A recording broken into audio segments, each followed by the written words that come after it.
Oh!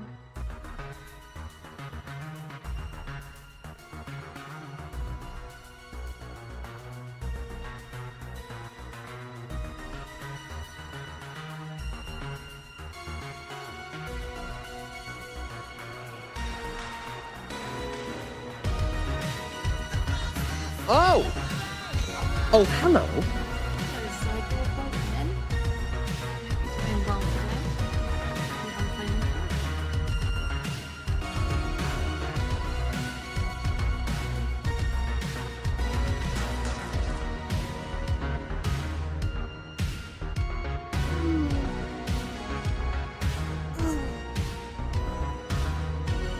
I do not know how long the stream is going to go on for today. I'm very tired. A little too late yesterday.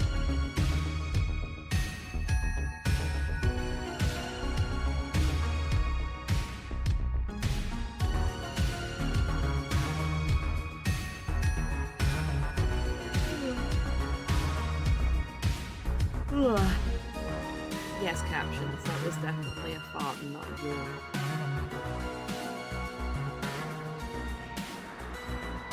Primeaby1 just subscribed for 66 months. Tyeen cryeen. Bartender, get me a drink. Pringles, welcome in. And thank you so much for being subscribed for 66 months.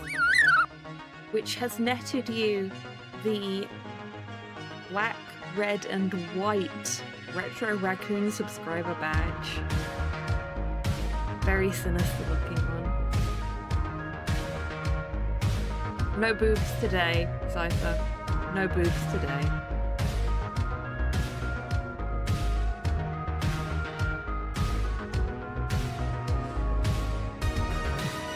Rosso.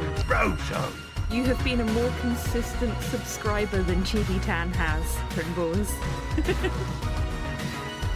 I suppose that's because HobbyTan has not been with us for the entire time I've been streaming, whereas you have.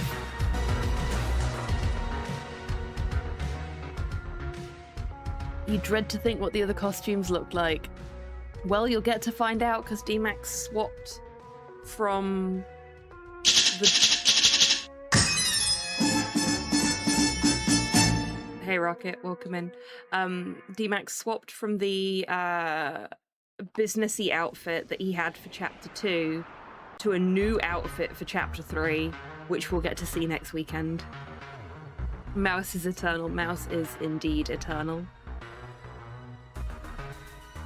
Put you in the pocket station. We've got less than a minute left on that initial ad roll. Oh god. Oh. I am so sleepy. Yeah, I don't know how long the stream will go on for today because I am feeling the effects of streaming until 1 AM. But I got up late, which meant the dogs got up late, which meant the dogs are moody. They're actually all right now though, thankfully. Hey Frankenstein, welcome in. I hope you're doing okay. Thank you for the luck. But yeah, I put a Lost in Adaptation on about Poirot, and I fell asleep right at the start of it. And then I woke up again right at the end of it and was like, oh shit, I missed it. I'm sorry, Dominic Noble. I'm gonna have to rewatch that later.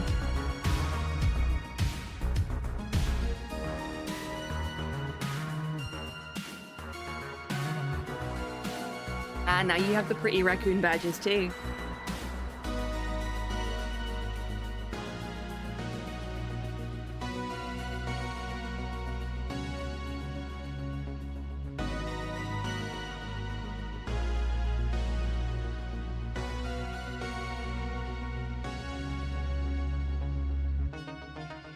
I do like the pretty raccoon badges. I think I'm actually due to make some more soon as well.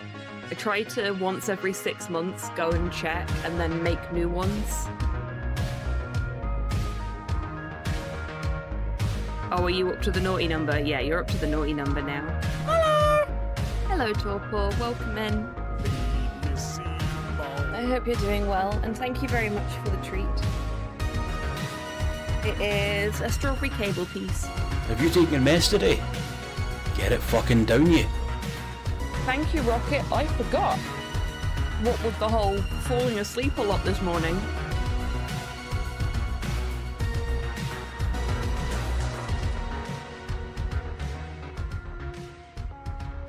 Okay, everybody, if you've not taken your meds yet, take them now, because it's certainly what I'm going to be doing.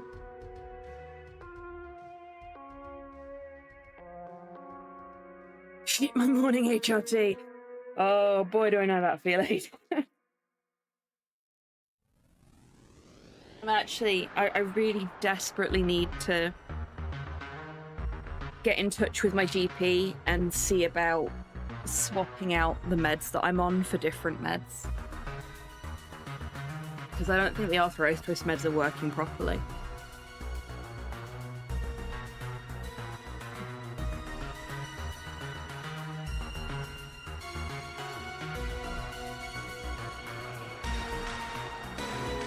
Right, that's my meds taken. So let's head on over to the main screen and get straight on into it, shall we? At some point, I am going to book like a week or two off of work, and all of the shit that is half finished for stream that I've been meaning to do for ages is going to get fucking done. I swear. I mean, it probably won't because I have ADHD, so some of it might get done, possibly, but it'll get closer to being done. I just need to actually book the time off work.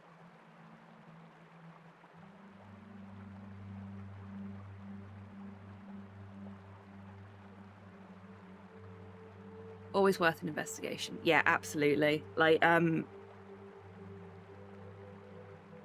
when they first re-diagnosed me, they gave me a steroid injection, and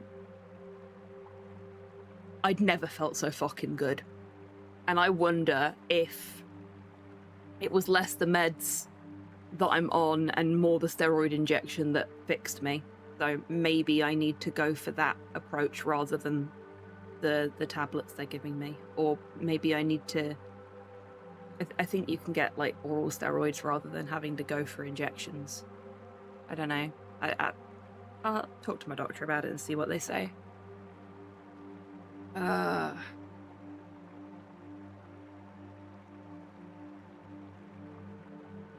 Right, what were we doing last week?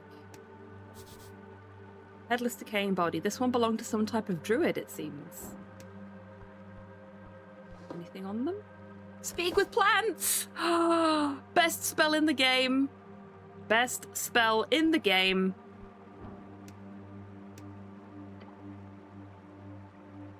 We did kill a troll. We killed the Troll King, if I'm not mistaken. We are gonna climb back down, go to the...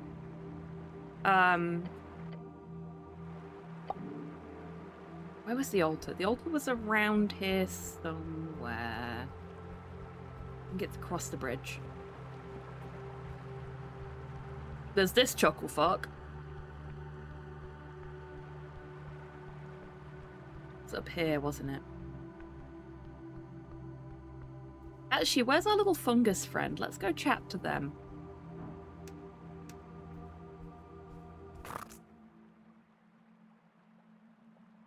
I have a character who can speak with plants who wishes they would shut the fuck up with their whining. Oh dear. Mushroom Man greets you with a slight tilt of his large cap. It then rattles out a quiet noise from its mouth. While Snell keeps his distance. I love that they're actually doing that. Like, he's right here.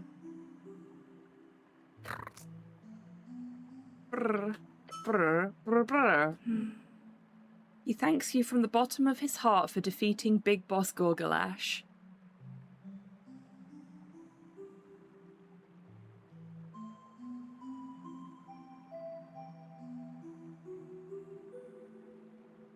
I don't want to spend any more spell slots to talk to you, but thumbs up. Place is pretty crazy. Big mushroom, glowing mushroom, talking mushrooms. Fair. He agrees, somewhat. Cool. Maybe we can leave him be or come back later or something. Don't we have things to do? Do you have something for me? As you speak, he takes a few jumpy steps closer. Oh, that's way too close. You should. Hey, are you? A poof of smoke suddenly explodes from the mushroom man.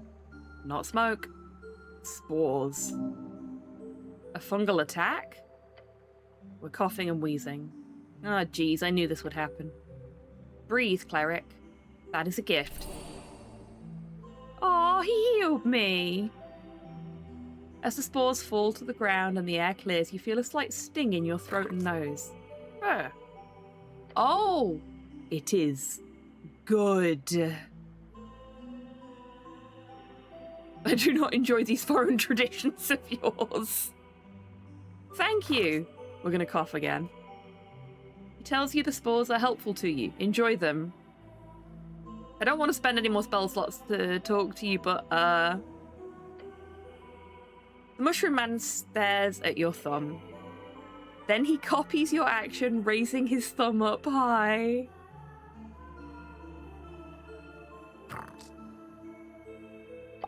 Time to go. That was adorable!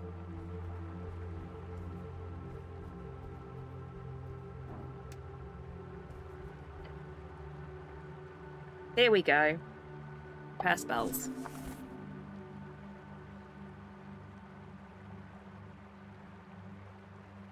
Comprehend languages, cure wounds.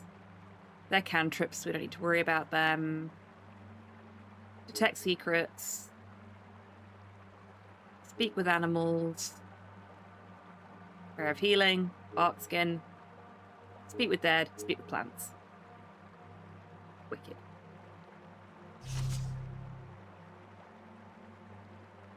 And now, inventory. We want clericals. That's for second level spell slots. We only have one of those though. That's for third level, but we don't need any of those right now.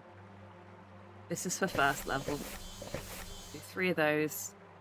So we've still got 1 depleted second level, but we're in a much better place now for any potential interactions we need to have. There was somewhere... Ooh.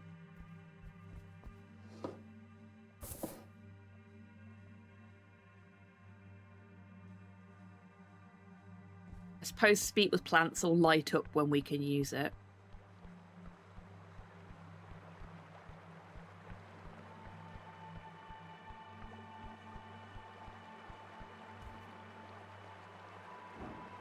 Oh, we've not engaged with the pillar yet. The pillar of your tower's before you. He's speaking to you. Touch the pillar.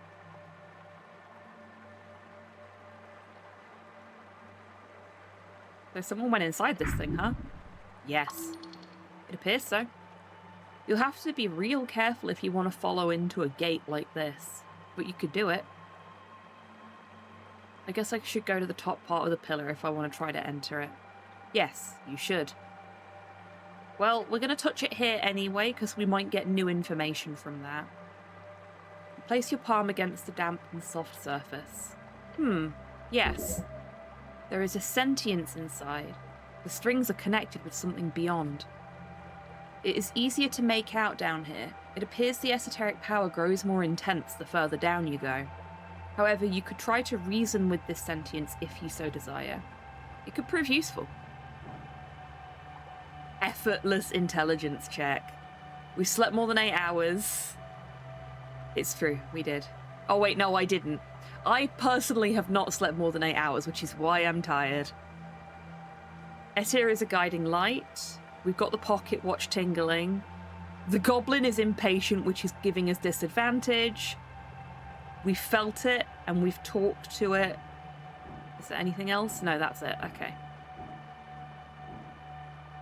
Oh no, we've meditated on it as well. So even with disadvantage, he Easy peasy. Now, with the pillar so far beneath your dear decaying city, the voices are loud. You know damn well what they are. Only a fool would ignore it. The unreasonable assessment of death. Many have written about the Pillars Pure. Modern scholars talk about them as nothing but relics of the Gate War, gates themselves to other worlds, the worlds we all came from. However, arcanists knew better. While it is not common knowledge, most would consider it nothing but an esoteric conspiracy, the great men of Old Dimenor understood the pillar. They knew they are gates. Gate. Dormant gate. But these whispers beyond are not some alien mind attempting to converse. No. It is but the mindless chattering of souls. Souls of our dead. They are finding their way into these dormant gates. Why? You cannot tell. But that is what these screams are. The yelling of the dead. How horrific. Yes. Yes, it is. But this is as far as you go. You understand little about this esoteric relic of the Gate era, except the souls. You feel the dead inside. Oh! Yes. Something to analyse at a later date.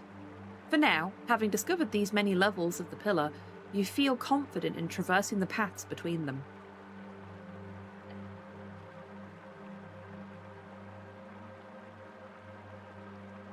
We've unlocked fast travel between the levels of the Pillar of Yore! Hooray, we've got fast travel!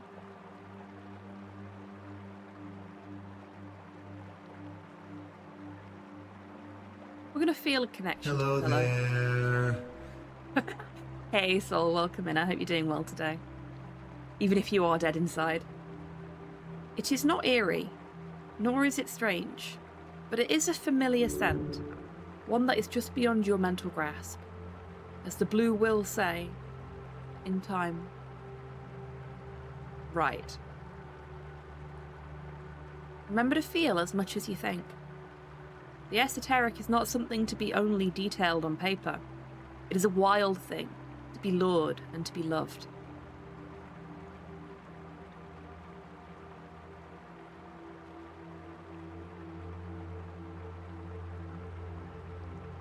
This thing sure is way more active than I'd imagined, considering it's just sticking out at the centre of the city. A shift might be happening, but that is not for you to investigate. Not now. It's good to know I've secured these paths now. Secured? For the moment, yes. Remember, any part of the city below which is not continuously inhabited and tamed will eventually be reclaimed. Reclaimed and scattered. Let's leave it for now. Yes. In time, it will be more important. Wisdom called it. In time. For now, you will do as all others do when it comes to these pillars. Leave them alone. Okay, so we've now got a fast travel in the pillars, which is fucking great. I'm glad I came back over here. Let's see if there's anything else to investigate here. There is already. What's this? An apple.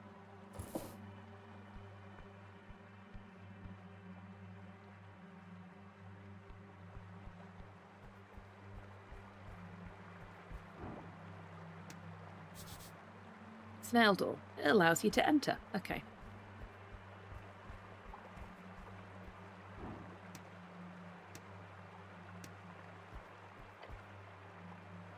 I'm going to see if there's anything we can speak with plants on up top. And then we'll come back down again.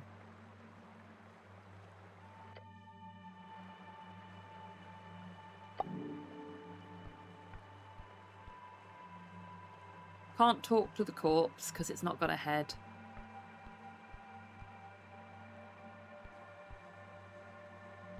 Okay, it looks like that's the literal only thing up here.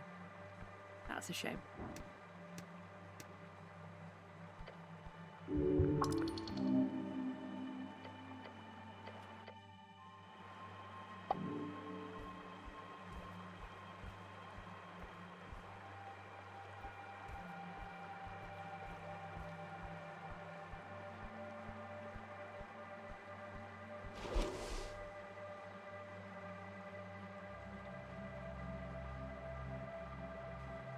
Oh, that's pretty.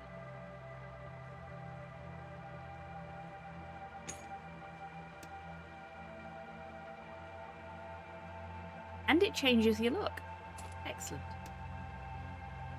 We're not going to use it for now, but it looks like we've now got enough stuff that next time we try to behold the dragon, we'll be able to fully behold her. Which is nice.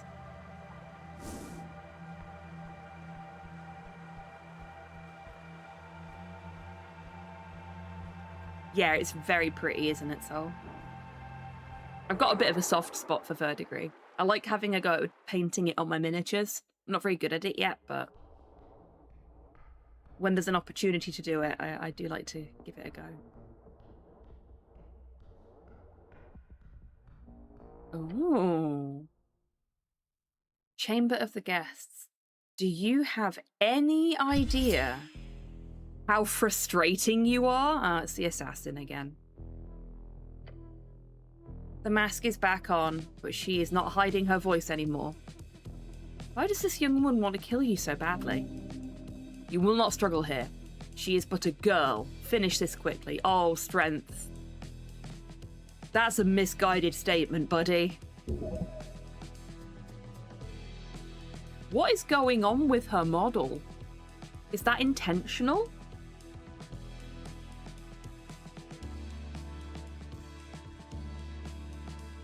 Time to teach her a lesson.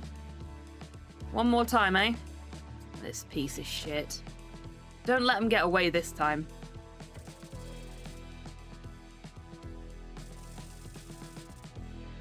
Holy shit! Snell with the fucking 21!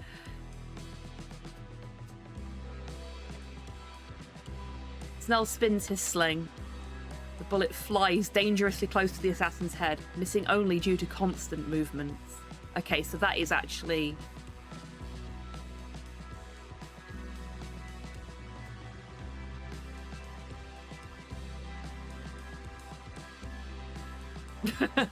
Fair enough, Cyborg.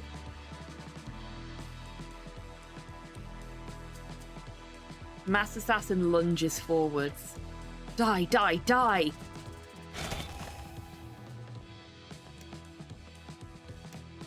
We're going to use Bark Skin again. We can't cast Cure Wounds despite the fact that we've been wounded. The dagger connects, an agonizing feeling shudders through you.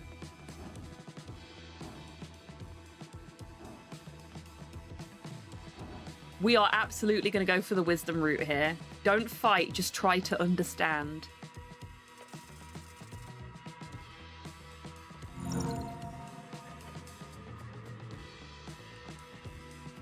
There is desperation here. This assassin goes to great lengths to remain concealed. They want anonymity. But today, there's no such fear. Or they have a greater fear that trumps it. That's it. They're being pressured into this attack, forced into this attack. This is their final chance. Which means this is your final chance to reach them. As the angel readies her sword, dark energy surrounds her. A hex? But from where? What? There is a flash of surprise on the angel's typically impassive face. The malicious energy swirls around her. She fails to swing her sword. This is serious. Some sort of squirming shadow has already started forming around the assassin. Why do you keep doing this? Stop! The assassin tries to fake out the goblin as he winds up another shot. Fuck you! He fires off the stone, hitting them squarely in the upper thigh. The masked one, while actively channeling potent dark energies, lets out a high-pitched scream. Jesus! Are you a kid or something? We don't want to hurt you. Stop fighting. Fuck you. The shadows formed begin to writhe and spit out tentacles. Hadnuzu, Kishti, Numa Uzu. Tenebrous coils grab and slap at you, carving deeply into your very spirit.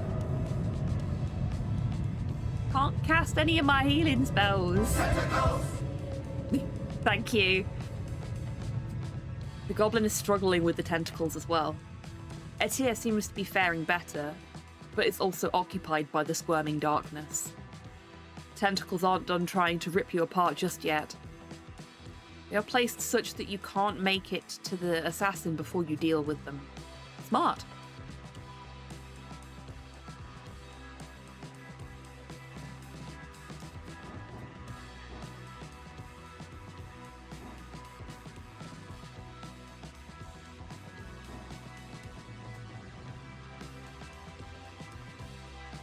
Well, it's got to be the DC 8, doesn't it? We're doing Constitution.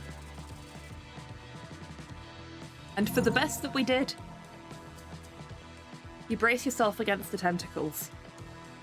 They slap into you, wrapping around your limbs and writhing. Your vision splits. You are both here and elsewhere. You see the outline of a twisted, gnarled tree as if through a thick, dirty film. It stretches far into the sky above you, or perhaps far below you into the ground. You hear whispers in your mind, maddeningly just incomprehensible. Illa, Tuma. You steel your mind and focus on the image of the assassins still twisting their hands, and the vision fades. The tentacles are recoiling from you as if they tasted something bad. Things are deteriorating. Etir grabs her sword and gets ready to swing. No, stop. Don't do anything, Etir. The angel lets out a telepathic scoff. Very well. The assassin notices, stopping briefly, and then shakes it off. The assassin's knife glows with dark energy. Heavy smoke spills from its edge and drifts as though suctioned into the mask. The smoke clears, the mask firmly planted on her face, glowing faintly. Silda, Kurz, Karpa, Mut. The assassin's eyes turn black as the shadowy tentacles begin to rise once again. There is no other recourse. It's time to finish this. The goblin whips another rock at the assassin. A shadowy tentacle slaps it out of the air at blinding speed. Oh, gods. Can I heal now? Yes. Finally I can heal. The assassin lifts her hands like a puppeteer, and the tentacles follow. One after another, the tentacles latch onto you, focusing their ire on your helm. Your helm. Queasy death throbs in your blood. One last chance.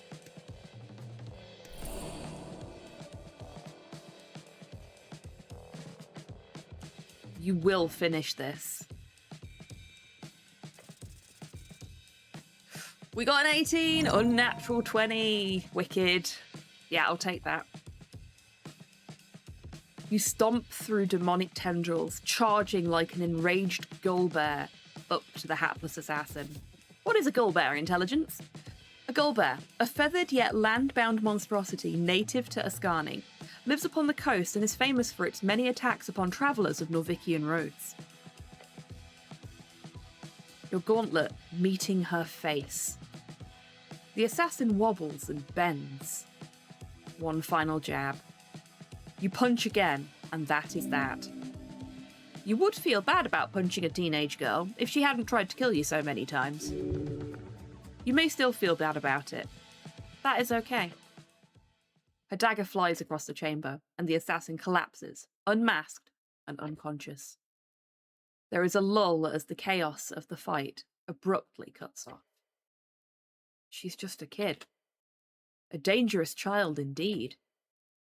It's a pity to see someone choose to be dangerous when they're so young. The assassin's eyes, now fully maskless, open. You step forth. Fucking bullshit. Have you calmed down now? Go fuck yourself. Let's just take her to the dungeon. She's earned it. That would be protocol. However, the angel swoops in, her many eyes peering onto the wannabe assassin. What is it? It appears we will have to rethink this apprehension plan. What? Etir pulls back the girl's hood slightly to reveal her face more clearly in the dim light. Lady Freydis Darrow. Oh, shit. Oh, shit. Wait, what the hell's that's... Wait, are you? If you tell my dad about this, I'm going to actually kill you. The girl scowls. Oh. The magistrate is not going to like this. I see. Teenage rebels rage, even amongst the bourgeoisie. Oh god, you're one of those. What, politically active? Ugh, never mind. I could have got XP for saying what, an Asgar? But I just thought that was more fun. This is very much the sort of NPC I would have created. Now, will you let me go? What makes you think that is even remotely a possibility? Because I'm so nice? She gives you a sad smile. No. You don't get to be snarky after what you've done. No? Go shove that stupid slingshot up your ass, goblin. Oh, she's so polite. It's not a... He shakes the leather strap. It's a sling. It's a weapon, not a damn slingshot. Young lady. She tenses up. I have a duty to your father. There. You are included in that duty. Who are you voting for, citizen? Hello, Gospel. Welcome in. It's nice to meet you. I hope you're having a fantastic day. I am on the side of the Asgars.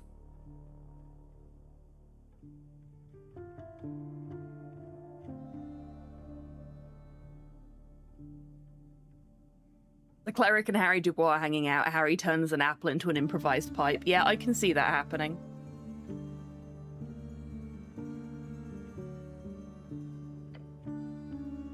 That you have tricked me into assaulting you like this is highly annoying. A normally monotone telepathic voice is instead shot out into all your minds like a rumbling volcano. Nice, I like those guys. Yeah, me too.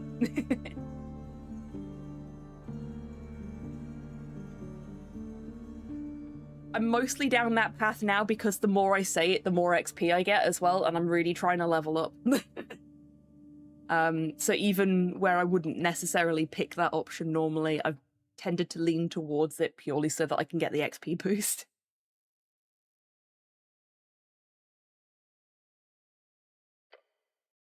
You are going to immediately take...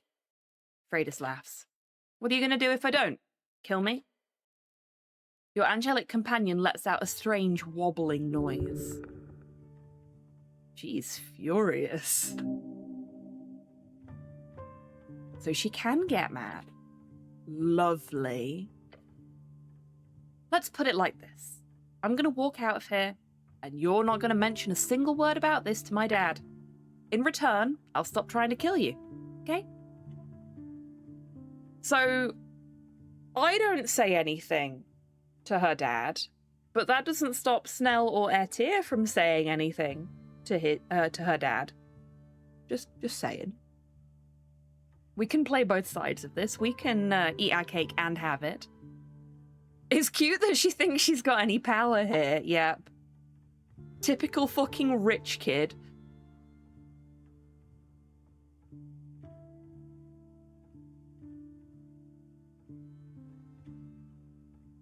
So you've been stalking me all this time, huh?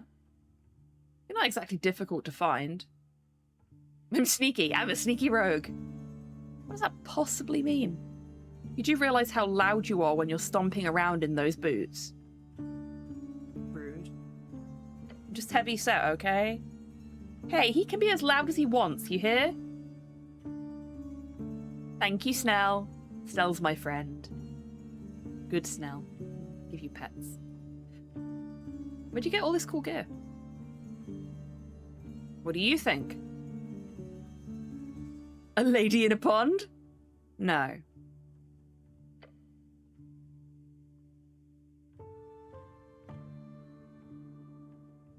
Dungeon crawl? Magic item store? The Bank of Dad? I'm not sure. That's why I'm asking. Jesus, what an idiot.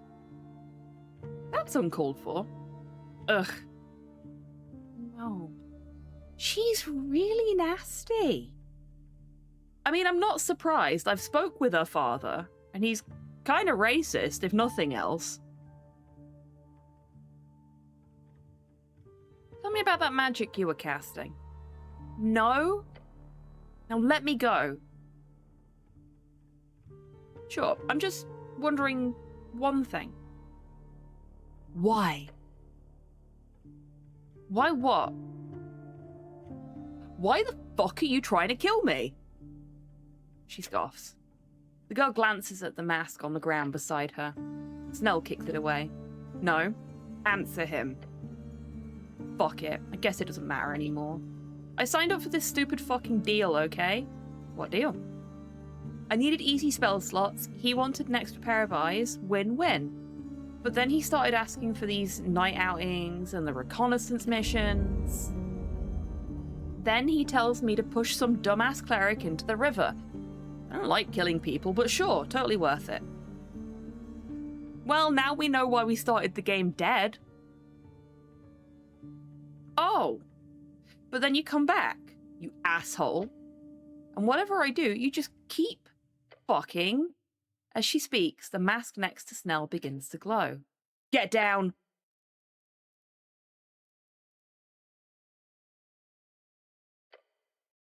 Damn it, knew that would happen. Esoteric bullshit. What the hells was that? You happy now? Just broke my damn contract because of you. That is a blessing, young lady. She lets out a loud groan. I'm a warlock. Or I was. Had a whole thing worked out with Mr. Toilet Worm. Mr. What now?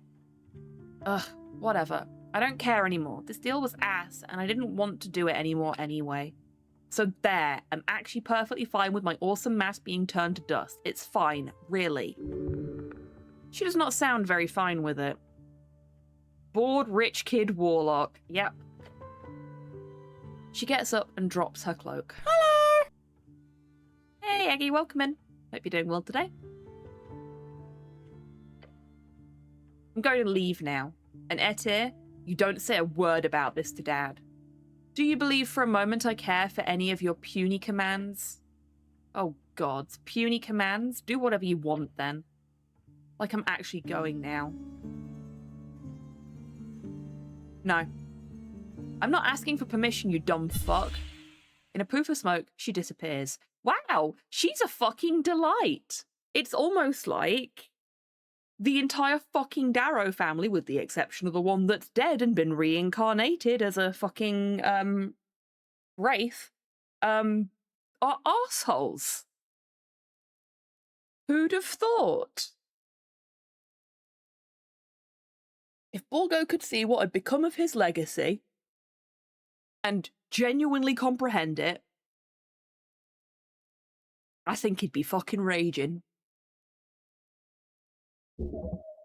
Misty step. No need to pursue, cleric. This will be handled at a later date, I assure you. Ha! The goblin lets out a series of stifled laughs. Fucking hells. A teenage girl?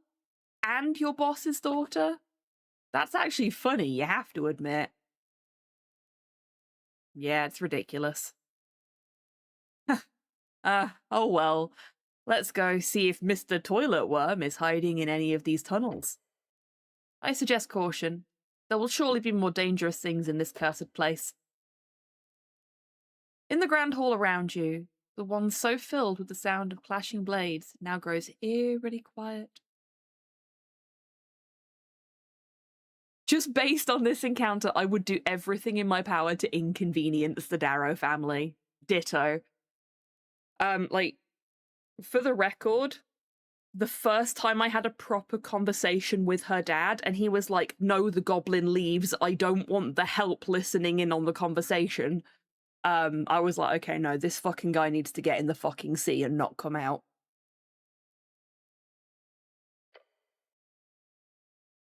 You see 2 paths, each leading into darkness. Time to see what's down here.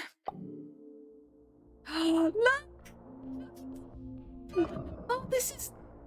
Oh, that did something. Hello. Well, Jenny river droplets. Okay, they're my droplets now. Guys, get out of the way so that I can actually read my thoughts. Fuck. Arse. Balls. Oh, it's gone. Whatever the thought was, it's past.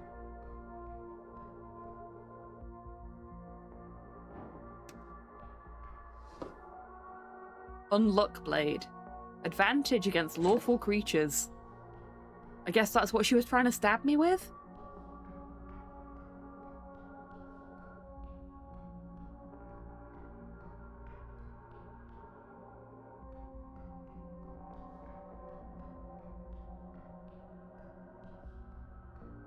Can't cast that right now, so there's nothing to do there.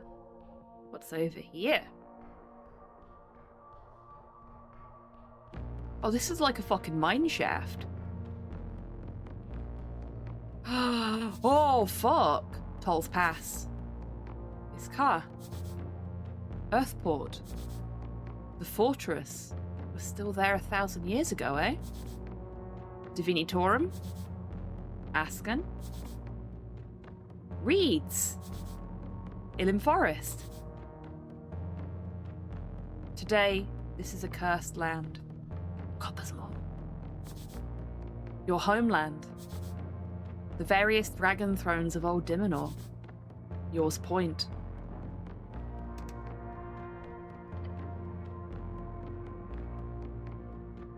You step out onto the little lines. It's faintly lit. The chamber collapsed, rubble strewn across its surface. I've just realised I didn't prepare any cantrips when I was doing my last lot of praying. Oopsie. What you see is a slice, 1/8 of a greater whole. It's a map. Of Ascani, yes. Damn. However, it is old.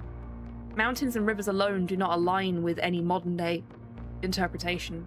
Despite that, the shape of the coastline, and of course the ever-standing fortress of Dune, show it clearly. Seeing this shit? I sure am. It's a map, right? You are correct, my goblin friend. He gives you an uncomfortable look.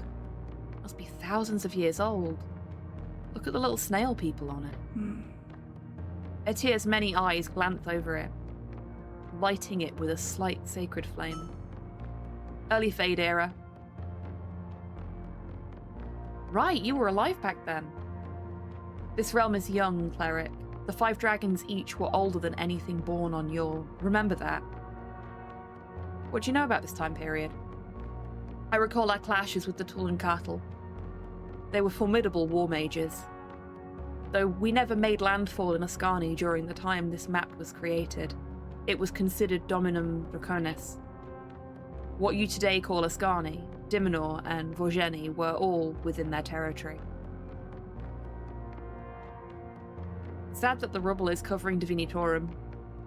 Yes, it would have been interesting to see their view of my homeland. I believe our domain would be considered approximately 3/4 of the Divinitorum landscape at this point in history. The choir did not centralise into a functional state until the Divine era. There were many centuries of infighting and disorder. You, participated in any of that? Yes, now. Most of my lifetime has been spent in combat with other Celestials. Huh. Indeed. Right, very interesting. I'm sure there's scholars that would kill for an LR of this thing. Anyway. Your home, thousands of years in the past. This was its first founding, by these snails. The little images of these beasts of yore show them stretched far inland, having colonies along the river, not too unlike your own people's efforts. Let's have a look at the River Torna. They appeared to have had colonies even as far as Toll's Pass, even further than Earthport. Earthport is the northernmost town, or Yaldom, under Norvikian influence, and the last civilized stop along the river, famous for its furs, expeditions, and of course, the Muletown incident. Hey Soup, welcome in. Hope you're doing well today. The Muletown incident in 25 PE, 2 years ago. A reported fight with a local arcanist occurred in the northernmost Norvikian settlement of Earthport. Ever since, the city has been overrun with mules, which the locals are unable to get rid of. Thus, the settlement is commonly known as Muletown. Though curiously, this map does not align with your common knowledge. No, it does not. Huh?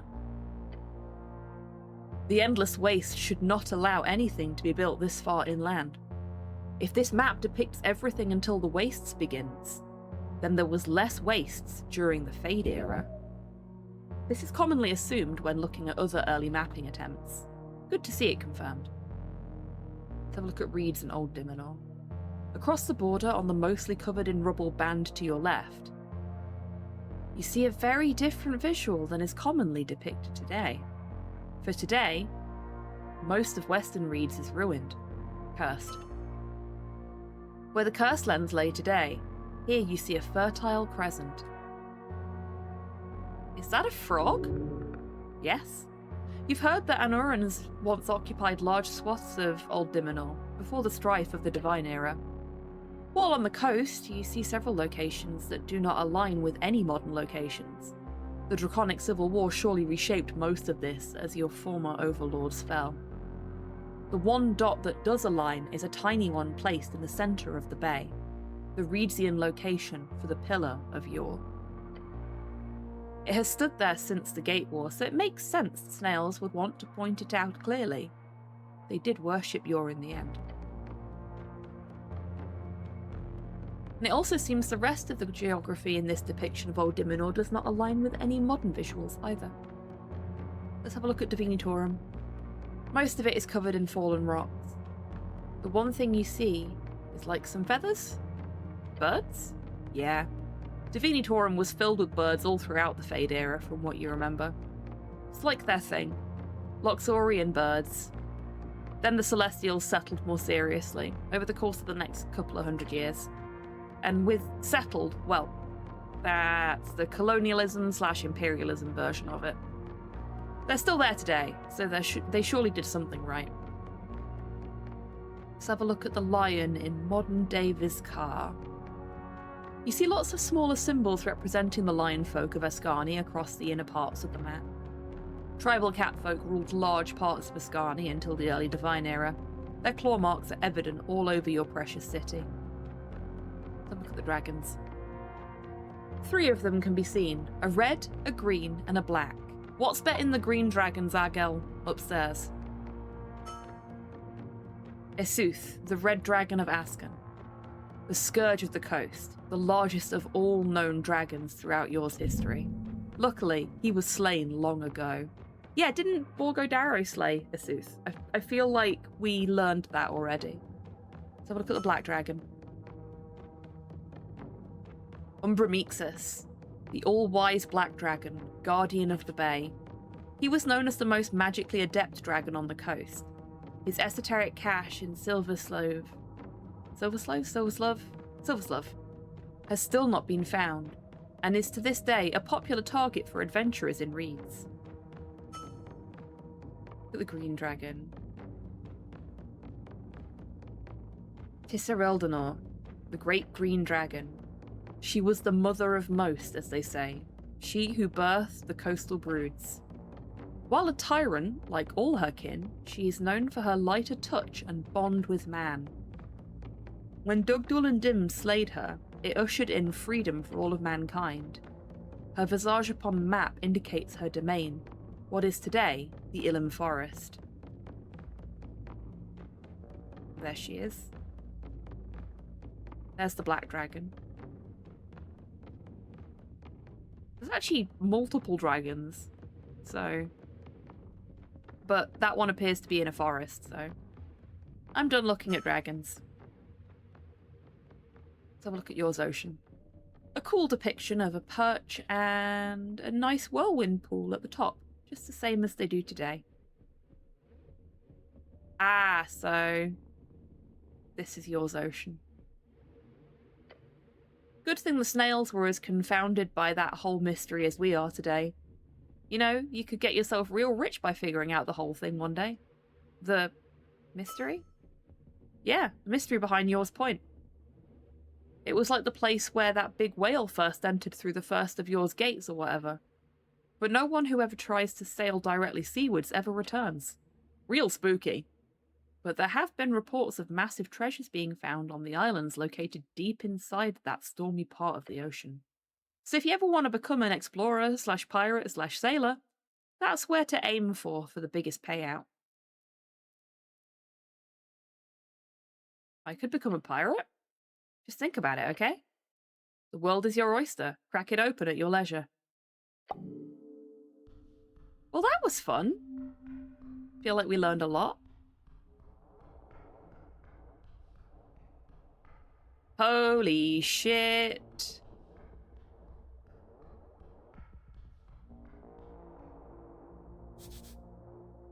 Six Semper Tyrannis.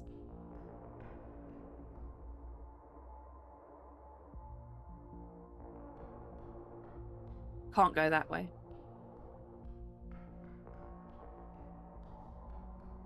Oh, we got a break coming up soon. Which is fine, because I could really do with having a drink. Why am I crackling? Did I cast something there by accident? Oh, shit! No, I had prepped my cantrips, it's just they weren't showing for some reason. Why am I crackling?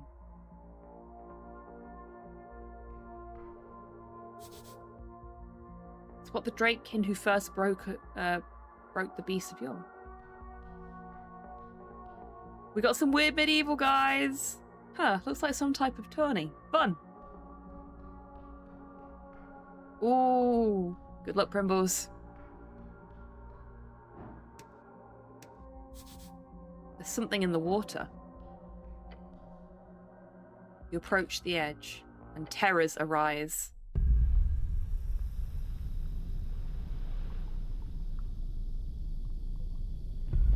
Whoa. ER for Targum? ER. Hi! You approach the edge, and terrors arise. Hello, Ragan. Everglad, him in the pipes. Oh, look at that face! Hi there. The moor below. You hear hyperventilation. You hear hyperventilation coming out of the goblin. Beast of the far realm. She looks ready to strike. You truly stand against the creature of the void? No. No chance in any hells. Pray and kneel. Everything is shaking. Let's try to calm down and breathe. Try. Okay, let's try and hold it together. Come on. No! We failed. You slowly and methodically get down on your knees, then down on the ground entirely. Your companions both follow your movements. Etir appears rather intrigued by your choice of tactical positioning. Her many eyes glare at you, all at once. Does my visage frighten you? I'm not afraid! I'm not afraid! We yell with our helmet pressed against the mucus-covered ground. Fear is good. It keeps the meek alive. Cleric, just get up, okay? I think it wants to talk. Etir says nothing and just keeps one hand on the pommel of her sword. Far you have delved, it says.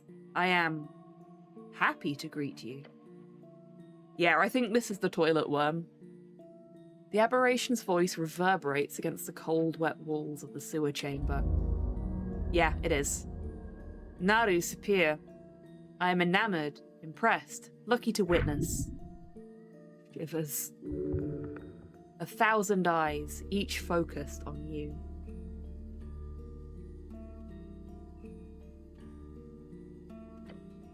This is something evil.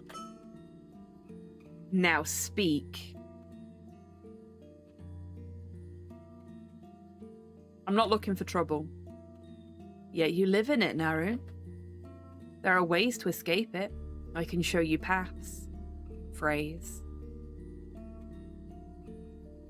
I have some questions for you.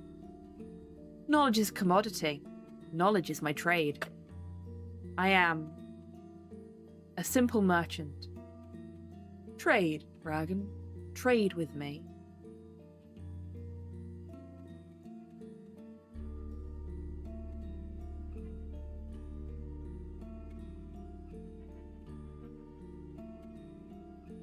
Do you have a license for this pool? I have to pay to ask questions? Each thought carries costs. I am generous. Cheap thoughts I give freely. Expensive ones will require sacrifice. What are you? I am the other, which is beyond. Not the big other. That you keep close to your chest. The small other. That is I. What you find yourself longing for in the dark. That's very philosophical. Yes. What is this place? Stones laid by snails. This was their prison, a complex to throw the unwanted and wicked for centuries. Then they burned. Millennia passed. Dwarves repurposed it. A cistern, each pipe spread to voices, thoughts, talks, and whispers. So this is the voice we've been hearing in the walls. Because we did give the voice our real name, which is how it knows our real name. I bet if we just called ourselves Cleric, then Everglad would have referred to us as Cleric.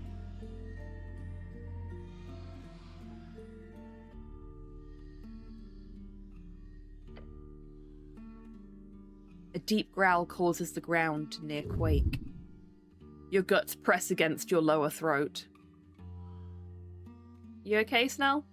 He nods without taking his eyes off the horrific aberration. Yeah. He takes a breath after holding it for a while. Don't fuck this up, please. Etir, what do you suggest? You see her clinging onto her blade. A telepathic message in your mind says, this is beyond our combined strength. I suggest diplomacy. Her voice carries hints of doubt and fear. This thing won't kill me? It does not like it. It does not like it. Not now. Do you have a license for this pool? Hello, Hans. Welcome in. I hope you're doing well today. The moor widens slightly a few painfully long seconds after you finish your question. I have never been asked that question. Yes, I'm very original. It lets out a low, chuckling growl along with the answer. Yes, Ragged. To answer, I bought a delve and prospecting license under my legal name in 501 AE. Oh, actually? Yes. The paperwork is archived. If you require it, I can get it prepared within 5 to 7 office days. It's fine. I just wanted to check. Hello, Podlord. Welcome in. Hope you're doing well today.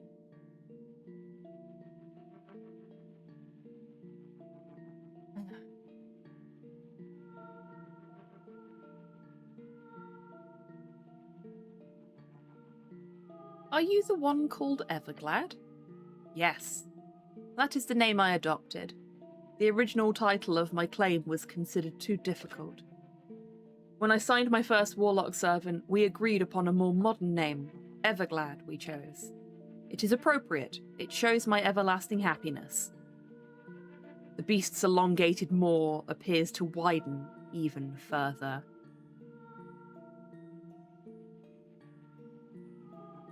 So your original name was just too incomprehensible for us mortals to use, I presume? No. It was just hard to pronounce. Ha ha ha. I am laughing. I see. You are, and you will. Wait, warlocks? Yes. You had run-ins with my former servant, the girl. Okay, so we've got a break in less than a minute, so now is a great time, everybody, to grab a drink, grab a snack, have a stretch, get some fresh air, all that good stuff. And I will see you in 3 minutes after the break.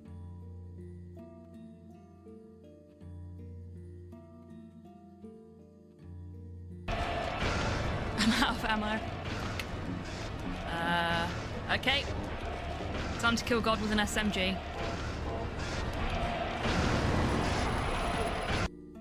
That's fine. Just pick the one you'd most want to boink. Okay. Tidders, get ready with a poll, I think. I think that's how this is going to end up going. They ruined my life. There will be no boink. Okay, no, I'm dead. End the stream. Oh, fuck.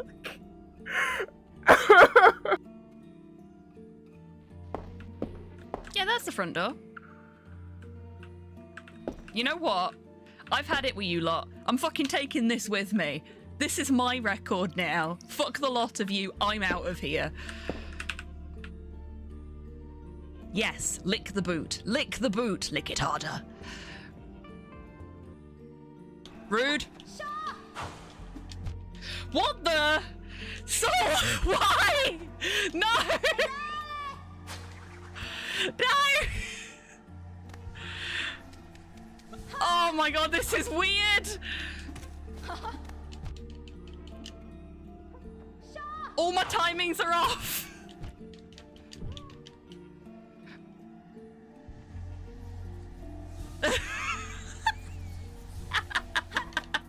You fiend! You scoundrel! Oh, I think it's going back to normal. Is it? No. No, it's not.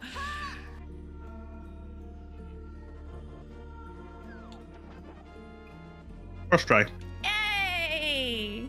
If you get hit while you're swimming, it will break the game. Because when you get hit, it will cancel your fake flipper, but also the game doesn't know where it wants to put you because you weren't on safe ground on this screen. I would. Oops. Yay, we're safe. Kind of. Okay, I was gonna say I might just get hit so I can see what happens, but now we know. Now we know. That's great.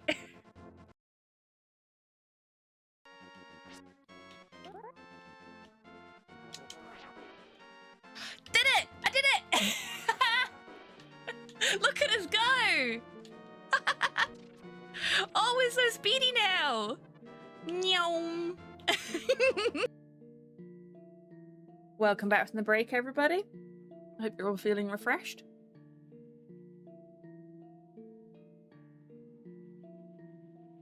I wish I could say I was, but I'm slowly developing a bit of a headache. It's unfortunate. Should be okay to continue to stream though.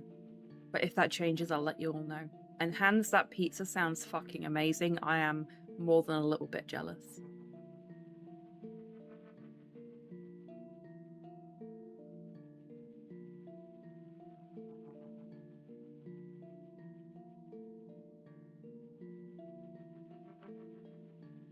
So you're the one who sent her to kill me? Yes. A big misunderstanding. Freya did not perform as to her promise level. We went over it many times. It was not a sudden decision, I assure you. I made sure to go through the appropriate steps. I offered training, magical enhancements, hex incantations, and even free knowledge. None of it was enough to get her to the appropriate performance. Thus we had ended up having to cut the patronage short. Very unfortunate. It is not often my warlocks end their service in anything other than death. He clacks his massive teeth together. I go through one servant at a time, so the position is now open. Interested? No, you were trying to fucking kill me! Oh, that sounds lovely, Prime B. I am back on my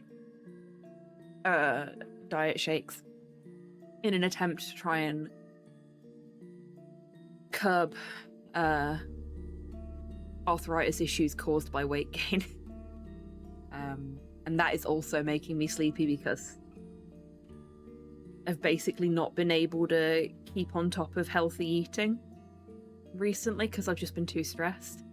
So I've gone from like a calorie surplus to suddenly being in calorie deficit, and my body's just like, what the fuck, man? And I'm going to be like this for a few days until it settles back into this being the norm. Diet shakes may not be a terrible idea for me, to be honest. I like to do... So we'll have a little chat about this, because I see no reason to keep this information quiet. I like to do Slimming World in the winter and Slim Fast in the summer, because I don't eat much in the summer normally anyway, because the heat just makes me not want to eat. And in the winter, I just want to eat fucking everything. And the nice thing about Slimming World is if you're piling your plate up with vegetables and protein, it's all, like, as much as you want. You can eat as much fruit as you want, you can eat as many vegetables as you want. And that works really, really well for me in the winter when I just want to eat. But in the summer, when I don't really want to eat, the things that give me what I need are not appealing enough for me to be able to deal with them. Yeah, that's kind of where I am at the minute, Prime B. So I've just, like, in the last week said to myself, okay, I'm gonna stop trying to do Slimming World and failing at it because it's not working for me right now, and I'm gonna go back to doing Slim Fast because that worked really well for me in the summer last year. So I'm back on the Slim Fast diet because that's, rather than having to count things, it's literally just 2 milkshakes, a balanced meal, and 300 calories worth of snacks over the course of the day. And you can split that up however the fuck you like. So it just works better for me. Thank you for the treat for the bar staff torpor. I'll do that in a minute. Considering I've literally just started talking about, you know, trying to curb my eating.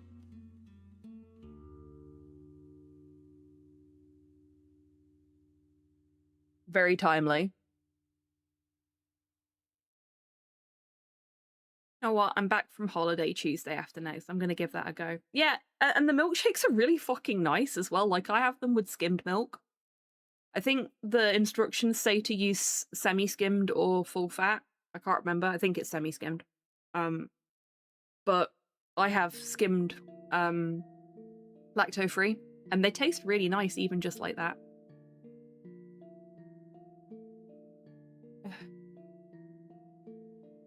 You're a semi-skimmed purist. I used to be, and then I switched to skimmed because you can have more of that on Slimming World than you can semi, and turns out I actually quite like it. Thank you for the strawberry cable piece, Torpor.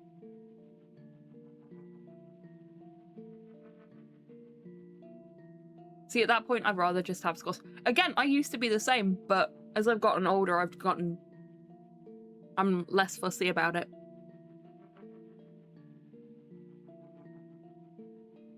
I wouldn't have it on cereal, though. It'd have to be semi-skimmed if it was on cereal. Because otherwise, it just, meh. We give some fast to the middle one because he's a very fussy eater. Yeah, they're really nice. I originally started getting them, the milkshake powders, because I was having a really bad arthritis flare-up and couldn't make soup, and couldn't make myself meals because I was in too much pain to even stand up for long enough to, like, make a sandwich or something.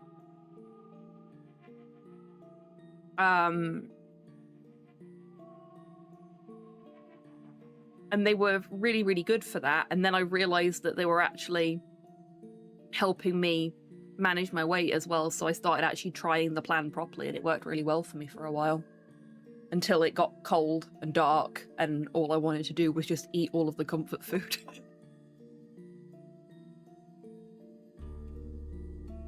Completely out of the loop here. On what part of it? The talk about different diet plans, or the talk about different types of milk? Or both?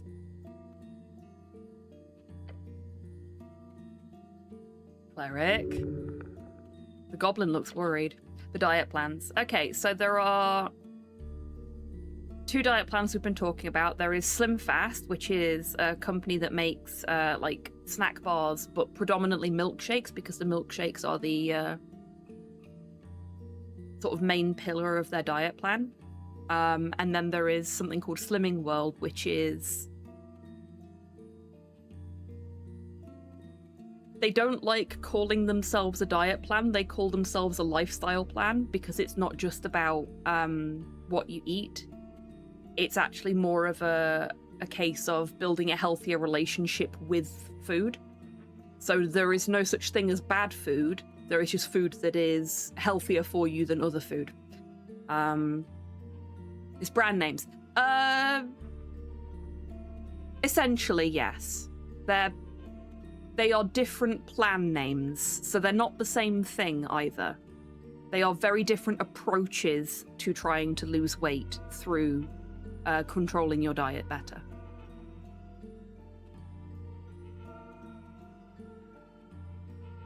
Important question, the strawberry flavour. Has it ever heard of strawberry before in its life, or is it deliciously artificial?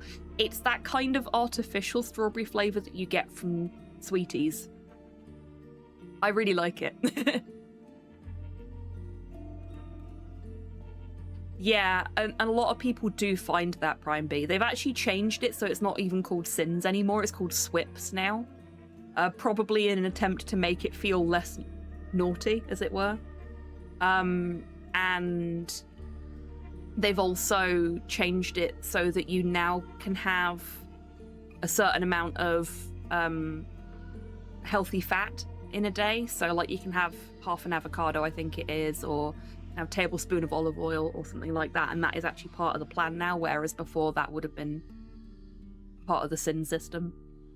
So there's a lot more flexibility in it now than there used to be. Coffee flavour is great, and mixing it with the chocolate is a dream. I don't have the coffee one because caffeine problems. But the chocolate one, I like to mix the blueberry and the vanilla together. I'm going to guess it's a UK thing. No, it's not a specifically UK thing. Both of them are also available in America and various countries across the world. But they are predominantly in English-speaking countries, or where English is the first language.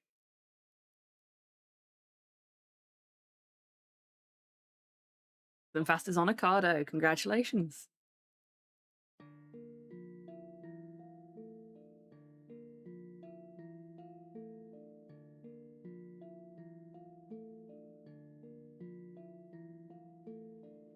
Chocolate and strawberry is nice, yeah.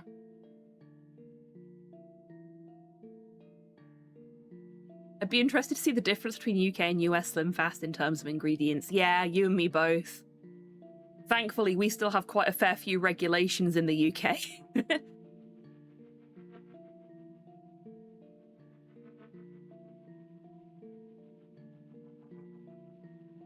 But yeah, I'm pretty sure both of them are available in other countries beyond the UK and the US. But I'm not sure where.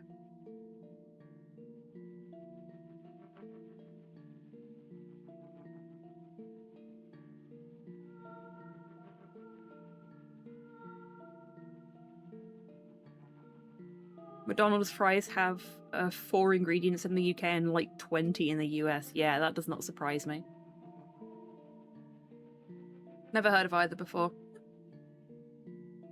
It's one of those things, if there aren't people banging the drum around you, then you won't have heard of them. Like, I've only heard of them because there has been... Well, Slim Fast was very, very popular in the UK in the late 90s and early 2000s. And then it got in a bit of trouble, I think, because of Slim Fast in America. And kind of fell off. But was always just sort of there, lurking in the background. And Slimming World is very, very popular in the UK at the moment, so there is a lot of groups popping up, even in small towns. Like my small town that I live in now have recently got themselves a Slimming World group. But also, things have changed a lot, like post-COVID. Yeah, there's a Slimming World at our local church. Obviously, I don't go to that because I'd burn up on contact with the ground. Huel is just Slim Fast with extra steps, and it gives the vibes of a quarter zip sweater.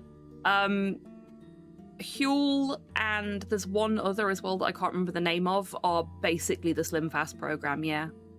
But they've been named according to their target demographic, because they're trying to get more men into that. And frankly, Slim Fast has this whole sort of brand identity of being a woman's thing, which is bullshit. I had Huel once, it was foul, I can imagine. Oh gosh, really, Primbles?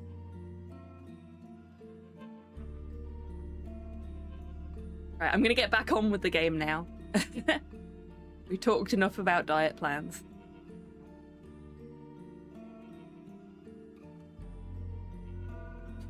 I would ask your goblin friend, however, since I sense hesitation for outsourcing on his end. Uh-huh. Send your warlock to kill me and then offer me their job as your servant? Well, it is something to be considered. Your performance, after all, is very admirable. I'll take it. No, I won't. I will respectfully decline. Aw, how come? I am a free man.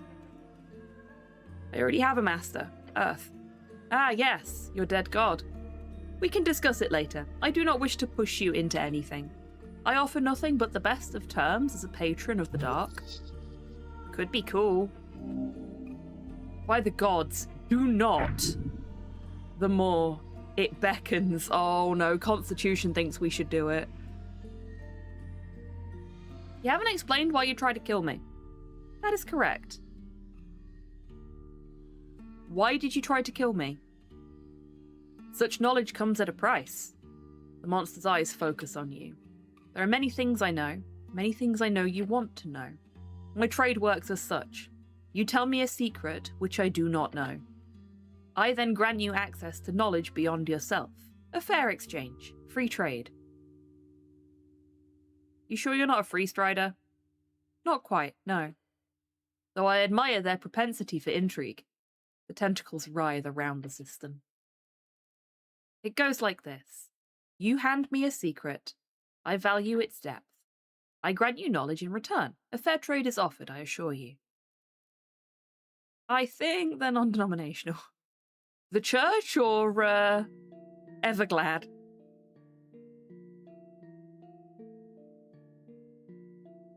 Okay. Both?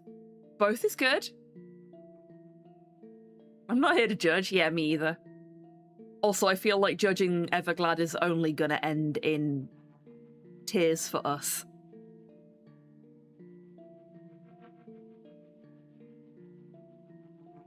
I don't think I have a choice to debate the rules here, do I? No, Ryan. Monster then stares at you, waiting to be fed a secret from the crevices of your mind. What secrets could I possibly give this thing? That is a question difficult to assess. Can't you just make something up? How's this guy gonna know the difference? The creature will know. What you want here is just for him to tell you why he was trying to kill you, right?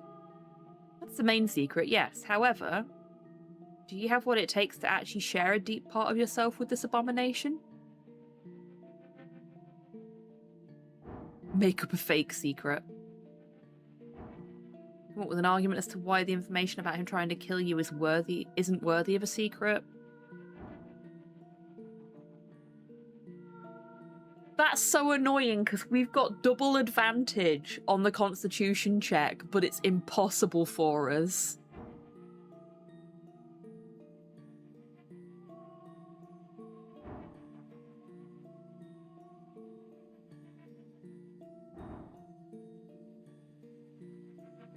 Let's try for the intelligence check. Oh, we did it! Yay! So we have come up with an argument as to why the information about him trying to kill us isn't worthy of a secret. This far realm beast might be savage in nature, but his demeanour is at least an attempt at civility. He will listen to a good argument, something that brings you into his favour if he were to offer a bit more. One piece of information for free. Everglad, I don't mean to speak for you, however, your offer of potential knowledge would be much more interesting if you were to grant me a solid taste test. Is it not? Ah, you make a good point, but more than that, you make it sound as if you are quite happy about the idea of working with me, which I enjoy. So sure, I will grant you a piece, for free. Excellent. Now, you wish to hear why? Why you sent your warlock to kill me.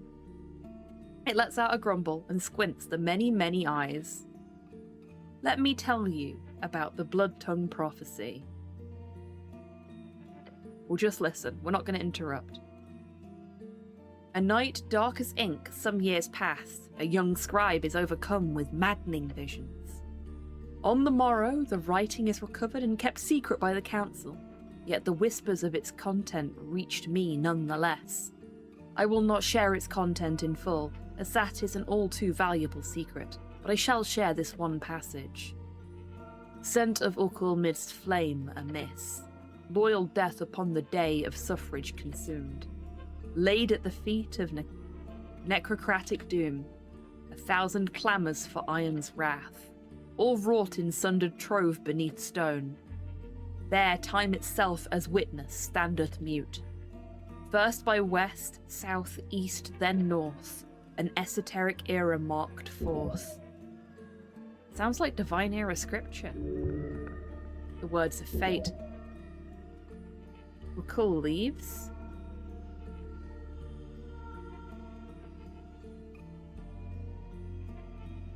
Ukul leaves bring death? On election day? Yes. He opens his maw and clicks his fangs together. It is, as unlikely as it appears, confirmed to be a truthful prophecy. Not yet come to pass fully, of course, as we are in fact not, in an esoteric era born true, since the ebb still lingers. So what does this have to do with you trying to kill me? I wish the ebb to end. I saw in this prophecy my part to play. I saw the truth I could create. To bring about this fire to legislative mass. A plot brought by Mender's followers, the Ilm Elves. I chose to support a player in this game of intrigue. The one you seek. This rogue spellcaster you hunt. You know who I'm after? Of course. I know most things to know. What can I trade to have you tell me? I am afraid to say nothing. Do not worry, we'll find out in time.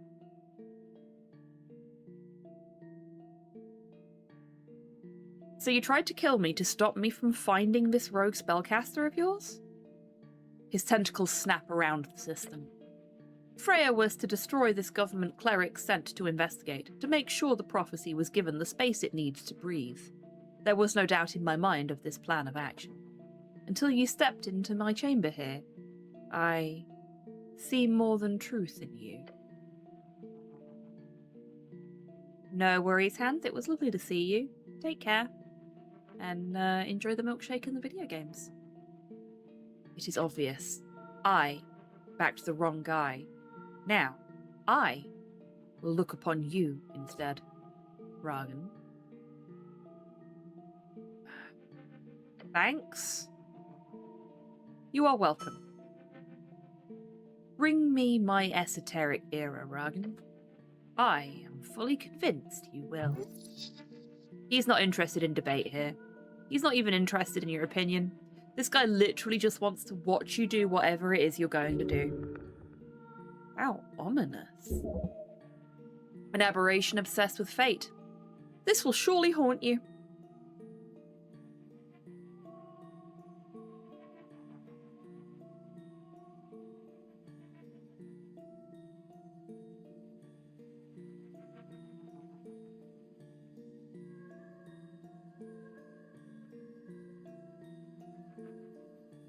Are you illegally influencing the election? No. Okay, what are you voting in the election then? Nothing. Well, I'm voting for the... I know what you are voting for, Naru. You do?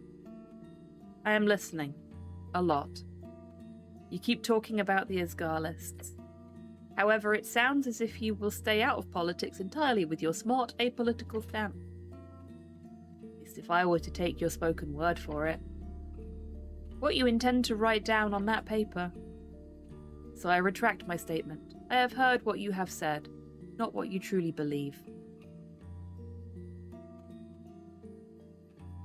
Are you legally influencing the election? No, not that either. I've played my part. Unalita Manathan, fate cannot sway. You hear the growl coming deeper this time. Deep from its mind. You humans. The humans. They are played not by me. The toxin of ideology seeps more thoroughly through their veins. It is formed slowly, then quickly. Then it subsumes an invisible force.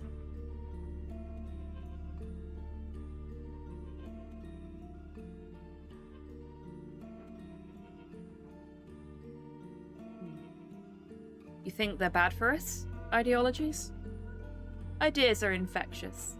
They creep from minds, crafting memes with poisonous power. If I had such control, we would be one, you and I. But alas, it is beyond even my reach.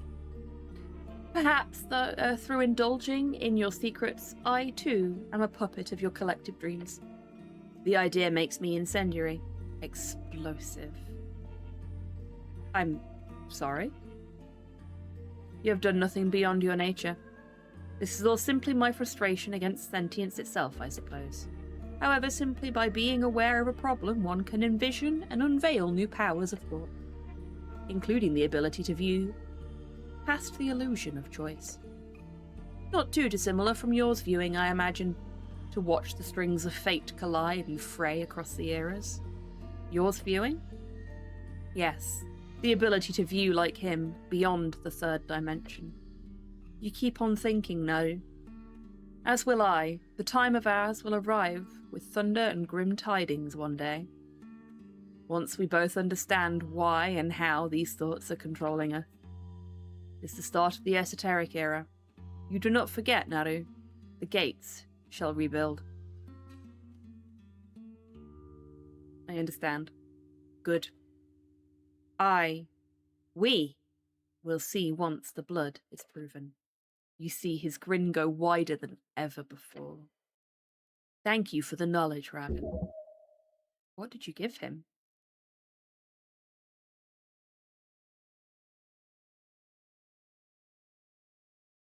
You see a paladin down here? Some by the name Lord Gorm? Ah, you ask of the last paladin of your faded god. So, you've heard of him. Your Lord Gorm, this missing paladin, you have already found his stash in the city below.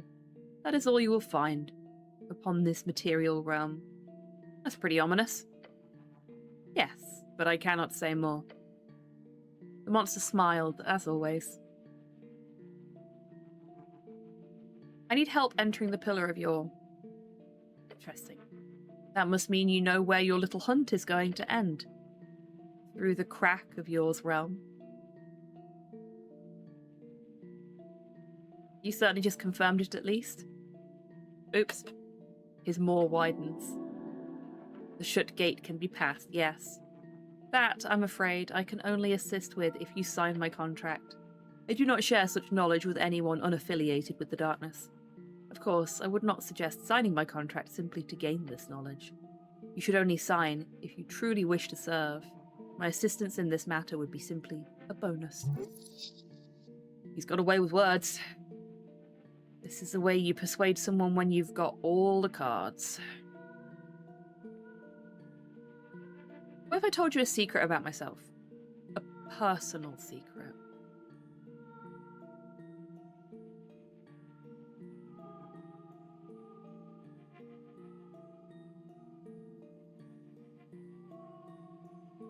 Okay, so we can reveal something. We can reveal childhood trauma that we already know about. We can reveal how we found out about our esoteric talent, which we already know about. And we can reveal our Asgardish past, which we already know about. I think we reveal all the shit we already know about first and see what he does with that.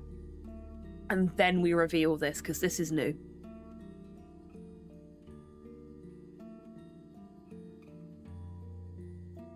Excuse me. I once ate an entire bucket of apples to make the other kids think I was cool. That is rather sad. An entire bucket? That would not be healthy, cleric. You are aware. Thanks, Atir. It's not that sad. The monster closes his many eyes and growls. Yes, that I did not know. Let me share knowledge in return. You might have heard whispers of another creeping beneath your city, one hoarding knowledge not much unlike myself, a rival, you might say. That fool refuses to do business, I'm afraid, but one of my favourite secrets is the tale of his past. The Northic hiding under Norvik, the last of the Hagenshags. The last of who? He lets out another growl. The Hagenshags, a house of arcanists, masters of alchemical productions, as well as necromancy. These, if you excuse my tongue, wannabe warlocks were destroyed a long time ago. Unlike certain other houses, they did not survive the fall. Publicly. There's a Hagenshags Northic under the city? Himvrak. His lair moves along the esoteric shuffles beneath, having mastered their chaos a long time ago, a truly mad genius. He arrived in the city alongside the first settlers, you see, hiding among them. Back then he was human, set to turn Tulin ruins into his own personal flying fortress. Yet he gained more knowledge than he bargained for in those halls and tunnels. The esoteric madness brought him into the darkness. His petition to Earth was the only showing he did, or disappearing permanently from human life. A petition rejected. In his gravity flip tower, the Northic plots and plans. What's he plotting? His empire, of course. Not that it will ever come to pass. A lone wizard in a time of ebb does not even a party make, let alone a kingdom. Yet he stalks the halls, hoarding books, stealing artifacts. The most important secret here is one none in this city knows, even those aware of that skulking Northic below. What? He is building something, Naru. Decades of planning, all in secret. What's he building? That I do not know. No guesses? A cursed item, perhaps. Maybe a mass charm to bring the people under his sway. But see it as a tip. In the future, if you ever learn more about this Hagenshags, come back and share with me. You will be rewarded. To think another remnant of the Arcanist hides in these tunnels. You must seek him out once the election is over. You could learn much from one of the Arcane era.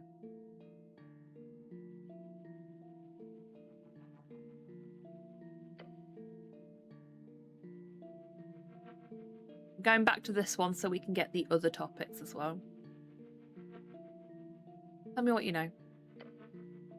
You're Lord Gorm, this missing paladin. You've already found his stash. Okay, no, that's it. It's the same stuff as before.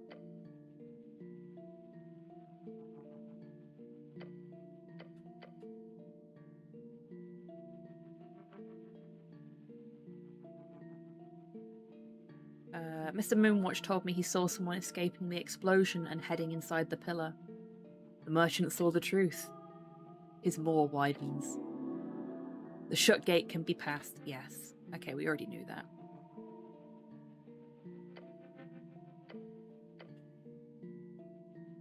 Okay, so that's the same stuff it was before. If I sign your contract, what boons can you offer me? Becoming my next warlock has one major boon, of course. Knowledge. So, no warlock magic powers? Of course, in time.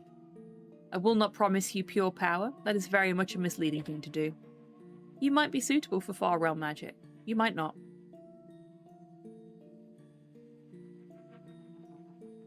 I am most likely very suitable for any type of magic.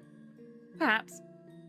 But I will not know until the contract is signed, so I will not promise anything I cannot deliver. Keverglad. Like, he's a creepy fucker and he did try to kill us. But he tried to kill us because he was basing an assumption on flawed information. Ooh. What would I have to do for you? Oh, nothing that should interfere with your life or goals.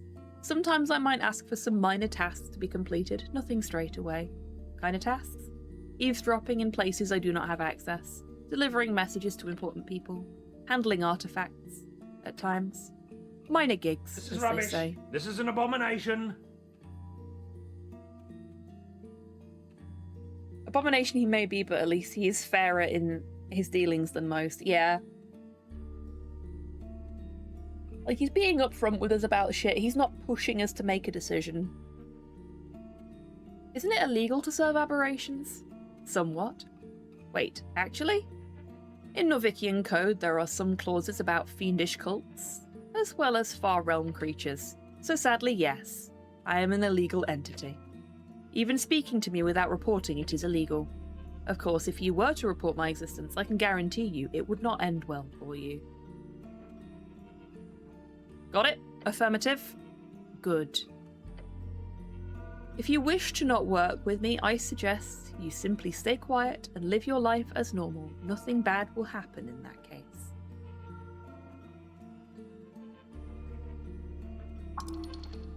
You should not mess with this thing. He's clear about it, at least. If only you were stronger. The only choice now is either to bend or to leave. Alright, good to know. Indeed.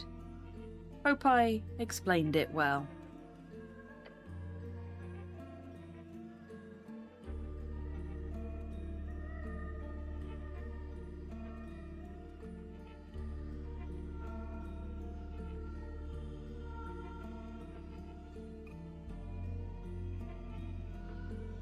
Thank you for your time. You are welcome, Ragan. Back into the water it goes. Watch him descend.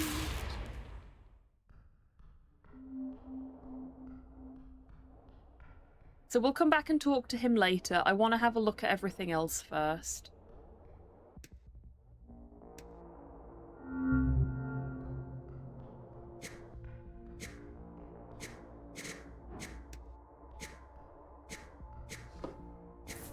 Nice.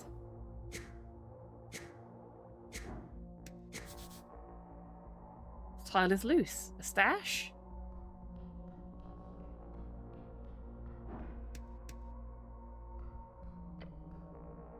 You approach the iron door. On it, a paper carrying a symbol. It's like a flame. Heat. Radiating. Is it just me, or is that door a bit hot? Yeah, it almost shimmers. Oh, that's why I had a headache. It's raining. Stupid fucking air pressure. An elemental. The angel sends you a message. Your goblin companion takes a step away from it. A faint sound like a whisper in the tunnel. Mortal.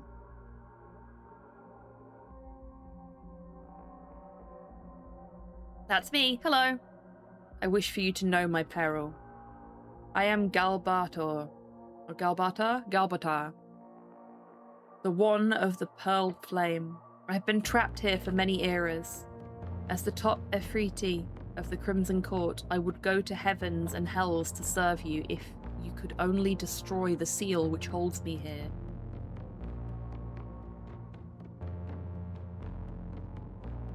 I think pressing my ear against the door is going to burn me. What do you want? Silent. Then, you will free me. The word explodes from the door. Heat washes over you. Not a question. A command.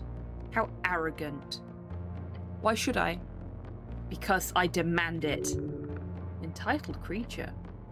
The Efreeti composes itself. You must listen.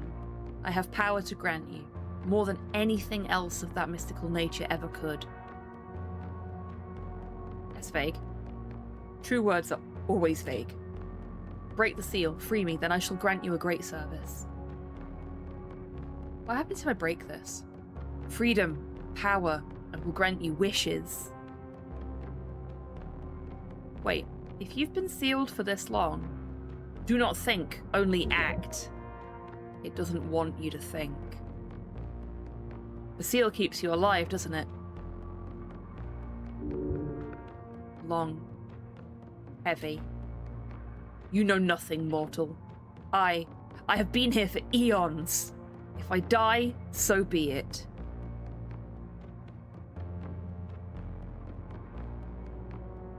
Sorry, your choice. Yes.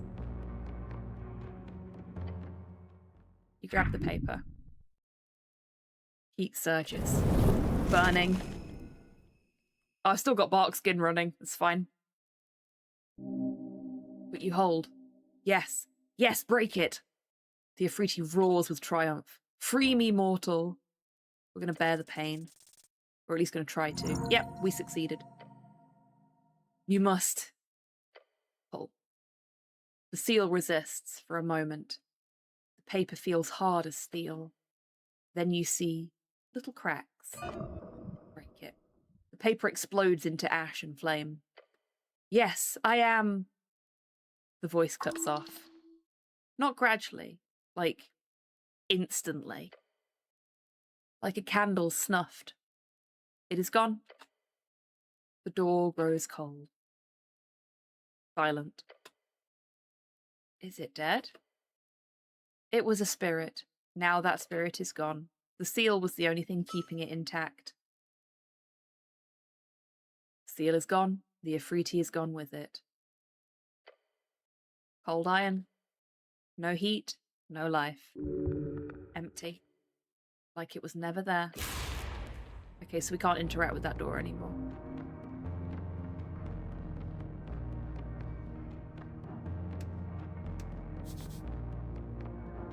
Snail door that seems eerie. You approach an iron door. This one bears a symbol of chains, with a comically crude little devil drawing underneath. It's simply how these folk wrote language, with images. I don't like this one. It's wrong. The air feels wrong. Oppressive, heavy. An infernal oppressive force, the angel tells you telepathically. Hello? HobbyTan? The voice is rough, military. You don't understand the words. That's not common. Can we comprehend languages? No.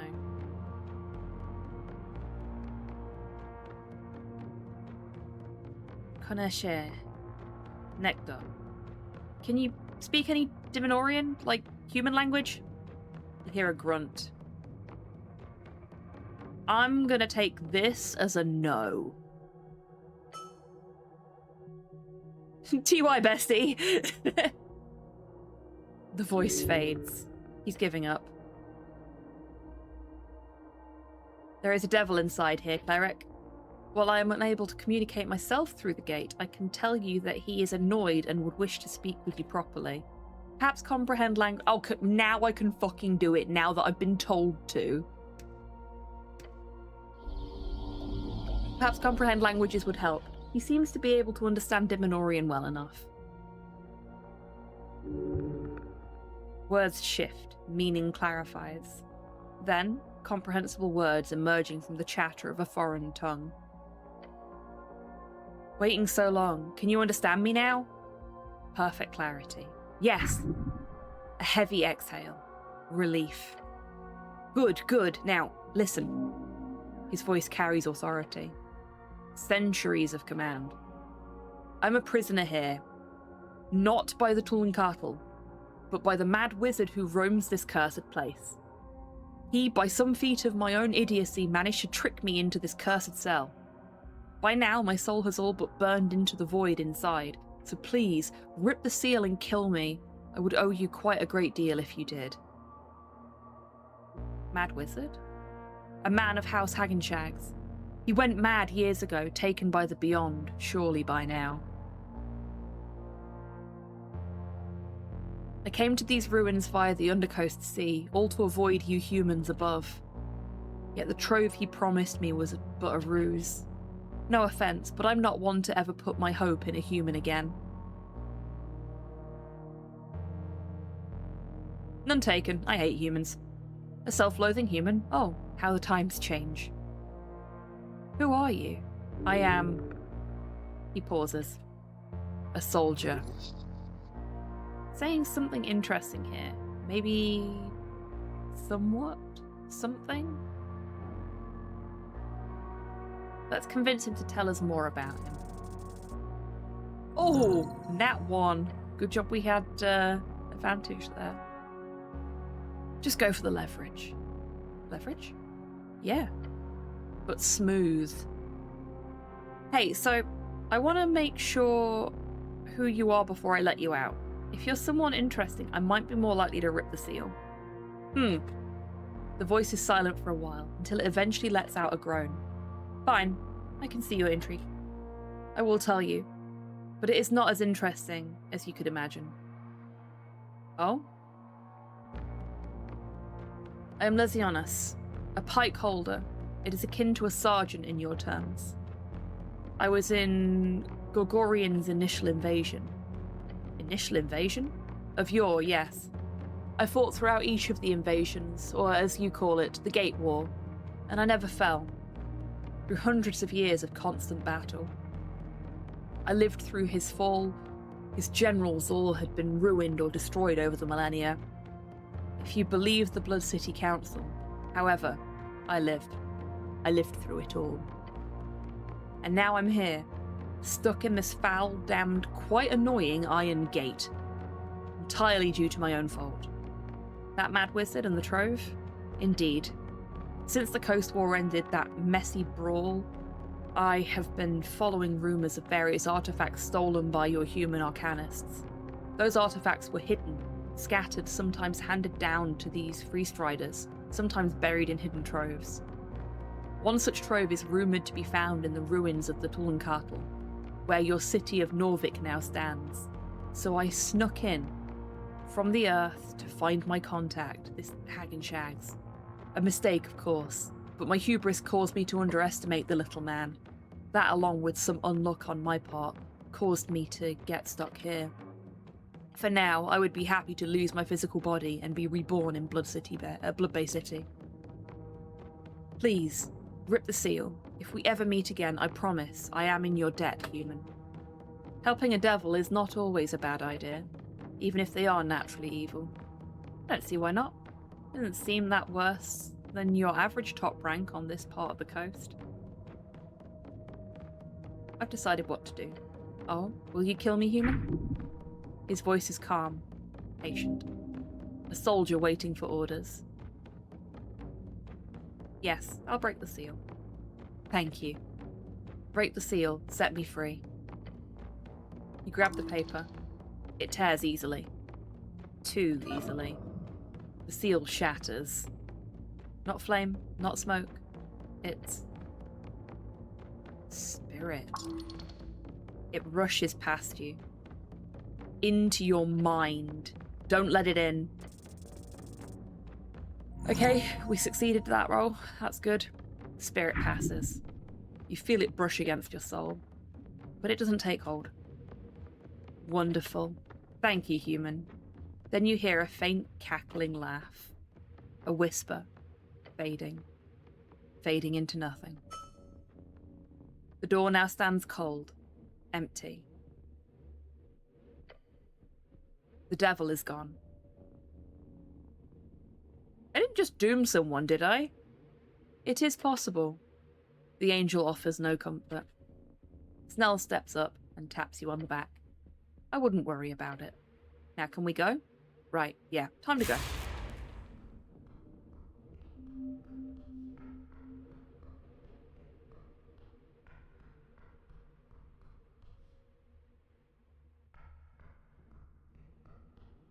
And now we're back here.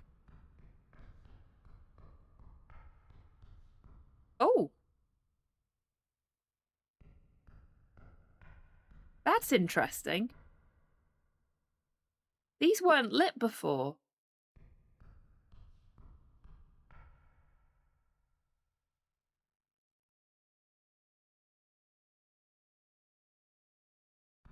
Does that mean there's 2 more souls that I can set free?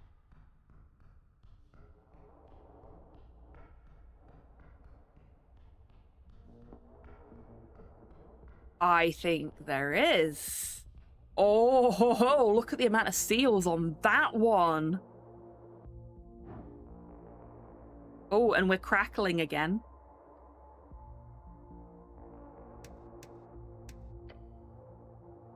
You approach the round door. Oh, I need to stretch, hang on. Oh, gosh.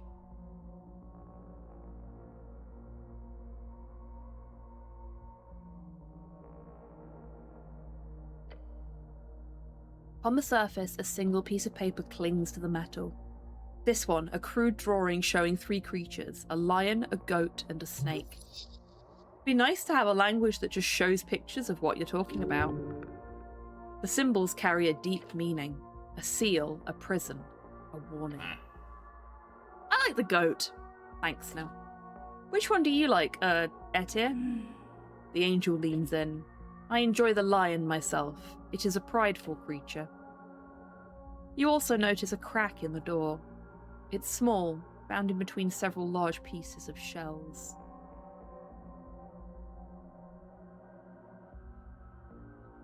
Oh, thank you for the posture check and the stretch door port. I think part of my problem is I've not pulled my chair in properly.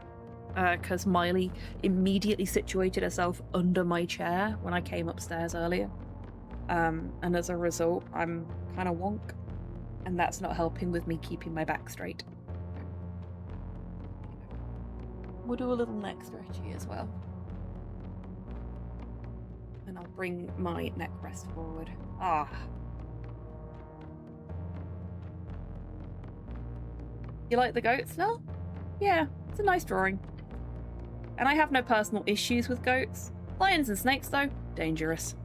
Don't like that. But you like catfolk. Catfolk are great. Lions, not so much. Now, can we leave this thing alone? I'm getting the creeps. You like lions, Etir? The catfolk of Ascani have always fascinated me. Their architecture is beautiful. I agree. How swell. Her many eyes glare at you, urging you to do something or leave. Let's look through the crack.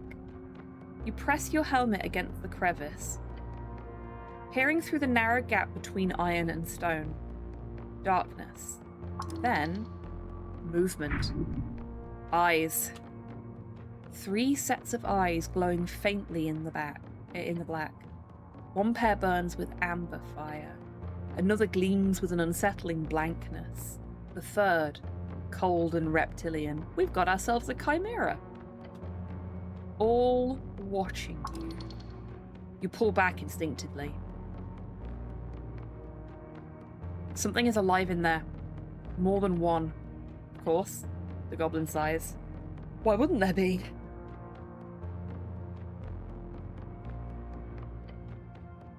You reach for the paper. Your fingers brush the crude drawing. Esoteric energy surges through your arm like lightning. Damn.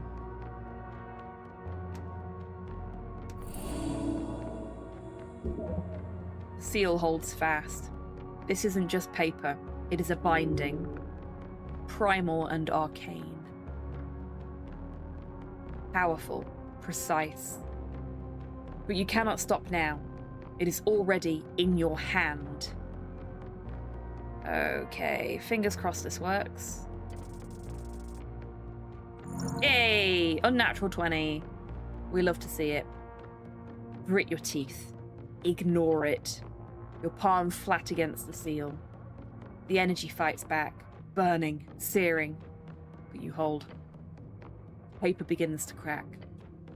Glowing lines split across its surface. And the paper crumbles into ash. Nothing happens with the door. It remains shut. It appears whatever was inside has been lost along with the seal. That was awful. Last one.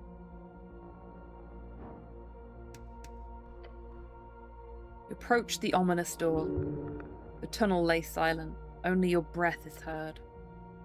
Placed across the surface, you see pieces of paper covered in ancient writing. Seals. They keep the spirit inside stable. This is freaking me out. Seals. Esoteric shekels, yes. This is a prison. Indeed. These are cells. Cells of the soul. I have heard of these, the angel speaks into your mind. A prison made up by Antispalian folks. Look around the crevices of the door. You press your head against the ground, against the walls. You see clearly, this door does not lead anywhere. It is not tightly sealed, nor is it very fastened against the end of the tunnel. It's simply an iron door sat upright against the wall. Oh, that's actually freaky. Feels cursed, at minimum. It is, in fact, a magical way of capturing creatures, not cursed. Sounds cursed to me. That doesn't sound cursed to you? It does not sound cursed to me. Well, it sounds cursed to me. Let's talk to the door. Hello? Your voice echoes down the tunnel. The angel beside you appears to freeze mid-air. Her eyes focused on the iron door. Then, after several seconds, you hear, there. There is someone here. A light voice dances in the air. It gives you chills. I'm the cleric. Who are you? There is silence for a while longer. You have become what many aspire to be, a devoted cleric. Gained 75 XP. Then, the voice says, it's been long. I see naught. I feel naught. Yet you I hear. You beyond the door. I have a favour to ask you. Depends on what it is. The voice is silent for a few seconds longer. The suspense is great. I'm sure it'll just... Please, save my husband. Oh. You catch a glimpse of the goblin giving you a worried expression. I know not what you are. I do not speak your tongue. The strings grant me these few words. They broke his soul into paper. He made a grave mistake, but this punishment, it is beyond cruel. They wanted him to see the end of the world, to lose everything. My love, my foolish, petty, wonderful husband.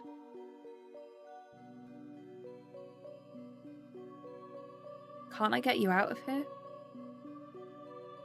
We'll help, don't worry. My fate is written. The voice fades beyond the door. Lady, we'll get you out of there. She really tugged at his heartstrings. Please break him out. Break the paper. Speak his name, please. Save my Iskurum. The pleading voice then stops. Lady? Hello? Nothing. Jeez. That was something else. I think I understand. A woman in distress. You need to help. There is no doubt. Yeah, let's look into this. Right, Etir? We have to, Behind you, the angel is shivering. A glittering dust falls from her halo as it spins erratically. Her voice enters your mind, stuttering. This is a travesty. Agreed. Her body shakes in the air. To speak through an iron door takes a heavy toll. If she has truly been in there for millennia, then her soul is already withered. You must break the seal, cleric.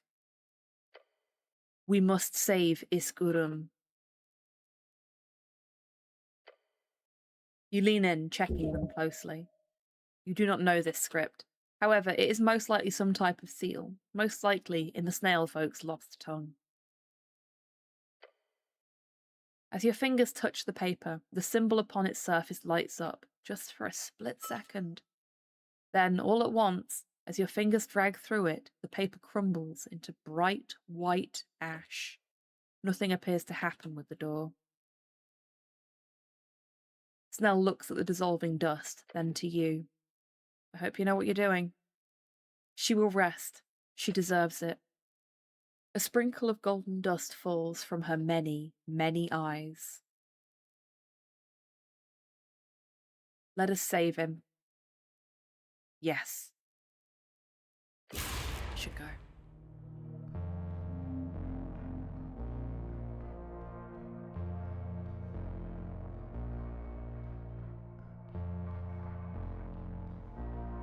Oh, it's this way I want to go.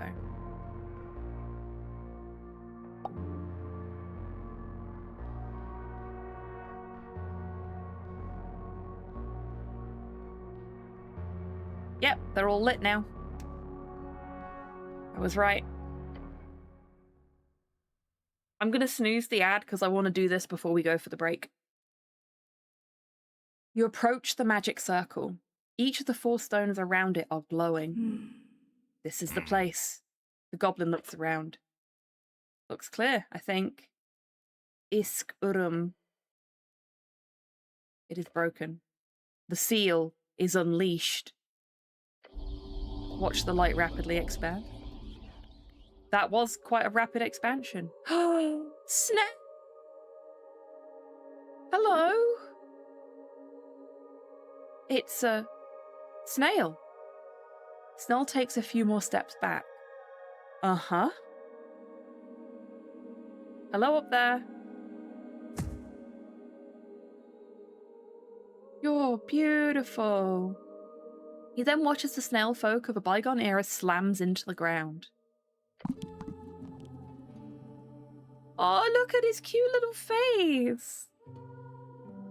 You watch the creature shake and snivel, its flabby skin moving about freely, its glistening surface reflecting the light. Look at its shell. It is covered in trinkets, books, vials, and all manner of esotericals. There's no doubt. This is a wizard of the highest degree. He's a wizard. Wizard snail. It gives off a faint glow in the dark of the temple. A Gate-era artifact. A magic staff befitting for a wizard such as yourself.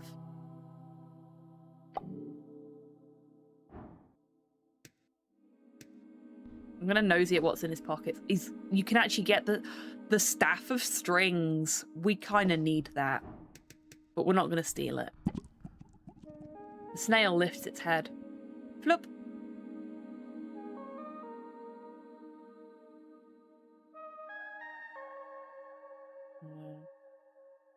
Shake your head and gesture towards the ears. Inte Forster. No comprendo. Cat speech? Really? So this is what the Toonkattle looked like. Yalu. The snail holds up his open hand, 4 fingers stretched out. Then he twists them with a snap. There we go. That should be better. I always keep a tongue prepared for this specific situation. Nothing as awkward as dealing with foreign dignitaries when you've run out of your slots. I am Isk-Urum, cord puller of the Tulan Empire, master of the path, servant of yore, lord researcher and diplomat of peace. I love him already. Hello, Isk. Do you want to join our party? He lowers his soft head all the way to the ground. I'm Ragan. Greetings. By yore, do not worry, Mr. Ragan Cleric. I am not poisonous, nor do I hold any ill will. Beware, he is reading your mind. Apologies, I cannot help it. What? That's not the kind of phrasing I'd use, but yes. Snell squints and stares at you both. Hold on. Is this some kind of wizard thing? Green one, do not appear to be as loud on the strings as your iron friend here. The snail leans upon his staff. I cannot help but hear everything you think, cleric. It was cleric, was it not? It is. And greetings, Tulin. Ah, a celestial! Grand! You spirits sure do come in all shapes and sizes. What a fascinating meeting we have here. Now, The snail man looks around, leaning on his staff. My mind seems to have slipped a bit. You couldn't care for some exposition? Be careful what you think. He'll hear it. He hears this right now. What's the last thing you remember? His eyes retract close to the base as he mutters. Oh no. I was on trial. For what? I doomed us all to the flames of Esuth. It was entirely my fault. What did you do? I made a deal with the Red One. He mutters to himself, trying to remember. It is difficult to read his body language, for obvious reasons. However, you get the feeling, as he recalls more, he grows more shaken. Esuth, the great dragon of Tulam, our band. I was the diplomat who enacted the plan of peace. We invited the dragon for an exchange of knowledge. Truth is, I was greedy. I wanted those strange draconic techniques. The power words. I was not alone in my hubris, nor did I set this plan in motion myself. But it was me who put it into motion. What happened? Please stop. Sorry. The snail man looks pointedly around the room. Or at least you think he does. More of a gurgling sound. I am personally responsible for the deaths of approximately 50,000 to 100,000 of my kin. The destruction of Toonkattle. Yes.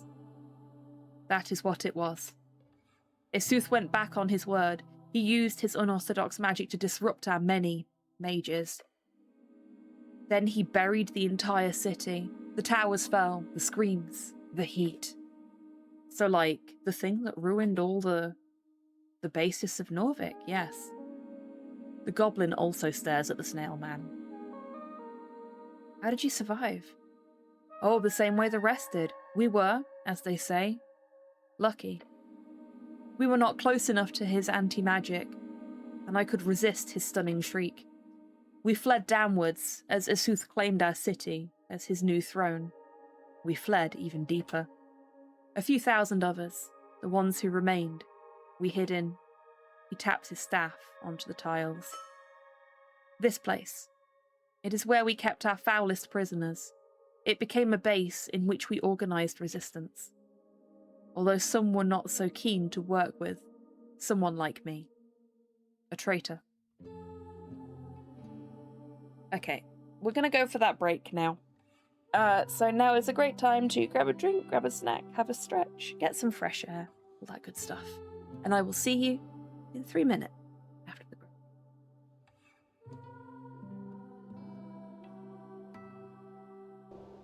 Let's go for a pineapple pizza straight off the bat and see if it's that again.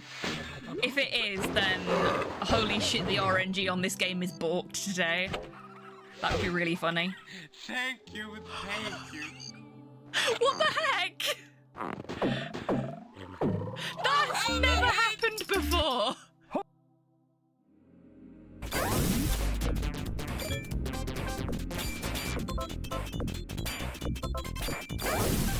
Holy shit!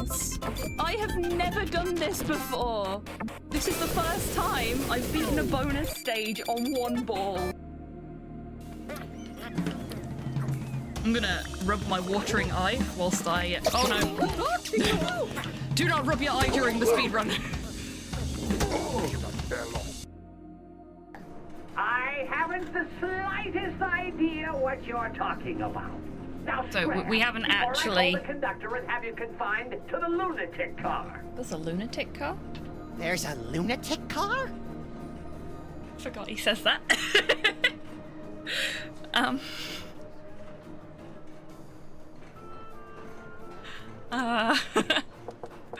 Who is it now? Feeling a little called out right now.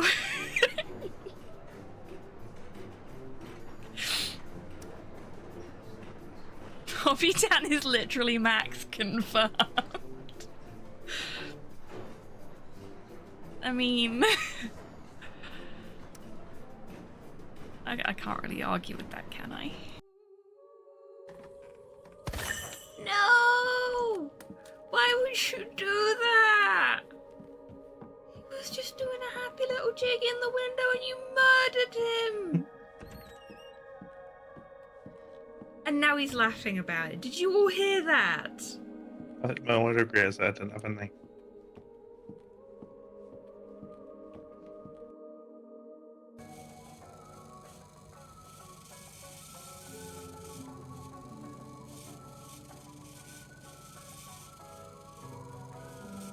Oh my god.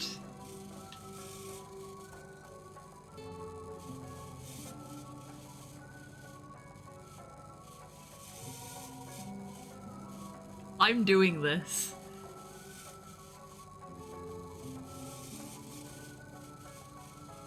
Yeah, work those legs.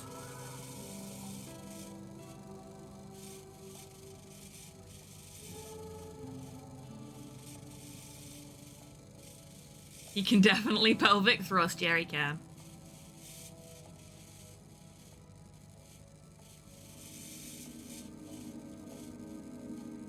He's a popular guy then.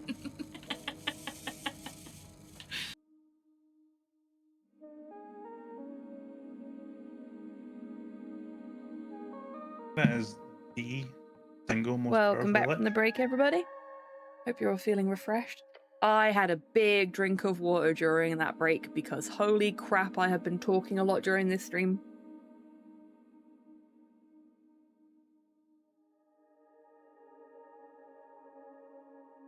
I didn't think I'd clicked on that one.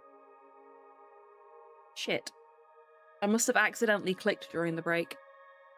I believe you've been imprisoned here for a very long time. How long? His eyes retract as if he does not want an answer to his question. When were you imprisoned? I'm assuming an era of dragons occurred after our reign. However, we ruled in the aftermath of the shutting of the gates. It had been 211 years since then, and the year when our city burned. During the Fade era then, not very long after the gates had shut. That is exactly 1,016 years ago. He grips his staff. You can hear it creak. Millennia? I was in stasis for millennia? I'm sorry. Yes. Yes, it is. Good gods. His eyes shoot out, aiming around the room. He's alone.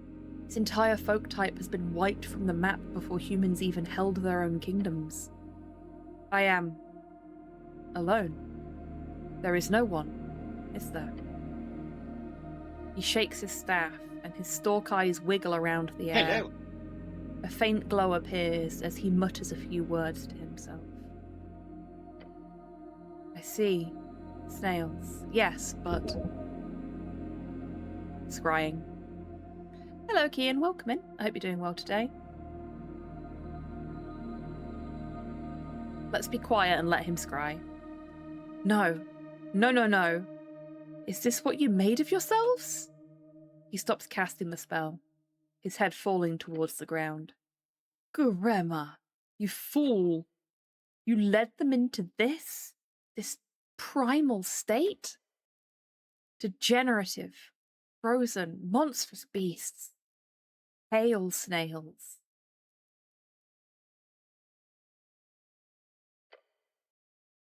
He lets out a mad laugh. They wanted to use the primal cold to break the dragon's fire. That bastard. He led them into pure de-evolution. It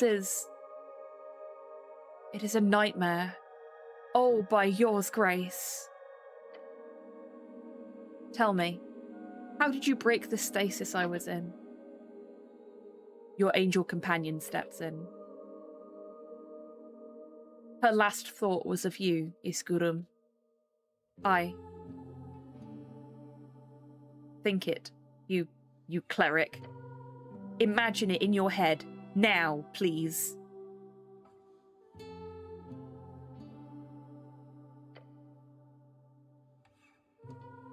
Tut Erma. She was in an iron door? They threw her in an iron door for millennia? His eyes droop down towards the ground. I cannot believe it. My actions caused. I ruined my people. I brought flames. I divided them. Yet in the end, I did not even pay for my crimes with my life. Instead, I pay by standing here, alone among the ashes.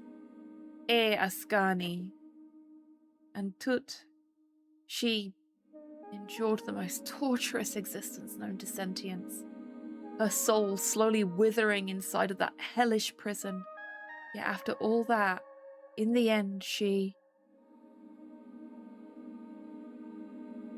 Like Etia said, her last thoughts were only of you. He lets out a grunt, and then a painful howl. Then he roars a deep, bubbling scream, causing his glistening flesh to vibrate. When he stops, he takes his staff and slams it into the ground. I reject this string. Yours words do not speak of a humble nature. He broke off this world to make his own path. I will do exactly the same. What are you talking about? He lets out a gust of wind. I can fix this. What?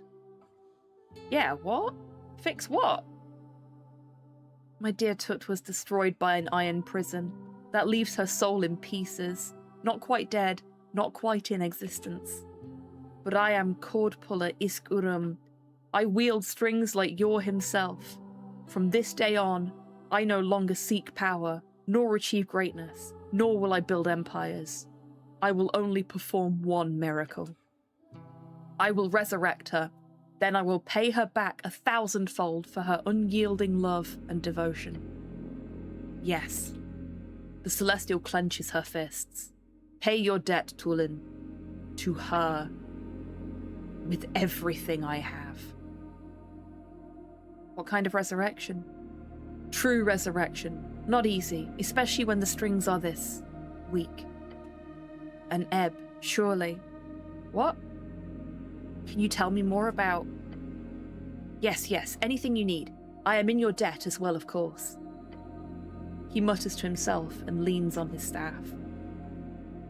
I now have a time limit, cleric. In 200 years, the fragments of my wife's soul will leave this plane forever. Thus, I can no longer resurrect her. And it will take time, but it can be done. Anything can be done. He's coping, but not in a terribly destructive way. Fuck yes. You need anything, just let me know. Thank you, my green friend.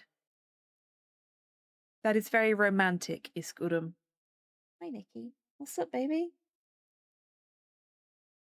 What's the matter? You don't normally come in to me for cuddles. Slow disappeared. Yeah. Oh, little man. Little man. Sorry, Nick's come and put his head on my leg, wanting cuddles.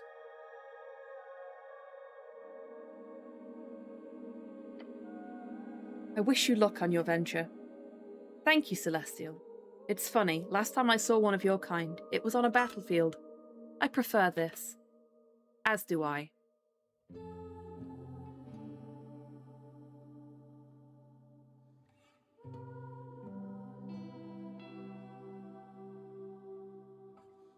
Oh, very cute.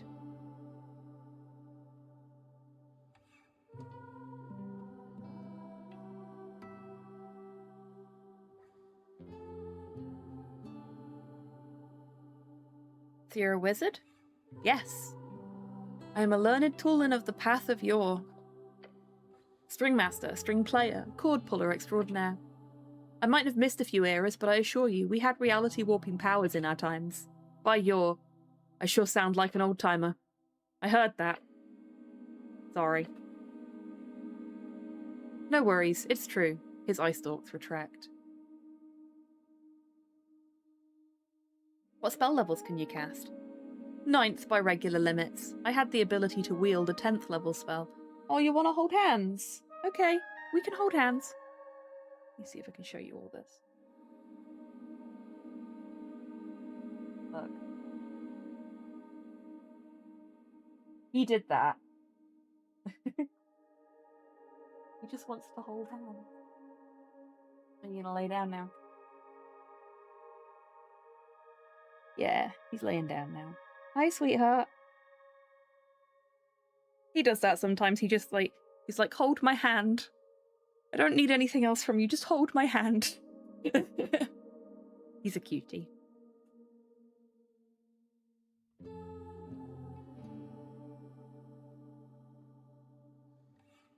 Ninth by regular limits. I had the ability to wield a 10th level spell at one point, although it was, of course, a weak 10th level spell.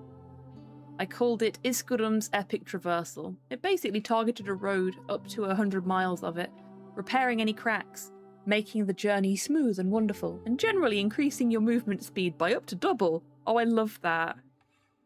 Oh, thank you, Kian. For anyone that didn't catch what it says, be the cryptid you wish to see in the woods. It is a Welcome to Night Vale t-shirt.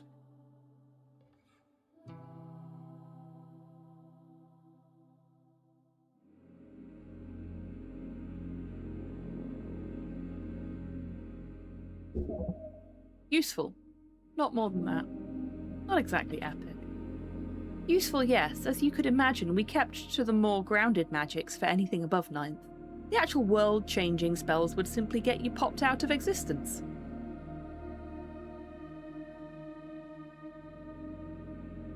I mean, yeah, can we just get him to do a tour of the entirety of, like, the UK and Ireland, perhaps? Yes. I named it Esoteric Events. They apparently began during the Gate War, but grew worse during my lifetime. He named them. The things that we've been referring to as esoteric events were called that by him. Irresponsible usage of magic could easily cause them to appear. Some called it wild magic. Some called it yours curse. Your name stuck. We still call it that. Oh, do you now? I suppose the tongue spell translated it properly then. Can you teach me your 10th level spell? No. I'm afraid those epic tier spells are not the stuff you can share. At least, I do not know how. What 9th level can you cast? Nothing currently. When I was cast into stasis, Gurema made sure to place an ebbing seal on me. That is a curse, essentially. Makes me unable to cast anything above, in this case, 3rd level spells. So currently, I'm not so powerful at all. But do not fret. It will fade in time. Hopefully as the ley lines grow stronger all around. This ebb. I'm a wizard too. You now, good to hear. It does make sense. Someone with a head so attuned to the string is usually either dipped in a soul river at birth or a powerful mage of some type. Or a crazy person. Maybe I'm all three. Wonderful! I was hoping this era of yours was acclimated for magic use as well, despite the past. Are all snail folk wizards? Oh no, but many, yes. Not all are naturally acclimated to string manipulation. It's from a gift we were granted by as we arrived on the Great Whale's back. That's all I have to ask about wizards for now. I can see that. How wonderful to share. Okay. Uh-oh.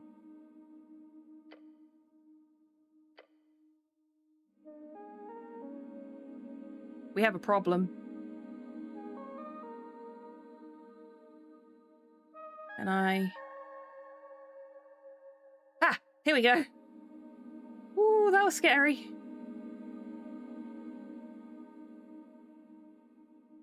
There's a little scroll bar here. And sometimes my mouse scroll wheel freaks out and just dumps us, like, up here. When all of the conversation is down at the bottom. Do you have any questions? You know, about all the stuff you've missed? A couple of thousand of them, yes. I will also, of course, dive into whatever libraries you have available for information soon enough. Yeah, agreed, Sol. It's a little bit wonky, but I'll let them off. I believe it's quite a small team that made this. So there's always going to be quirks. We've definitely seen a few typos as well. But that's to be expected in a game with this much text. You do still have libraries, I hope.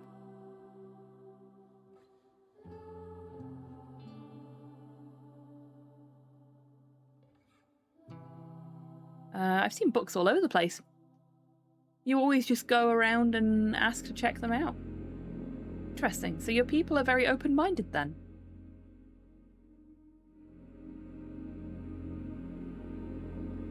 Sometimes. That pale man looks like an interesting spellcaster. We'll see how they react. Oh god. I was avoiding the Viscan one, but I forgot that he can just see everything that I'm thinking about.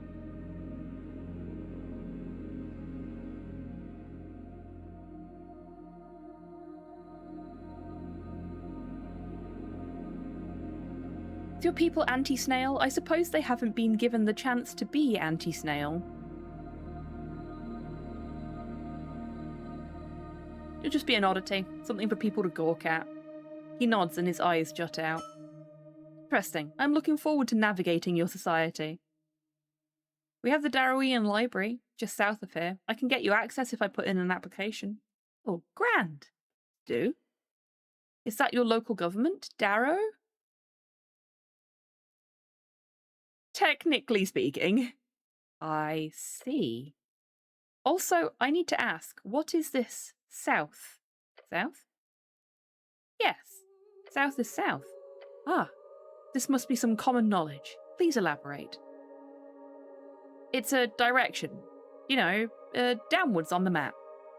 Interesting. Do you not use inwards and outwards? With and against? The scholarly version is seaward and inland. Which one's forward in your case? With is when you move along the coast, with the movement of the sun. Against is against the sun's movement. Ah, we use west for with then, and east for against. I see. Do you know the etymological origin of those words? I find your use of them quite fascinating, especially the fact that my tongue spell does not localize them. Well... interesting. I love that we can just imagine things and the snail's like, ah, yes, I see. That you base your directions on a map is very different from our way of navigation. Later, I will very much love to pore over your findings and documents, especially those maps. So, what do you want to ask? He lets out a bubbling noise. Timeline. I can see images of your current world in your mind, your city, called Norvik. You live upon the ruins of my people's creations. Very interesting. But I'm interested in how you got there. You appear to be human, yes? I love this guy. Yeah, me too. I really hope he joins our party, because I fucking adore him already. And we've got 3. 4 is a good party number, if you ask me. Remember the dragons of the East bringing your people to the coast as servants. Slaves, rather. When did you break your chains? It was during the Fade era. Humans broke free alongside many others as the big ones fell. It was... I see. I am both relieved and extremely happy to hear of their demise. You're welcome. I love how we're just cutting out the middleman here. I'm the middleman. But I must ask, whatever happened to Esuth? His downfall must have been at the hands of some great warrior. Oh, I know that one. It's a children's story. Oh? The Little and the Large. Well, think about the tale. A gnome befriended the Mist Titan of Ascani, and together they defeated the Great Red Dragon. Abacus the Half-Wit and Caillemot, the greatest of friends. We read that book, was it last week's stream or the week before's stream? You're kidding. By your, that is. Very good. Very, very good. An ironic end for such a horrid beast. Defeated by friendship, he lets out a blubbing laugh. May his bones be cursed forever. Humans of Old Dimenor broke free and built kingdoms. Hold on, let's see. The snail retracts his eyes and goes quiet for a while as he listens to your thoughts. Do go on.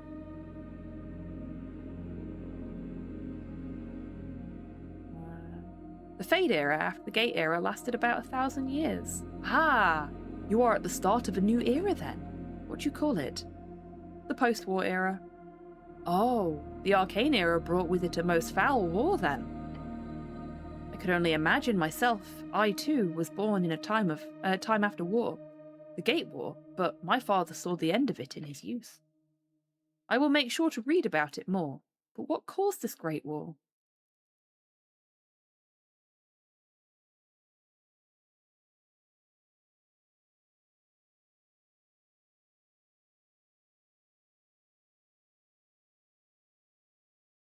That is a concerning answer, considering what we're investigating at the moment. An imp assassinated an elvish priestess and set the whole thing in motion. I'm going to go with it's complicated, but this smacks of what we're investigating. Bearing in mind that an elf died in that blast.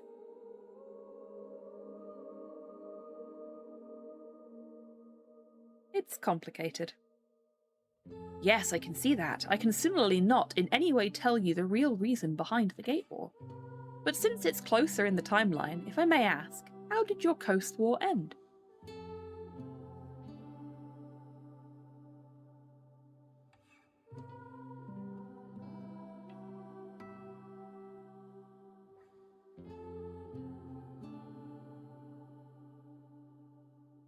We're going to go with it's complicated again. It's complicated.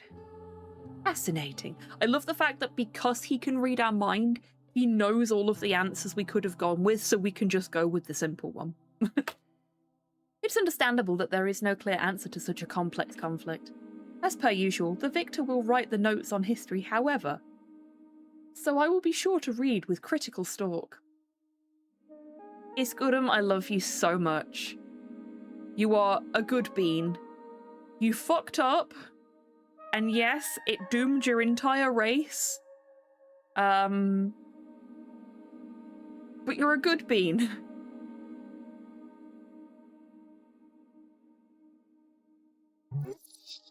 Stalk? Ah, I stalk. He was not alone in that fuck up. No, he was not. And your people then?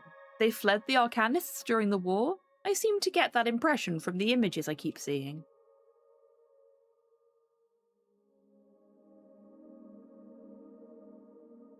Try best not to imagine yourself naked. I hope you can't see me without a help. Okay, chat, what do we want to do? Do we want to traumatize this poor snail man that's been in stasis for millennia and just found out that his wife died to bring him back with images of us naked?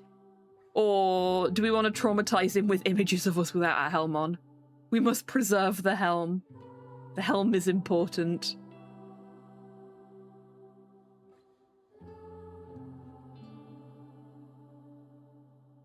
Okay, I'm gonna go with the helm. I really don't want to inflict nude imagery on this poor guy. He's had a really rough day. I hope he can't see me without the helm. Joke's on you. You cannot even remember what you look like underneath. Nothing too personal so far, thank you. Some esoterically attuned people cannot help themselves. It's honestly quite dangerous at times. My old rival used to run into my laboratory and think very loud and grimy things. The most heinous scenarios you could imagine.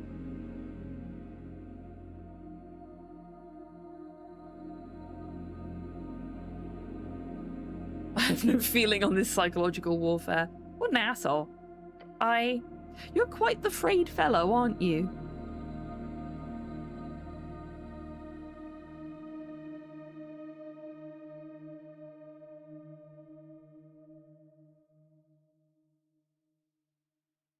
Yes, I am. His eye stalks glare at you in silence. Case in point.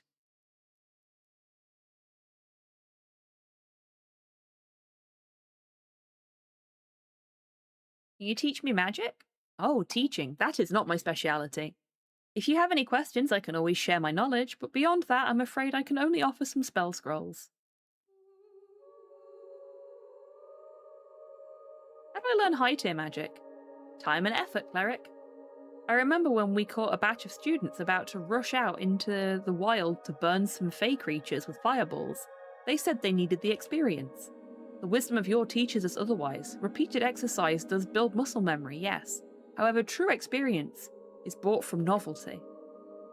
Be interesting. Your future and high-tier magic will be born from that. Oh, I love that.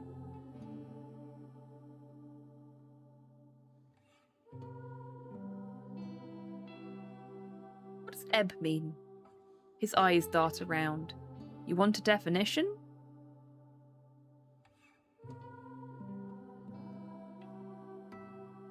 I spoke with a demi-lich who spoke of an esoteric ebb. A demi-lich? Dangerous friends to have, cleric, unless the world has changed by more than I imagined since I left. His eyes jitter a bit. Ebb is defined as an effect of anti-magic. Oh!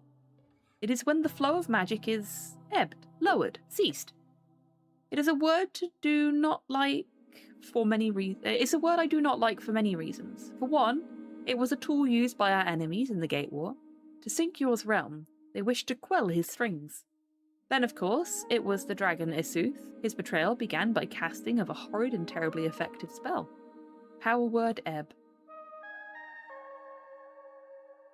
A 9th level spell? Power word ebb puts a clamp on your strings. A large area, I believe, up to 1,000 feet, becomes void of high-tier magics, and low-tier magic becomes unstable. Yet it is no simple anti-magic field. It is not an area of suppression of magic. It is the literal editing of the strings themselves. It cuts off flow to the strings, flow from the past and future, a ripple of non-magic through time. I will be honest, I have no clue what the exact parameters of casting such a spell would be, nor what the long-term effects are. But it does sound to me like your era has been affected by some terrible ebbings. For your strings seem to me as if they are indeed clamped and clutched, as if struggling to breathe. Oh, for goodness sake, it's done it again.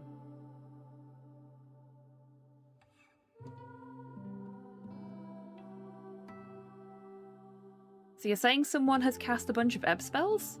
That is a lot of questions. I'll say possibly, probably, not really, and yes. Through time.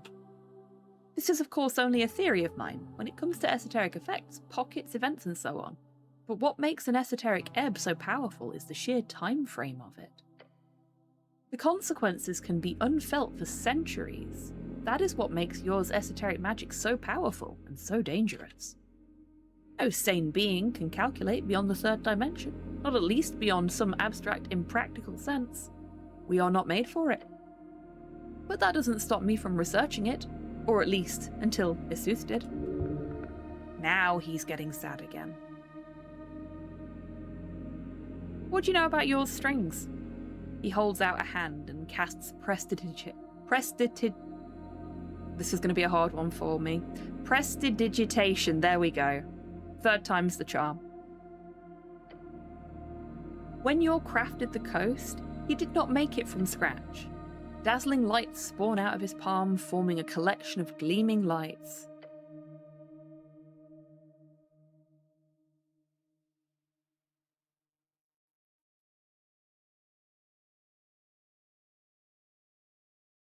I wouldn't really call that a block of text there, Kian, and good luck with the OCs. He based his design on others, the landscape, the water, the wind, the biome, as well as the magic. In most other realms from what our history teaches us, ley lines, as in the thing we channel magic from, is usually formed as a web. A network, a weaving, a series of nodes connected. The design was fundamental and solid. It connected so many material realms to the outer ones. As in, they were not just one. The solid world of mortals on one side, the worlds with all the angels and demons. I'm getting tired from the reading. I'm gonna have to stop soon, I think. Angels and demons and non-mortals on the other, a magic web interconnecting them. Most Anticipalians, there we go, Anticipalians, will tell you the same thing. Jesus Christ. Hi, Slow! The dogs are happy to see you. Say hi to Slow, chat.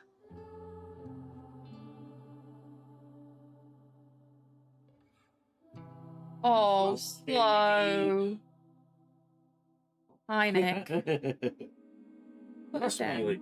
Doggy yoga. I apologise for interrupting. I wasn't trying to. I was just gonna. I don't know. I'll have to have a look. But before you go, Slow. I'm just gonna sort of wave and be like, Jesus. Nail. Isn't Nail. he beautiful? Yeah, I think he is beautiful. So is the You too, snail. Lyle. You talk. Stop growling at me. You would like the mollusk. He is the last of his kind. He's been imprisoned for millennia, and his wife died to bring him back. He's having a bad day. There was something really nasty after I said that. Having a really bad day. Well, yeah.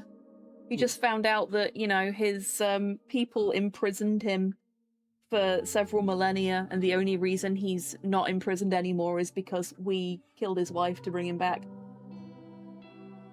Goody! Yeah. Playing the lovely, uplifting, and hopeful game, I see. I mean, he's taking it surprisingly well.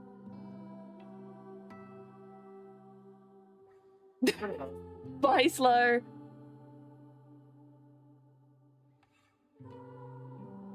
He acts like that isn't like standard bullshit for any D&D game we've played.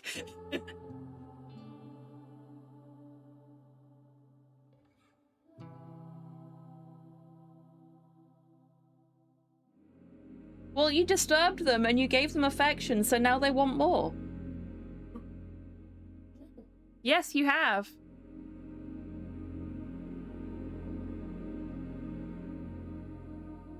Right, before the gates closed, we were separated. He nods. A perfectly understandable reaction from the dogs. Yeah, exactly. Yeah, but he got better from the breakdown, Soul. Like, he managed to have a breakdown, and then 5 minutes later, he's chatting to us about where the local library is. He's decided he's going to resurrect his wife. So...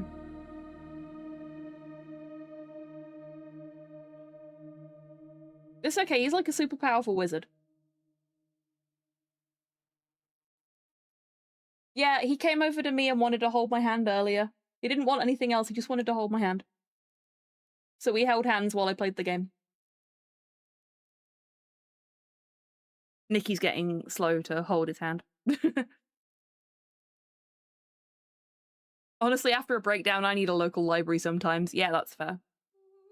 He nods. Yor did something different. He created the strings instead of having a series of nodes with connections between them. His ley lines were simply just nodes. They contain a sort of esoteric vector.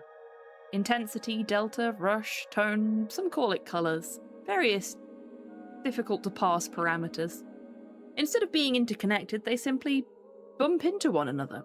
Physically, that is how they interact, to put it in simple metaphor. However, Yor did something ingenious here. He took the design of those interconnected webs and repurposed them, not to connect one another, but to connect with themselves. Over time itself. Connected from the past through the present to the future. A straight line, a chord, a string. Remember, he is reading your mind. Every option you think of will be presented to him, all at once.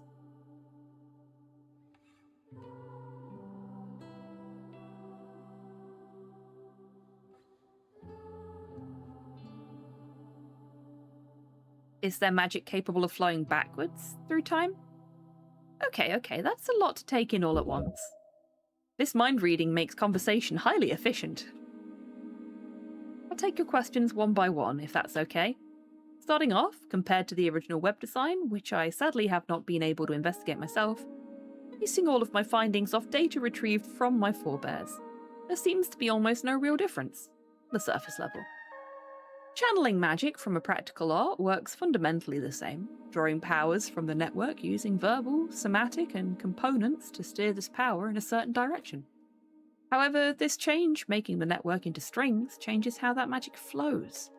Instead of being focused on that one point in time, it is constantly connected to the past and present. Part of that power is leaked in each direction.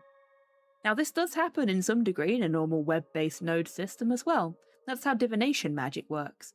But instead of it happening in a natural way, just like we remember where we were a second ago, so does magic. Just like we can extrapolate on current information in order to reach conclusions about the future, so does magic. The strings instead are directly connected. It would be as if we constantly saw ourselves in the past alongside our present, with glimpses of the future. Like a constant, permanent form of divination magic. It's quite difficult to imagine. To answer your second question, I do not know why Yor made the strings this way. There are theories. He could have done it to perform some type of chronomancy? Perhaps it was simply an experiment. My personal belief is simply that Yor found it efficient.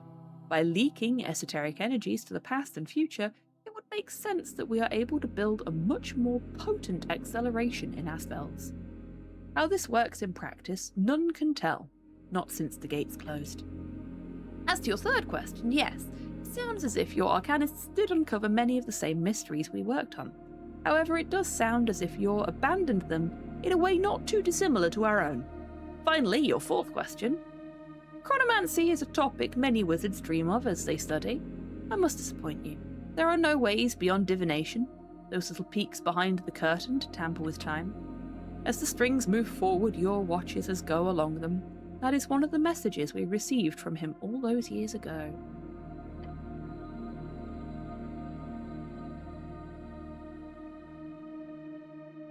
Thank you, that was very informative. Problem. I am no lecturer, so apologies if I'm ranting too much. Aw, no, you're doing great. God, I have so many options still. This conversation is so long. It's great, we're getting so much lore, and I love it, but... Oh, man. Like, are we gonna have spent most of the stream talking to this guy?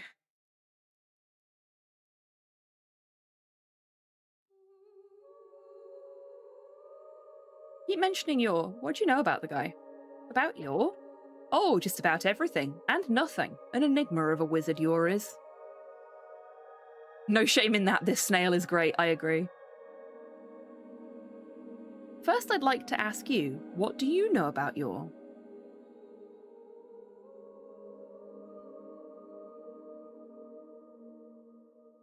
One who created this place and invited people? The snail man listens to your thoughts intensely. Then he asks, beasts of yore?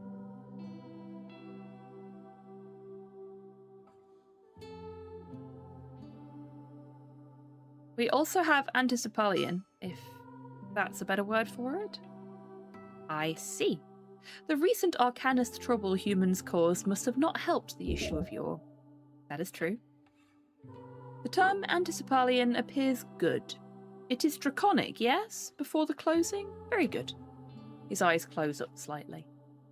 In the old world, Temenkartl, we worshipped oppressive gods. Oppressive in the sense of absolute power. My forebears left willingly at the invitation of yore, to never again serve. So it's important to remember our love for yore was not subjugation. It was a partnership, in the purest sense of the word. So to be clear, I am not a numinist. I have no religion. I do not worship yore. My people were raised into self-idealization by yore, given power, esoterical forces.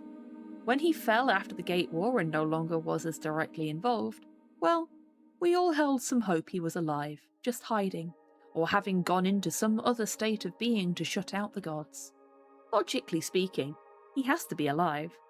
That is my input on the discussion. Why? Because his realm still stands. I do not believe in a natural existence for this coast. I believe, although my evidence for this is faltering, the realm would collapse if yore truly died. This place is held up by him. Thus, its existence is proof of his well-being.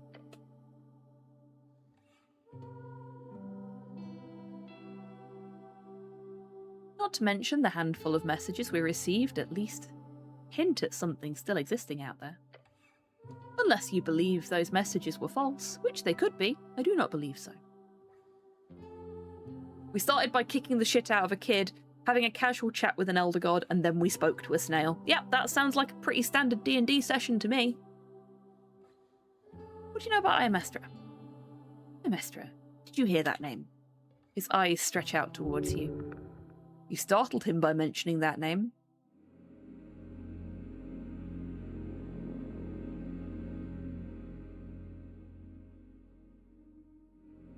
Talking wall. Chansey? That was the name of it, yes. That is the name of a founding shell. One of the first snails to be invited by yore.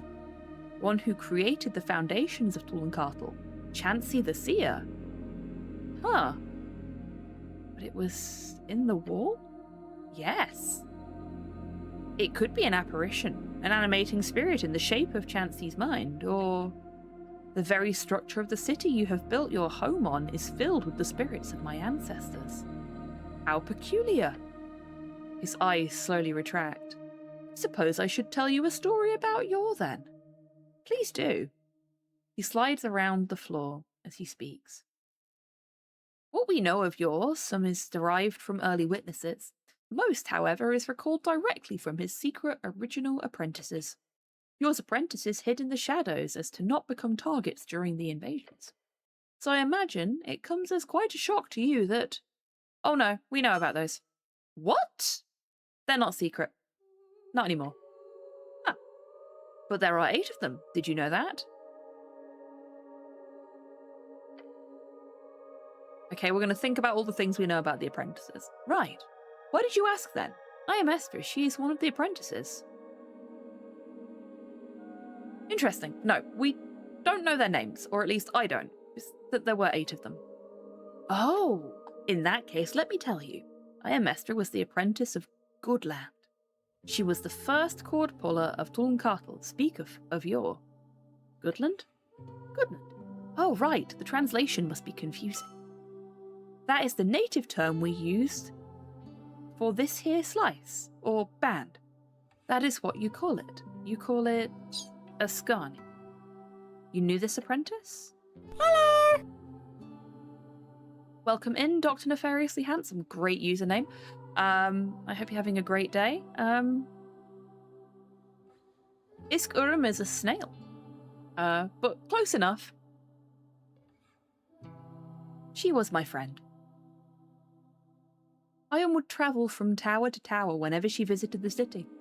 She was old, frail by the time I was born, yet she travelled like no other. I was taught prestidigitation by her. Her own personalised version. No doubt you would ask me to teach you, but that would be impossible. Only she could be a good enough teacher to spread such a complicated cantrip. What's the difference?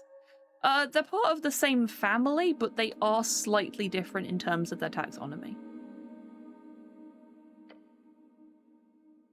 Though I can't get into the details on that right now because my brain is not working hard, is not working well enough for that. I would say it's because he's got a shell, but that isn't actually accurate. There are some slugs that have shells. As Primble says, that exact general statement.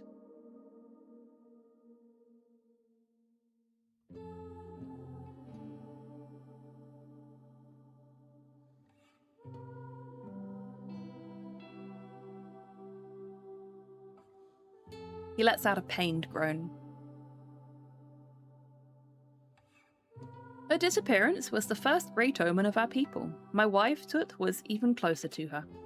We missed her dearly. What was she like? Kind. He nods. They used to call her the neutral good apprentice. I tended to agree.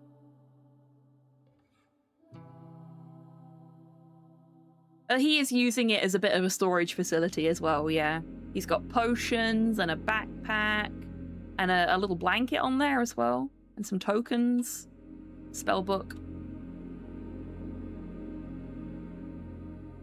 Oh, and some more bags there.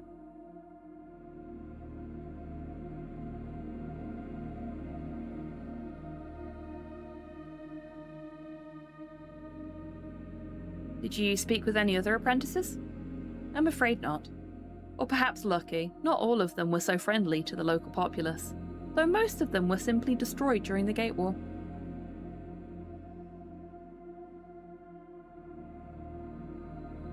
Yeah, he's fantastic. Both mine and chat's response to him so far has been, yes, we want him in the party, he's adorable. Such a good-natured snail. So you spoke with someone who spoke directly to Yor? Yes, many times. She could never tell us much about her master, of course. However, it was clear he, too, was an interesting figure. A personality, if you will. Just like all the tales painted. Why would he send an apprentice? Why not talk to you himself? That is a good question. We never had an answer. Why did she disappear? That is a very good question. One day, she was there. The other, she was not. It was the last of our kind. I was the last of our kind to meet with her. I found her acting peculiar, stressed. She asked me, Isk, how much would you wager on a shell flip? And I waited for my answer. I told her I'd wager nothing important on such bad odds. A shell flip? It's when you toss a flat shell into the air to see which side it lands on. A 50-50 fair game. He shakes his head. Master, she accepted my answer and then left. I am still not sure how to interpret such a strange question. But that was it. She was gone. The Gator of Askan, our connection to Yor, gone. Soon after, just a few years, Isuth burned it all down. Okay. What's betting Master had a little bit more to do with the thing that Isk got imprisoned for than he realizes. And that's what the coin flip was all about.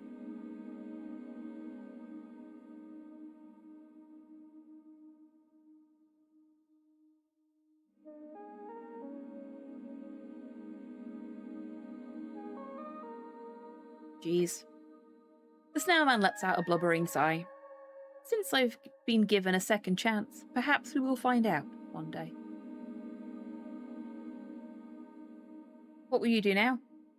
I will build a base, laboratory, somewhere in this city of yours, built upon our ruins. Any tips on who I should talk to? I kinda don't want to point him towards Visken.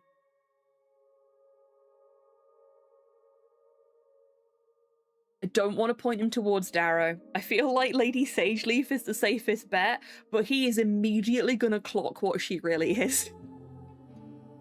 I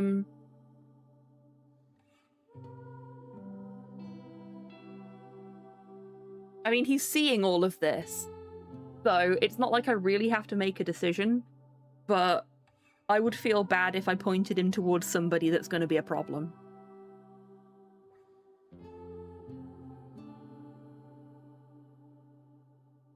Maybe the nice burb that runs the bookshop as well.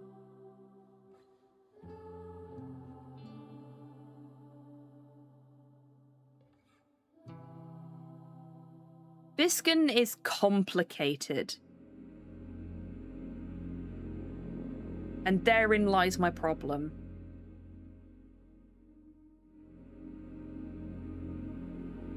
Yeah, that's what I was thinking, Sol. But again, he's immediately going to clock what she really is, and how's he going to feel about that, seeing as he lived in an age of dragons?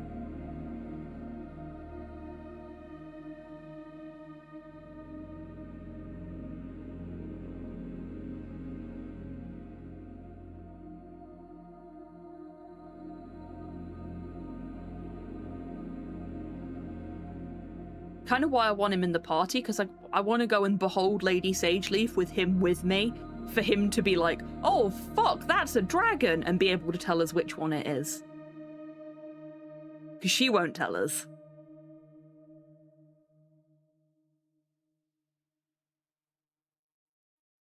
I don't trust Darrow as far as I can spit, and I can't spit very far.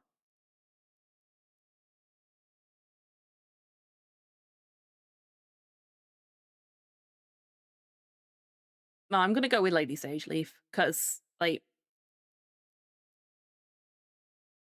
it's in Visken's best interests to not cause trouble for himself.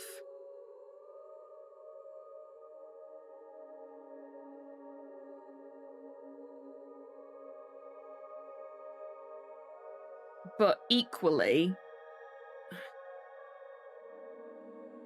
I kind of don't want Isk getting the wrong idea about resurrection magic. I know he's already got that knowledge, but what Visken does is not what he wants to do, and I worry for his safety.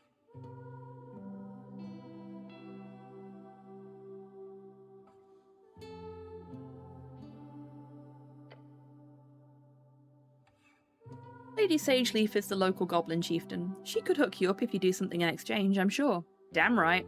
Of course Snell would say that. Oh yes, I see. Yes, this will help a lot. Thank you, cleric. Here's a thought. Every time I personally, not the cleric, think about Lady Sageleaf, I immediately think, can't believe the fucking dragon has tricked all these goblins. I wonder if Isk now knows already. Like, are we thinking that about Lady Sageleaf all the time as well? Or is it just me that does that, you know? Once I've established a foothold in this new era, I will return to my research, figure out how the strings have changed over the millennia, relearn my mastery of chords, collect the resources needed, then of course, he looks upwards. I will bind her fragments to this material world. I will return her to flesh, bring life into her once again. My dear, sweet Tut Emma will be given her life once more. Then if she will have me, I will build a life for us here, a life of peace, true, fair peace. I fucking love that for you, Isk. Wish me luck. Good luck. What are you voting for in the election? The what? We have our first ever election soon. You should vote. Voting? Hold on. Do you select your leaders through election? We're starting to do it now, yeah. Fascinating. Is there an elective system for landowners or mages, or...? Everyone gets to vote. Pretty much, at least. You just need to live here. Huh. You've shocked him. I did not expect something like that. Such a liberal paradise. Well, I am not one to judge these futuristic ideas. I must investigate. Tell me more. What do you vote for? Kings? Governments? Parties with different ideologies on how to run the city of Norvik. Parties! How glib!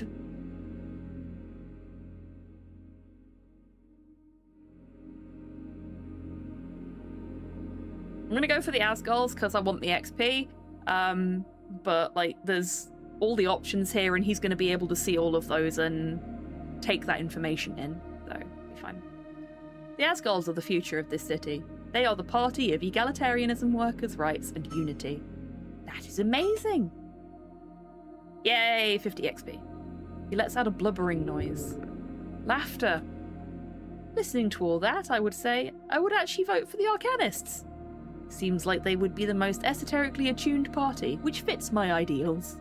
However, in my experience, a group of wizards working together tends to end up being quite the mess.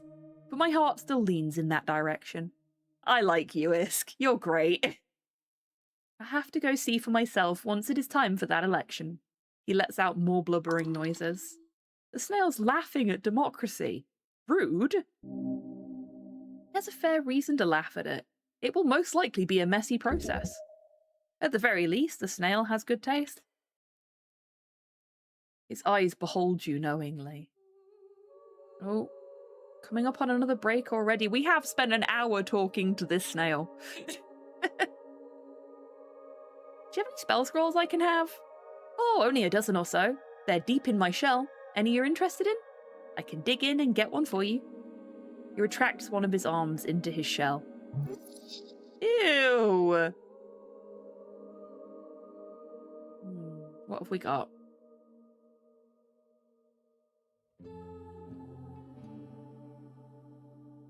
How about Aura of Vitality? I used to have that one written down. That's an oldie. I never was too good at it myself, but it saved my life a number of times. What about Astral Projection? You have particular tastes. That is not a spell you are even able to cast, not without great unreliability. I see. Too bad. No, you can have it. Enjoy. Isk, you are now my favourite character in the whole game. Please keep giving me free things. He hands you the tingling paper with a casual nod and the intense power rushing through your arm as you grab it. It will tear a hole in you. Grasp it with your life. Thank you, Constitution. Considering the state of the world, it would not have the intended effect even if you did know how to cast it, so it's useless to me anyhow. But I suggest studying it. Knock? Who's there? Sorry, I'm just kidding. That's a very silly Tool and Castle joke. I'm sure you wouldn't get it. But no, sadly, I do not appear to have that spell here. I wish you luck in finding it somewhere else. What about protection from evil and good? That's a classic. It is indeed. Sadly, I do not have many divine spell scrolls, so that is a no, I'm afraid. Anything else? The snailman stares at you for a few seconds. No, you seem to have thought of all I am able to hand you, except... Except what? Isk shrugs, while slowly retracting his entire head. Slowly. What are you doing? Soon the snail is no more, and you are standing in front of a shell. That's convenient. Then, as slowly as he retracted, he begins to leave the shell. Went over the esoteric attunements from your mind, cleric. It appears the only spell scroll you do not actively think about here, that you also do not already have memorized, would be this. He hands you a spell scroll. The Scroll of Wish. By Yor and his disciples, what are you holding in your hands? Wish? I'm sorry, what? Isk Urum, that is a very dangerous item. That's not, like, the wish, is it? That is wish. However, you cannot memorize it at your current level of attunement. Attempting to cast it directly would also take, even at your level of talent, weeks, maybe months.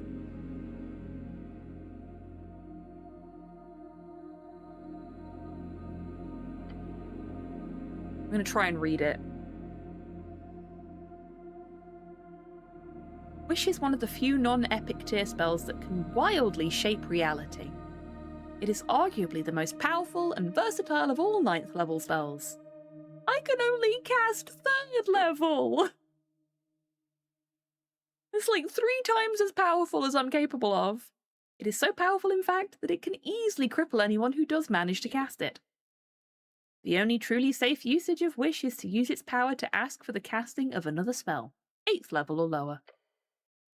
You could also ask for a weaker effect, which have been proven to be safe at times, but if you word your wish poorly and the effect is broader than you intended, then you are, as they say, screwed.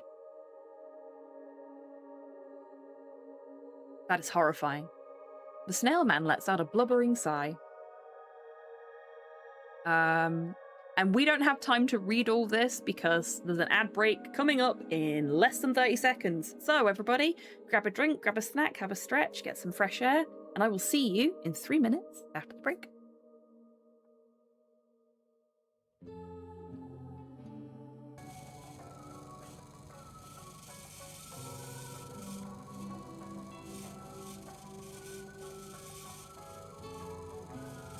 Oh my god.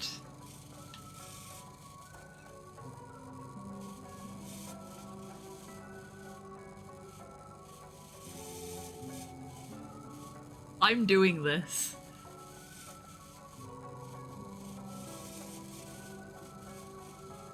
Yeah, work those legs.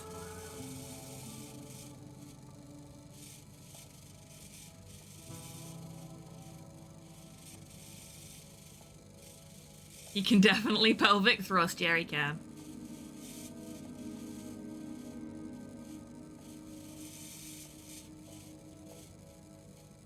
He's a popular guy then.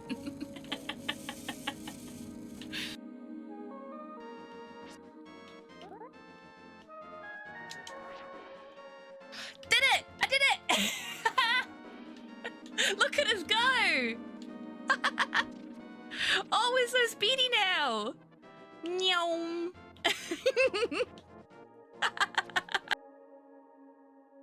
What are you doing? You're being lewd again, Long. I am More like trying to more like- actually clean a single bit before I move on to somebody else. I'm cleaning plenty, okay? How many dicks have you drawn in the fucking laundry? Not one dick. How many times have you written cum on it?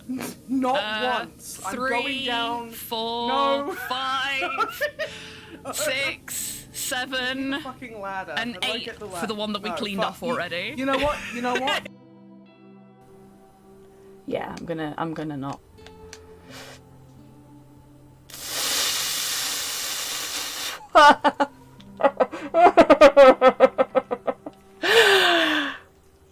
I'll take it. Would you like to explain the RuneScape dance to people that aren't familiar? Yeah, basically if 2 people were following each other, instead of what happens right now, we're... Oh no, it's working. Yay, it's working! This is the dance. You just have to be moving when it happens. There you go, folks. The RuneScape dance. Sun thunders your hawk. Ah! No! Hang I'm at 79%! We've done so much work! Robbed! Yeah, we've been robbed! Let's go for a pineapple pizza straight off the bat and see if it's that again. If it is, then holy shit, the RNG on this game is balked today. That would be really funny. Thank you, thank you. What the heck? That's never happened before! Welcome back from the break, everybody. I hope you're I'm gonna feeling give him refreshed. Let's continue our conversation with Isk. I received that spell scroll from a djinn I fought alongside during the war. It was a reminder to stay humble. For those who use it for personal gain, use it as a shortcut to greatness, always end up in ashes. I did not always listen to such ideals, but when it comes to that spell, I have respect for it. One of my teachers, the great Ridlos, used its power to shatter the hearts and souls of 100 ice devils in the process. And in the process, her entire being turned into a permanent esoteric pocket. Thank you, Kian. I'm giving this spell scroll not to use, cleric, but as a reminder of your mortality.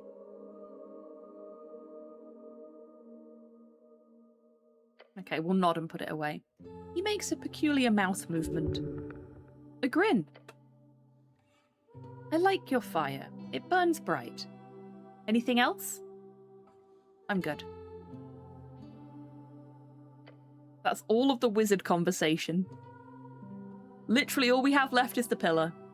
Do you know how to enter the pillar? Oh, you wish to enter a closed gate? That is bold.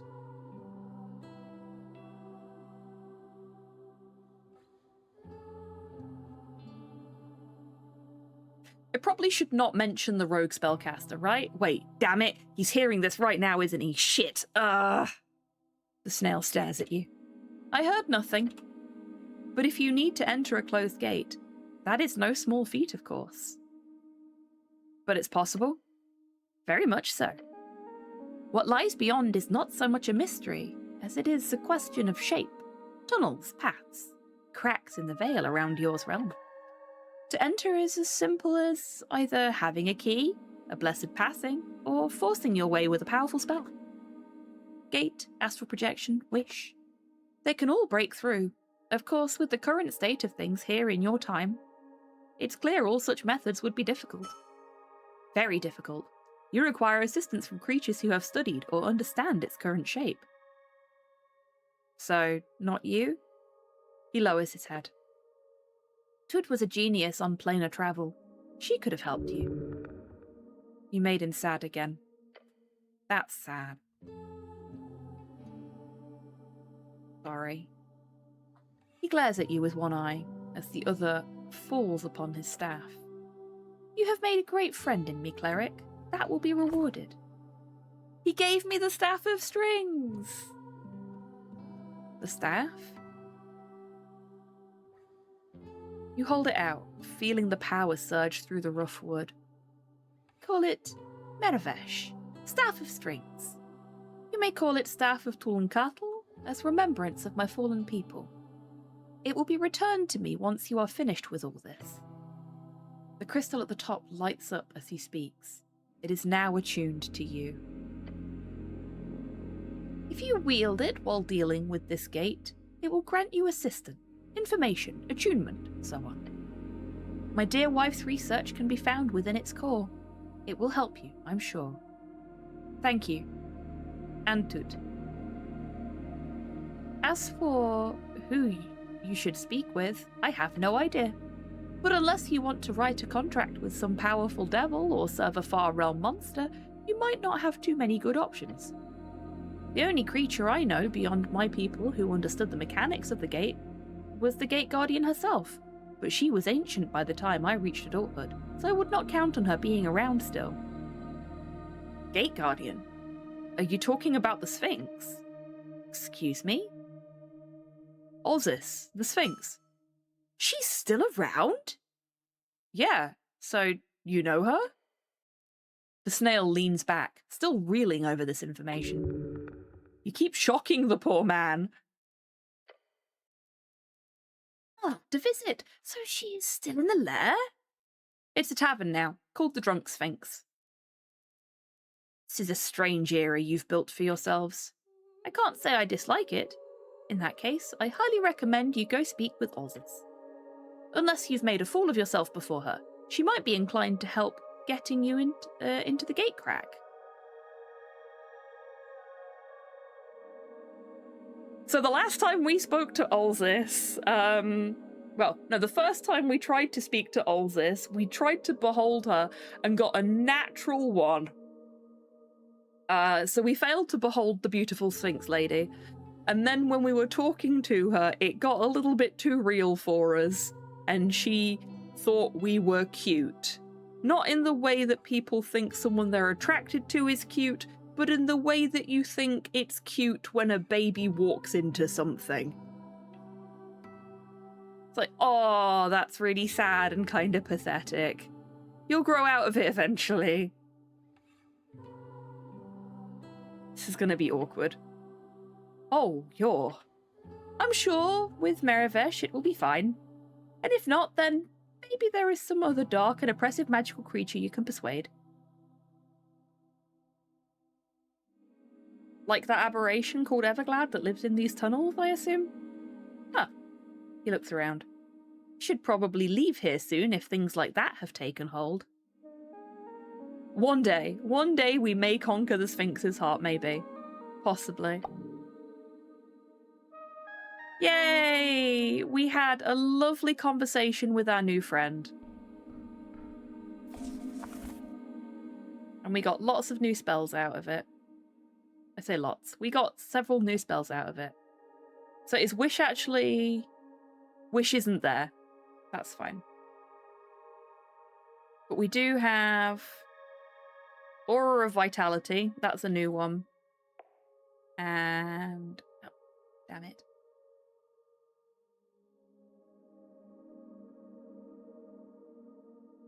Didn't we get another one? Or was it just Aura of Vitality that we got? It must have been just Aura of Vitality because we had the rest already. Still, one new spell is great.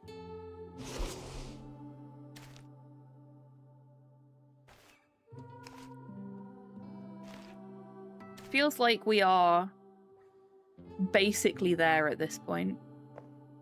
Because there's very little else we can do. Let's have the Staff of Strings equipped. And let's have a look at what we've got in the quest tree. We finished Star Witness and never took root with that, so... Be aggressive. Push over the line, destroying each worthless monster in the way. That's how you get ahead in life. Aggressive competence with a stoic demeanor. What? Where is this thought coming from? From you.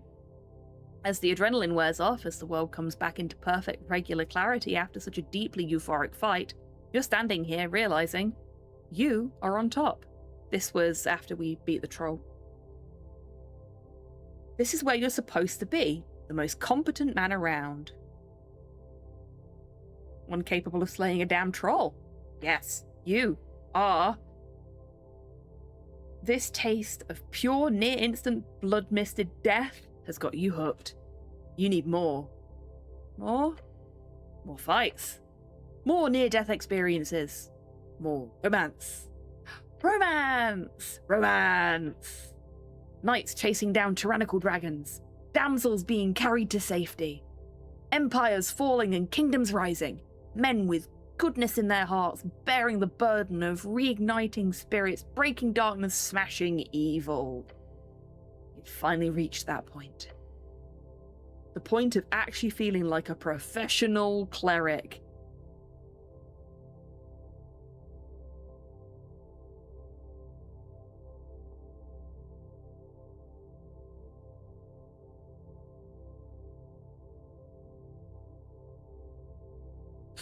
The romantic ideal of heroism, knights and kings is fascist propaganda used to elicit unrealistic aesthetic ideals for young men, radicalizing them towards nationalistic agendas. And what's wrong with that?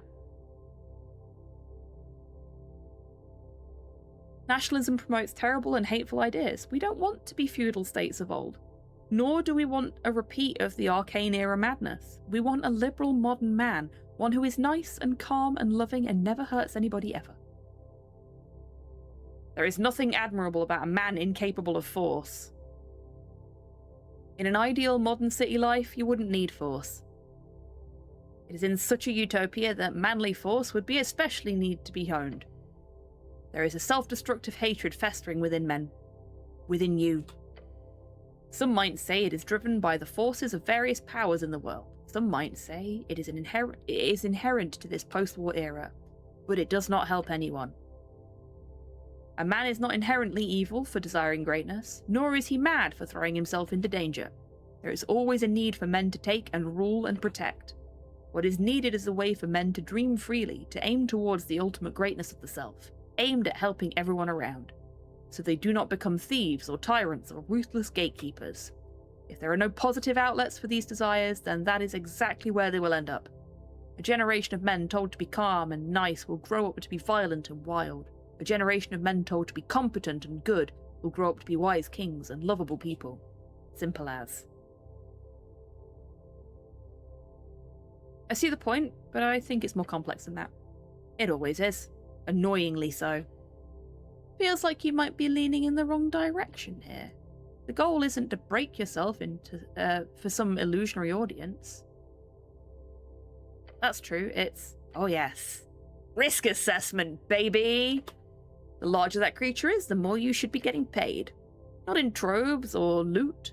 That shit's a nice bonus, but you've got to get this on paper before you dive in.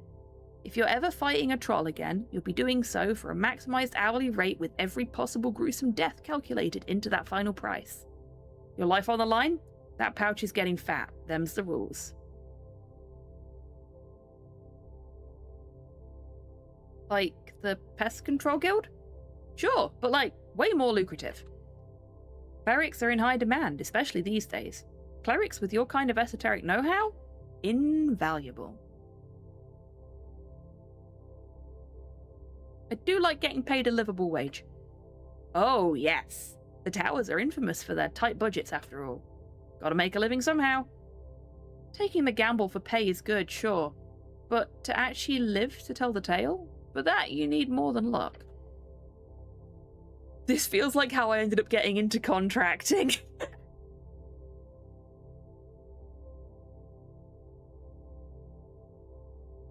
Did you also have to have a conversation with yourself about the dangers of nationalism? You need the luck of the fool. I'm lucky? Well, every time you head down here, it's a gamble. Every time you take on a job, and there will surely be even more ruthless jobs than that troll in the future, you will roll the die. That die being a 50-50 chance of death and destruction. What did the red one call it? Getting blood misted? Instantaneous smashing. That's it. I swear you're risking every time. So embrace it. Focus on being really, really lucky. You've survived long enough on gut and feeling and ultimately pointless gambles. Time to calculate your odds properly. Tell me more. As you can clearly evaluate, each time you take on a challenge, your outcomes are quite extreme. It appears you are just as likely to succeed in an unlikely and extreme manner as much as you commonly find yourself in a radical and rather terrible failure. That might be true. It is. Even by recognizing your personal skill level involved in any particular task, the overwhelming power of chance is evidently your clearest ally.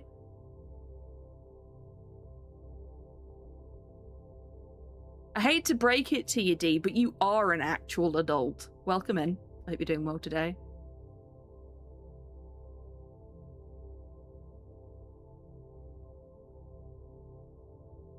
Did you do all of the chores?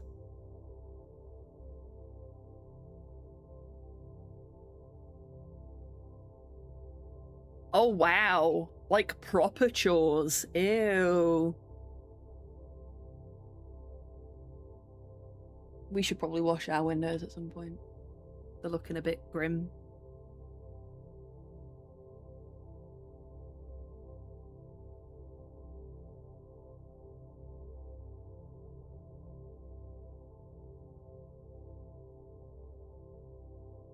Titan cupboard handles in kitchen. Holy shit. Need to hire someone to do ours. I mean, technically so do we, but I like saving money. Stuff that takes like 5 seconds besides the door.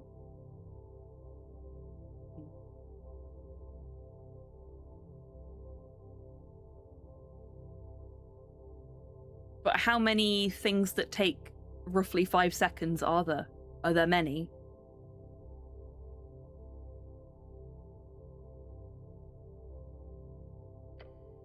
This is bad.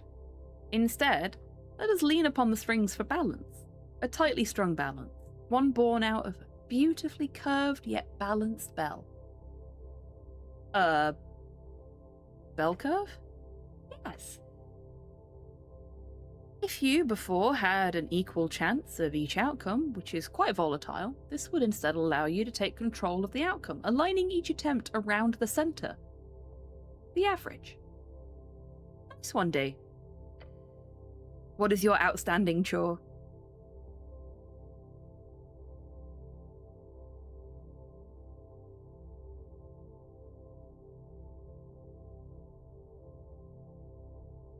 Ah, okay. Yeah. Not too bad then.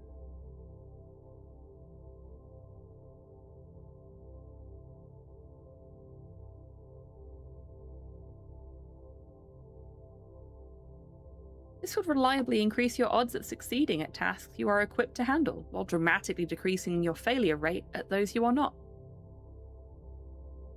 I understand what this means. Obviously, it's quite rudimentary. Of course, this would impact both you and your opponents. Your strings are universal, after all. We're going to go with the curved yet balanced bell. Actually, no, I didn't want to click on that. I wanted to... I'm ready to make a decision. There we go. Whenever any d20 is rolled, the strings of your causes the outcome to lean towards 10. The chance of critical rolls are diminished. That's fine. I think. These are all tools of your trade. Each will help you in some way. Your choice here is to focus on one path. The gamble, the delve, the veteran, or the thinker. This random esoteric madness can cease. You are finally balanced.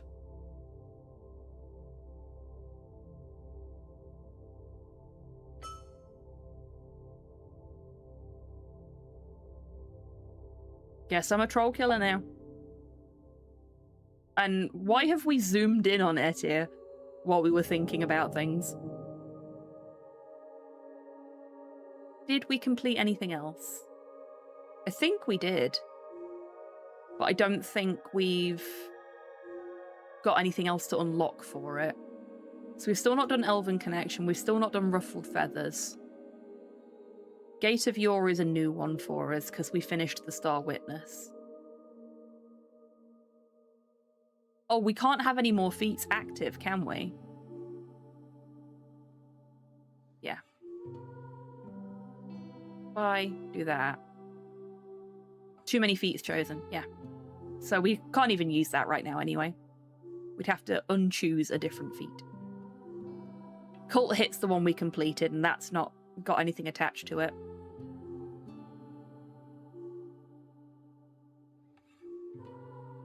So there's one more branch off of Lich House Blues that we've not identified yet.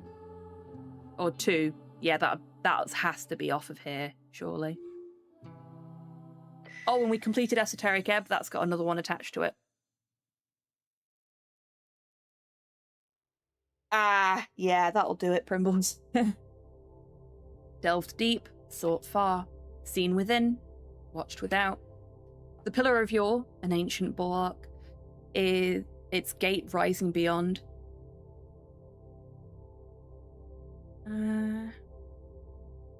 Yeah, I got pretty deep down to figure this thing out.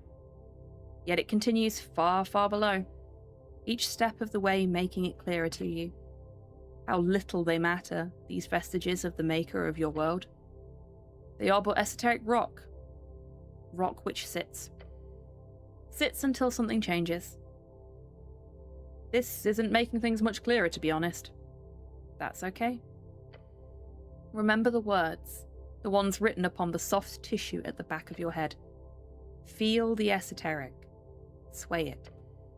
To tame it, in hubris and pride, will always result in tragedy. A fool's talk. You are a genius at work. This investigation has led one step closer to that illustrious title you seek. String Master. No. This magic must be wielded in attunement with the divine, nothing else. Listen to the voice of God. It shan't lead you astray. It's not the voice you heard, buddy.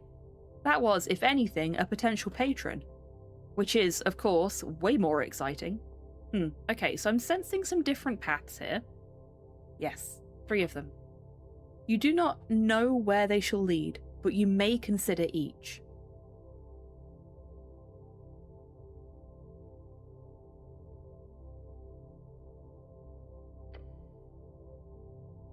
More about the voice of God. Earth watches upon you. His spirit channels your powers each day, and that will never change. Trust in the divine. Whenever you roll a d20, another hidden d20 is rolled. If that die is the same as your die, you critically succeed. If both are natural 20s, you regain all your hit points, you regain all your spent spell slots, you lose all levels of exhaustion, and you become genuinely happy for 1d4 seconds. Oh, can I get one of these in real life, please? That's String Master. Focus on your mastery of the Esoteric. This knowledge, as cryptic as it is, will help you on your way. For each level of spell slot you have, you gain 1 additional maximum spell slot. Ooh. That's neat. How about Communing Patron? You got a friend beyond. They'll take care of you in a win-win sort of situation. If you take damage that would cause you to go to 0, a mysterious force protects you. If this happens, you take no damage and lose 1 first level spell slot. If you do not have any first level spell slots, this does not happen. And yes, this is different from the godly voice thing, but mostly in aesthetics, which is the most important aspect, to be fair. Well, yes, you know it.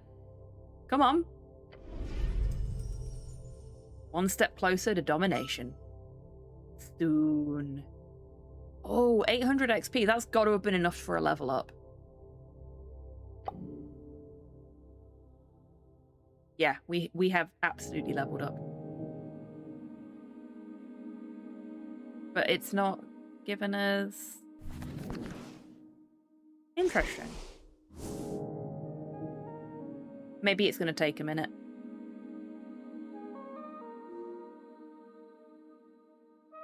Right, which feats do we... Ah, there we go. Level enhancement. It's finally caught up.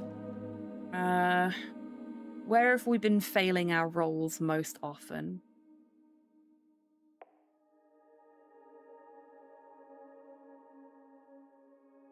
We've not really been failing the int rolls.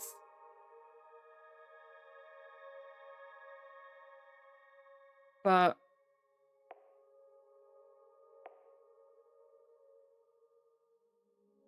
it is our lowest stat. A lot of the charisma rolls are really high. I'm gonna go with the charisma one. Get that into proficient territory.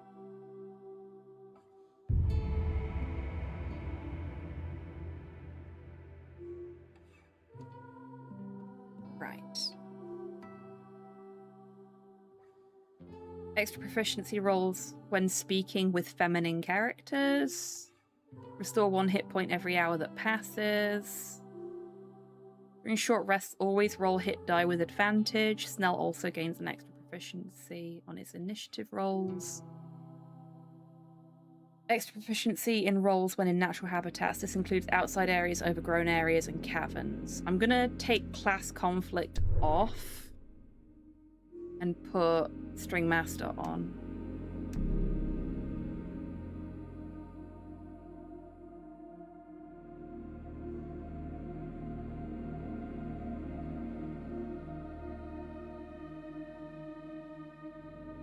That one's useless to us because we always have Shards of Yore. I like having the extra hit point restore.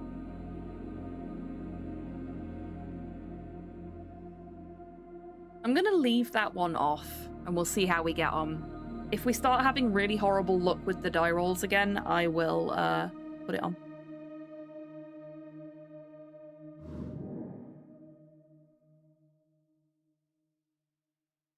So that's all of the like admin stuff done, for want of a better description. Right.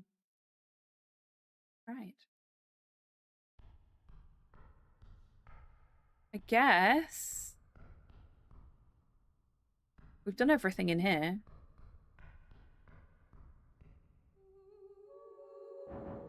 Oops. Off we go.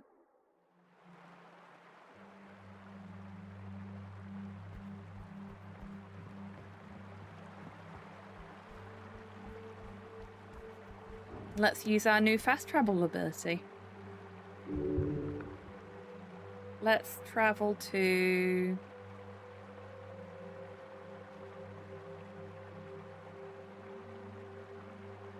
Let's go to the city below first, because I want to go and have a chat with Lady Sageleaf. I actually want to see if I can bump up my wisdom enough to behold her properly now. And then we'll go and speak to... Olzis? Is that her name? The Sphinx.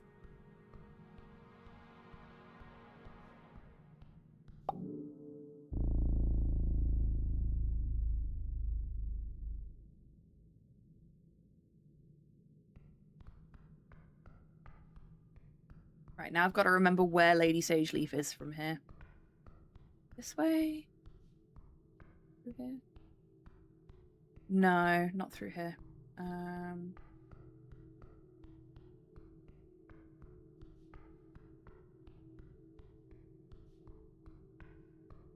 This is probably the quickest way to her. Purely because I can't remember the other way.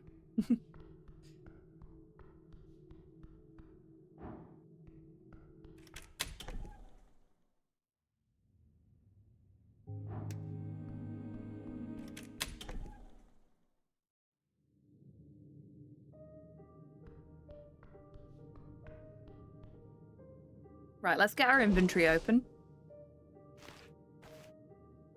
Get all of our wisdom shit on.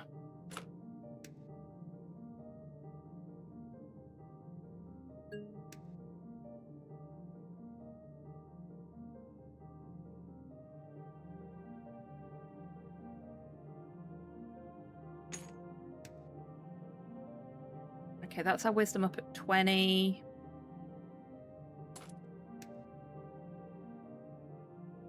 -1.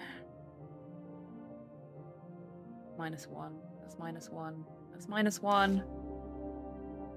I really wish the minus wisdoms weren't in the same place as the pluses. It's not helpful. That's +1. That's +1. Do we have anything that's more than +1?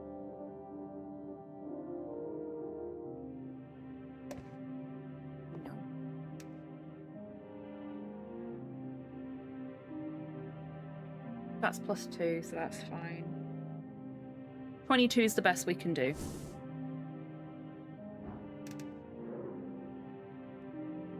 $30. Yeah, that's not fucking happening.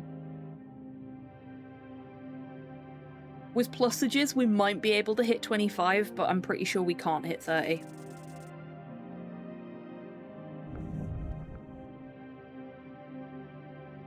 Yep. Can't hit 25 either. Right, let's put our inventory back how it's supposed to be.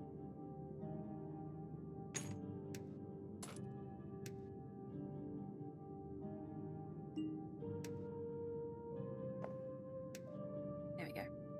Better?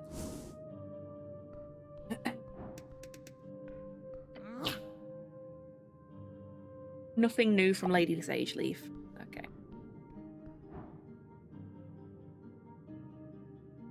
We want to go talk to the Sphinx. I think the quickest route to her is this way. Yeah, because the pub's over here.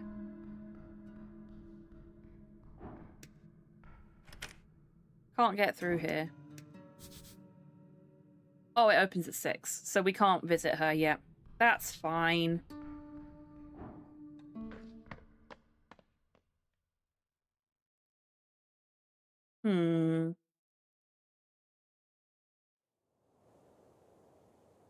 What to do with ourselves now, then?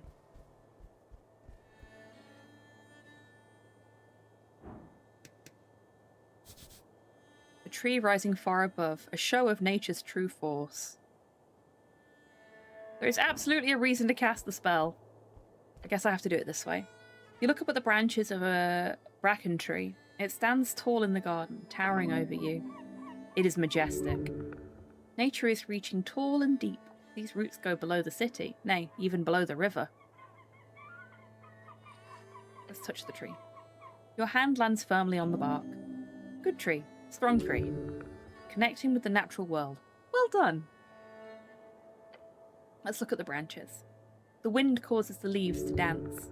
Wait, between the branches high above. Oh, is that a hole in the bark?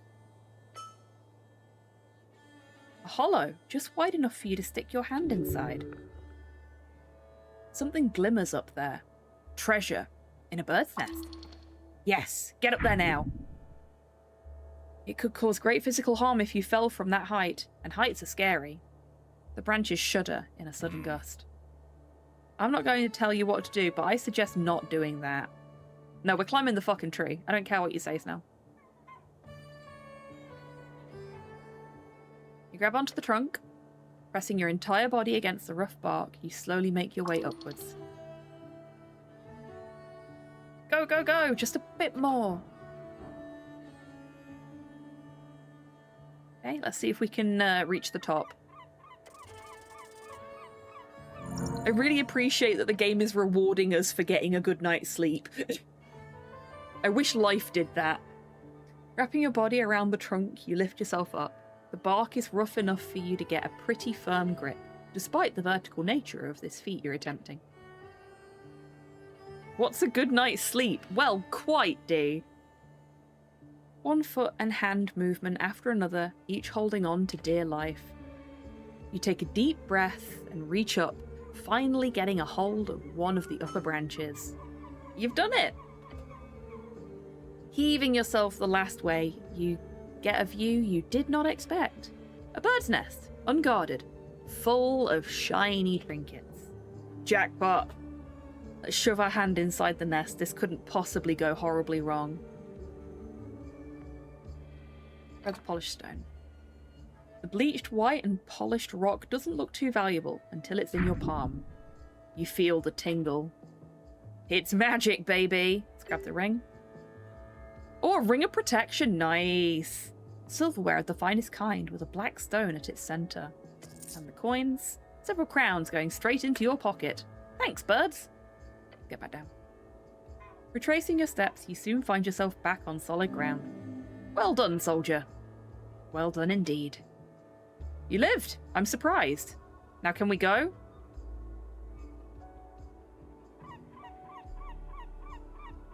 Bye, tree. I'm just sad I can't use speak with plants. I was hoping I could cast it on the tree. But apparently I'm not allowed to.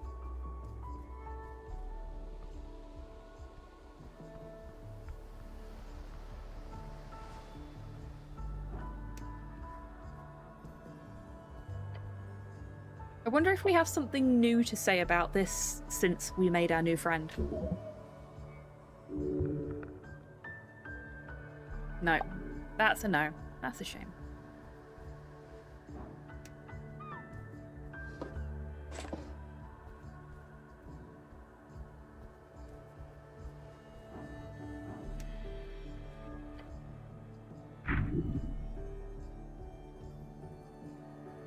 I'm done here. We know what's in the pipe.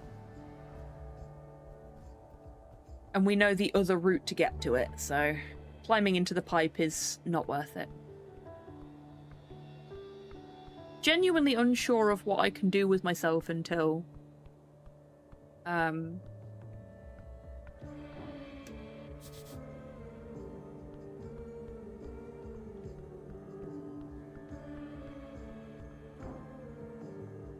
mean, I still need to find the proprietor of the tea shop.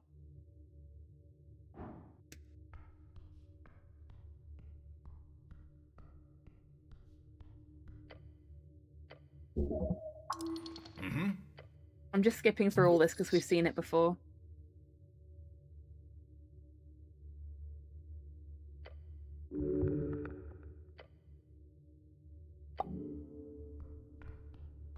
I don't expect there to be anything new here, but...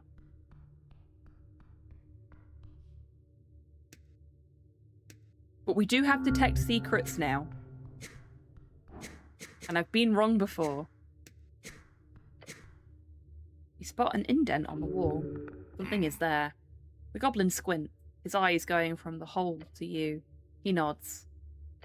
Pry away the scorched stone. Was that one scholar that might be able to help you kill time? Oh yeah, I've completely forgot about him. Thank you, Sol.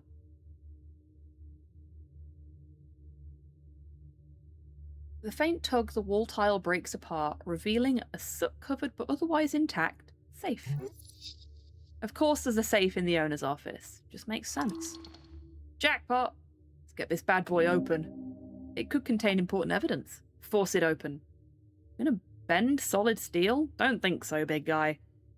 The safe is covered in iron studs, having been reinforced by a highly skilled blacksmith. There's a rotating handle at the centre, its position used to input the entry code. Fine craftsmanship. That's one expensive box, not the type you'd find in the back of a tea shop. The goblin is correct. This does not make sense. Unless the Birdman deals with something more valuable than tea leaves.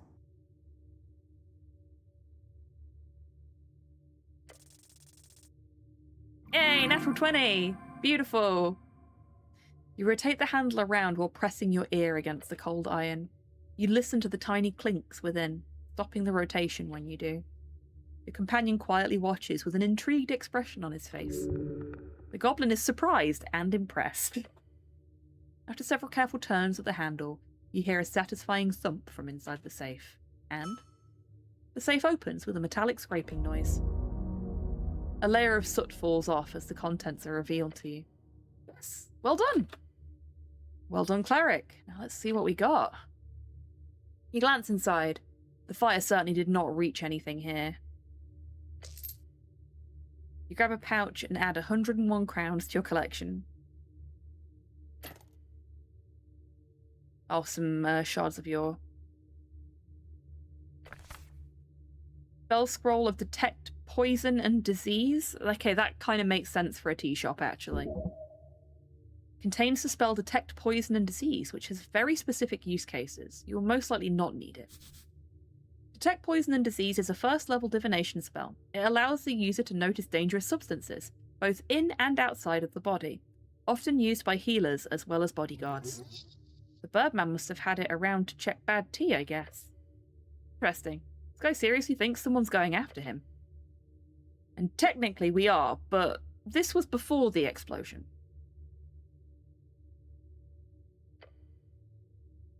There's a note inside the safe. A single very long sentence is written on it.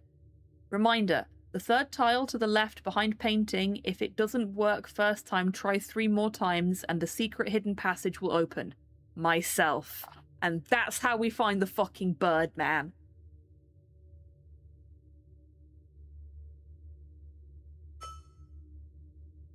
Yep, you can open that secret passage now. The goblin stares at the paper. Right, secret door. Got it. And just gotta say, this nefarious shit Drummer was doing here, it's a miracle we didn't catch it sooner. Let's get the container. It contains some mushrooms. You grab it. It contains some type of mushroom dust. A form of light mago drugs. Mago drugs? Not even illegal, but expensive. Nice. Snort it. It's not drugs. It's magical enhancements. Drugs would not be allowed at the towers. No cleric can take such substances. But this? It's not good for you, no. But it could be useful. And more importantly, you are allowed it. Nasty sludge. Enjoy it, cleric. I'm done here. Alright, let's open the secret passage. You run your fingers across the surface of the wall. A crack? No. A gap. It follows the tiles. And one of the tiles feels almost loose. It goes in, just a bit. Then you hear a click. Ta-da!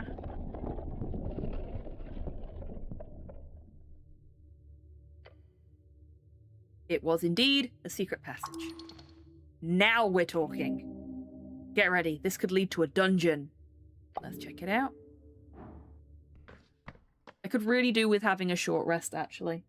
Heck, maybe even a long rest.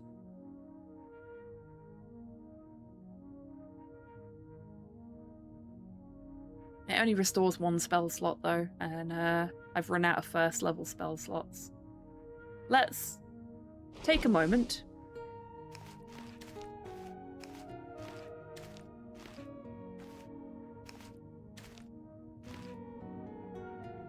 to imbibe some clericals. That should be fine. This is for 3rd level. We don't have anything for 2nd level.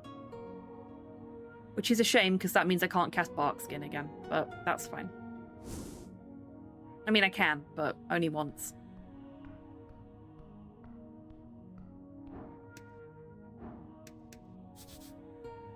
Who doesn't love a good lever?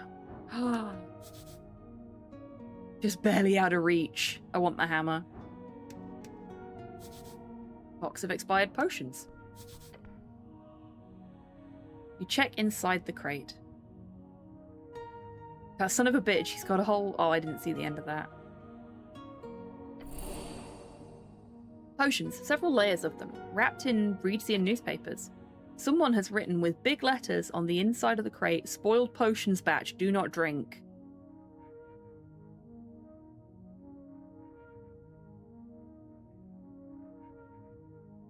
Check the date on the newspapers. It says Cronus 26PE on most of them. Last year. Some of these are from your birthday last year. Who brewed these? The labels all say Hex Brew. Hex Brew is a brand of potion, as well as the name of the largest mega coven in Reeds. Led by Joanna, the most powerful hag on the coast. Neat. Are they all spoiled? It appears so. They must have been removed from another shipment. When checking potions, one would make use of the Detect Potion Purity spell. These potions must have been detected as ineffective and placed here for later disposal. Nothing interesting in the box, except the tiny carved marking of a bird on the bottom right corner. Okay, let's check the watery potion with a bunch of eternally fizzing red flakes floating around in it. These fucking things, popular with the upper class, really bad for you though. Really? How come? Are they cursed? No, it's not like they don't work. They work fine. He shows you the label. It says, Potion of Low Body Fat. It's a... what's it called? A transmutation. People use them to stay fit and healthy. But unlike a customized polymorph potion, these just shift around your nutritional intake. Ends up killing you slowly if you drink too many. That's why they're not legal to import or sell here. You know a lot about this now. I might have read an article about it at some point. But whatever. Let these rich folk do whatever they want to themselves, right? Except, what happens is that this shit quickly gets passed along to the lower class. And what happens is that he stops himself and groans. Whatever. What else is in the box? He started showing just how much he cares for the people in this city. Then he pulled back. I'm not going to drink it. I'm going to check the one that glows faintly yellow at the bottom half and faintly purple at the top half. This is a DMAC potion. The bottle is long and slender, and it weighs quite a bit in your hands. The label says Potion of Masculinity/Femininity. Oh, interesting. Ah, gender swapper. Those sure are popular these days. You have heard of these. They are not interesting to you. If this was actually functional, you could have sold it for a couple of 100 crowns. Expensive stuff. Do I want to drink this? You have thought about what it would be like to be a woman, though it is not something you have ever actively sought out. It might help you understand them better, to sympathise instead of empathise with the plight of womanhood. You are confident in your bodily structure. While you have always been intrigued by woman herself, you do not wish to partake in their struggle. You are a man. You will die a man.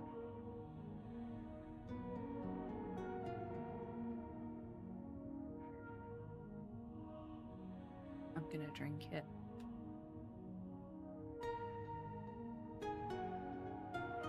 I am going to drink the expired transing potion. You pop the screw-on lid off and chug it in a single sweep. Gods be good. The colourful liquid goes down smooth. Tastes like sand and vinegar. You do not hate it. The goblin glares at you. Like, I'm hoping for your sake it's actually spoiled because I don't know the legal ramifications of city clerics turning female. He scratches his chin. They didn't change that, did they? It's still male only. Focus, Snell, I'm turning into a woman. I don't think that's happening anytime soon. The goblin looks you up and down. After a few seconds, you hear a sound. Your stomach. It squirms. Beyond that, nothing changes. Yeah, it was spoiled. Snell raises his eyebrow at you. Say that again? It was spoiled, Snell. Nothing happened. Wow. Your voice is a tad bit higher. No, it's not. Yes, it is. Well, I don't hear it. Well, I do. Most people probably won't notice. And it might wear off in time. I've heard that spoiled potions can give some weird temporary effects, like rolling the dice.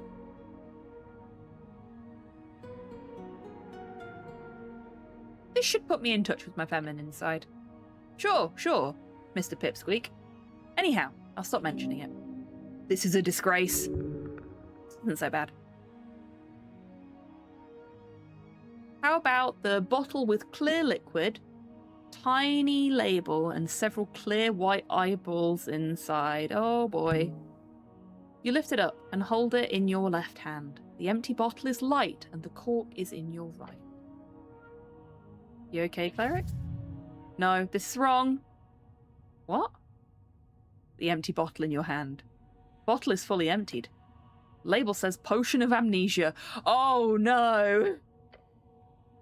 We don't have to start over, do we? Please don't say we do. That would be the worst. You drank it, but the weak spoiled potion only took away a few seconds of your memory. Ah, I see. So you're okay? I lost a few seconds there, but I'm fine otherwise. Ah, right. Spoiled potion. Weak effect. Let's just not drink random potions from now on, okay? Okay, then.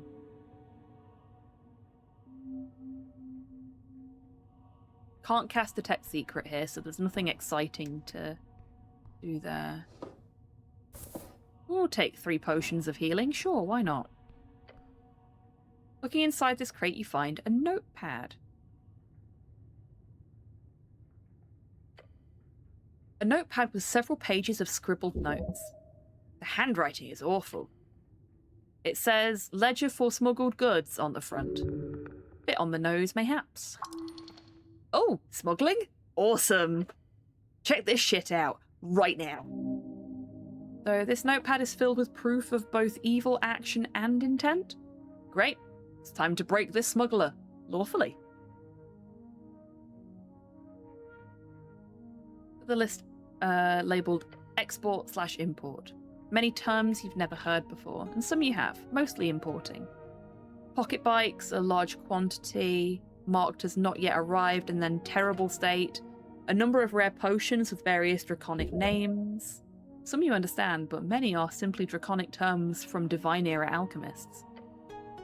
Then you spot a final mention of something called Quillwell cartridges, although it appears to not have left the warehouse. Hey, that's the one Medusa was looking for. The Asgard Girl's vendor is clearly this tea shop owner. Okay, let's look at the smuggling guide. On one of the early pages, you find a section labelled Smuggling Guide. He wrote a guide on his own illegal activity? As a reminder on how to do it? Oh, wouldn't that be great, Soul? So I know what I'm going to give out to my party if I run D&D. What, expired potions? Or, transing potions, specifically. That can't actually be. His voice trails off. Some people, man. Covered crate. Step 1. Use your connections. The Reedsian merchants are always good for coin. They pay hefty for simple storage. Batch of expired potions. Excellent. So, I think I've told you all about this before, but in case I haven't, I had a character for a one-shot that I played in with my friends back in the last town I lived in, before I moved to Scotland, who was called Bungo. Bungo was a halfling. He was a tinkerer. And he was named... He got his name after I put his stats together. because he's named after Bungie, the game developer. And what Bungo would do was he would make random creations. Like, one of his favorite things was he'd got a bag of sweets that he'd tinkered with, and he would offer a sweet to everybody he met, and my DM set up a random effect table. So even I didn't know what the sweets would do. But whenever Bungo would offer a sweet to somebody, if they took one, they'd roll on the random effect chart, and they had a small chance of getting a buff and a much larger chance of shitting themselves. I think there was a tiny chance that they'd get polymorphed as well. Like, my DM went absolutely fucking hell for leather the second I told them the idea that I'd had. They were like, yes, this is fucking great. Let's lean into it. I love stuff like that. Just like proper silly shit in a D&D one-shot is always fun, in my opinion.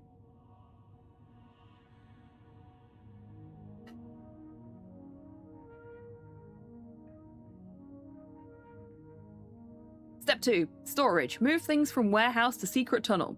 Use free strider help. Lift up from pillar crossing. They write off missing goods as lost at sea. Step 3.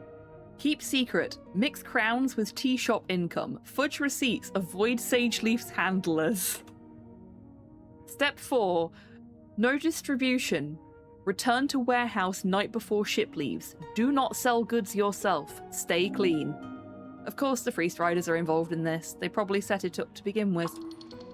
Those crafty bastards. They've really got their fingers in everything. You should really consider becoming a full-time free strider agent. They probably pay a hell of a lot better. Over your shoulder, Snell is too reading this elaborate display of criminal incompetence. Love the writing in this game. He looks less angry and more disappointed. I suppose it's a blessing when the crooks of society also implicate themselves through sheer idiocy. Let's look at the latest entry. On the last few pages, there's a ton of reminder notices written in sloppy handwriting. It goes on about missing payments, lost suppliers, and various angry comments about tea shop customers. Probably written to himself. He's clearly not someone who remembers without the help of writing. Then you get to the final notice. It's marked with the date March 21st. That's the day of the explosion. Coast Hag potions not yet arrived. Days late. Don't want diluted. Piss again. Elf will arrive from temple. Then I leave. Don't like tea shop being used for meetings. If they break anything, they pay. Elf. Huh. A meeting in the tea shop. An elf. The smuggler left after letting the elf in through the secret tunnel. Interesting. Let me write this down. As you start to remove it from the crate, it suddenly starts to evaporate in front of you. What? Turning into magical dust in your hands, slowly. A curse. Let's put it back. It stops evaporating. Take it out again. Begins to slowly turn to dust once more. Put it back again. It stops. I see. This notepad. It has a defense mechanism, an esoteric abjuration, even. If you bring the notepad away from its crate, it breaks. Somebody does not want it to be used as evidence in a court battle. You'll have to leave it here for now. Send someone to take a look here later, don't worry. I'll make sure to mention that they should not move this thing, just in case. Alright, I'm done here. Okay, so we've got a thing we can... Oh, a bassinet. Yeah, that's mine now. I'm going back for the lever. I just... Ooh, gauntlets of ogre power. I just don't trust the game to not try and fuck me over. The Drake Slayer. Says Joanna, CEO, Mayorcom, Ulus Rex. So we've got a ladder here. A button. Okay, and a button there. We've got a flight of stairs here, which we can traverse. Okay. Right, let's do the lever. Have we done this box? No, we haven't. Bag of holding? Don't mind if I fucking do. Wow, there's so much shit in here. Lever on the wall of this dark chamber. Sure, pulling random levers has never ended poorly. It's probably connected with opening an entrance. Huh? The goblin lets out a single sound, then just takes a step back. You don't want me to pull the lever? You don't want to pull the lever with me, Snell? No, thank you. I'm going to assume it won't spring a trap or flood this strange chamber. The lever appears stuck. Ah, yes, it's connected with the passage to the tea shop, which you have already opened. Great. Okay, so we can't do anything with that. So how do we get this? Turn undead! Great! Too far away.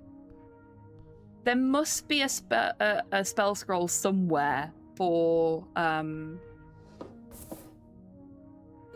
oh god, what's it called? Like a telegrab, basically.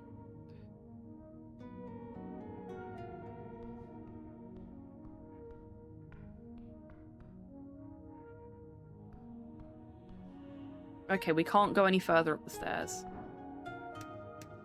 Engage the button.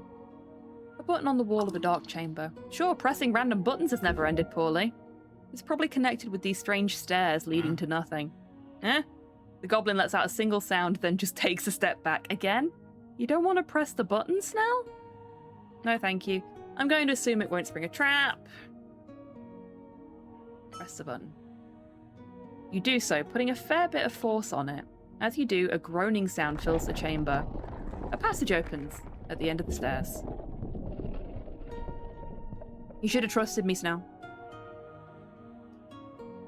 Great. Okay, so we've got passage up here. Where does this lead to?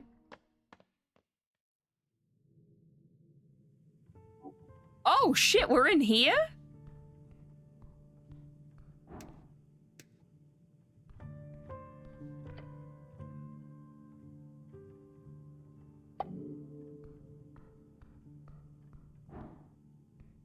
Well, well, well. That's interesting.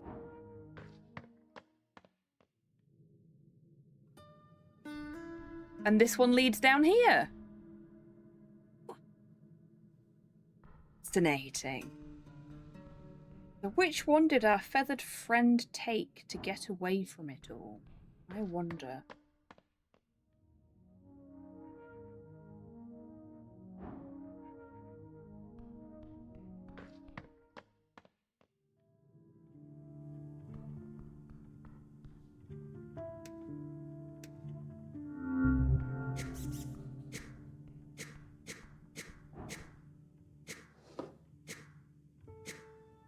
Spent ring of spell storing and some crowns.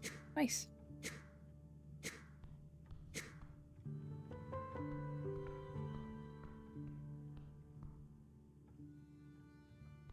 Nothing else to detect in here then.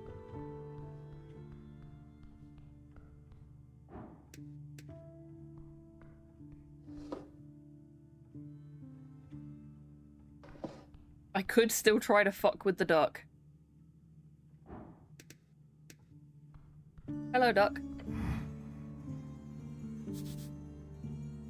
A nickname for a warrior who fell in honourable combat and then later revived. Sort of a synonym for coward, but not necessarily. He's ready for more of your questions, and we only have one. Are you Lord Gorm? No.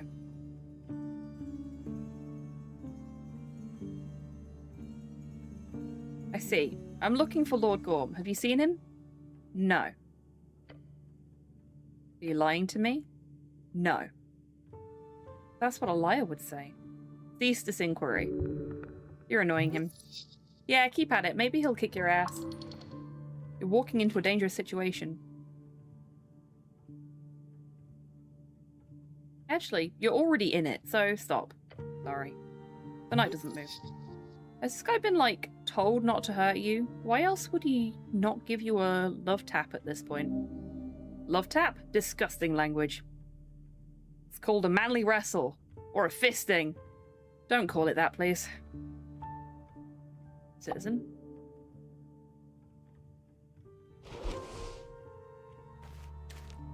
Phrasing? Agreed.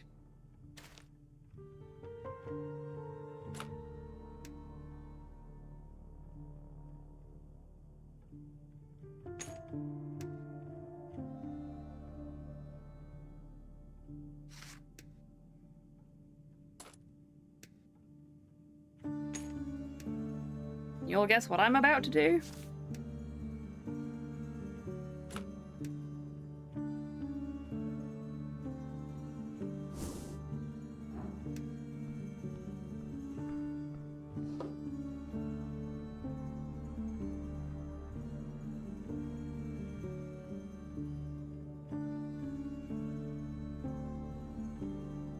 Do I want to try and steal the caretaker? I don't think I'm brave enough for that.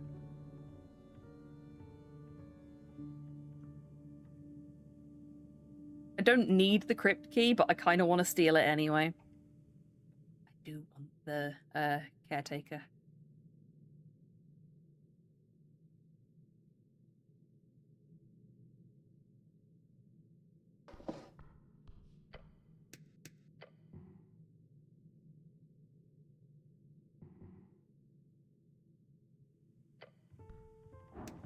Fuck it. I've saved. Oh my god.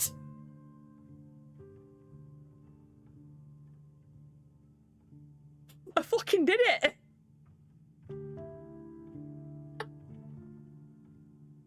With nimble fingers, you grip the heavy axe. With the perfect angle and perfect timing, you don't even need to wrestle it from his grip or anything. He doesn't even notice you taking it. A miraculous feat. I start to feel dizzy. What? You watch a purple glow spread from the axe shaft into your hands. It burns. A crackling voice fills your skull. It speaks to you. Horrible things in a tongue you do not understand. But you know it's mocking you. Fuck.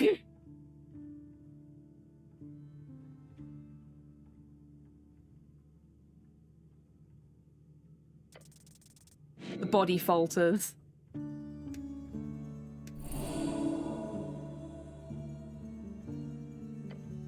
But life remains. Out of the inky darkness you see an iron hand. It snatches the axe away from you. Caretaker does not serve you, soldier. Fuck. It never will. I'm gonna groan loudly and mutter incoherent noises. I'm so sad! I succeeded and I still failed. I tried so hard, and I got so far. And now we can't pickpocket it anymore because we know better. Excellent.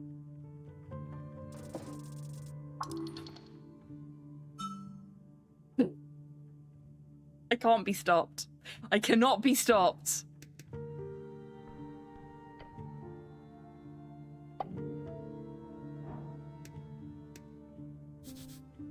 Grandwood carving of Earth, father of Norvik. You stare at the wondrous wood carving. A depiction of Earth at its greatest, a true man. However, you also notice a message carved into the base of the art piece. This was not of the artist's intention. It says, "Goblin was here. Heresy. What kind of ingrate would defile a sacred object?" Seems like goblins at work again.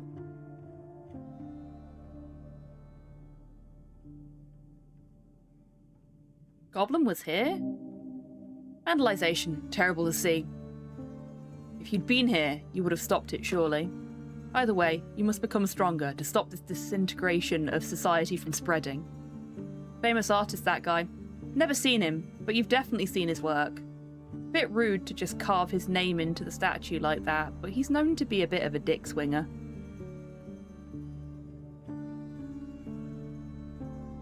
It's just the one goblin, actually.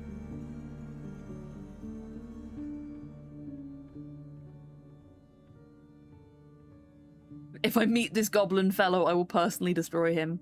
You won't. As much as I'd love to see you try, no one can even get to him. Guy's as elusive as an ethereal spider. Goblin is an artist. He's technically wanted in most districts, but no one even knows if he's real. Might be a dozen little guys running around with paint and carving tools. Who knows? I like how this universe has its own Banksy.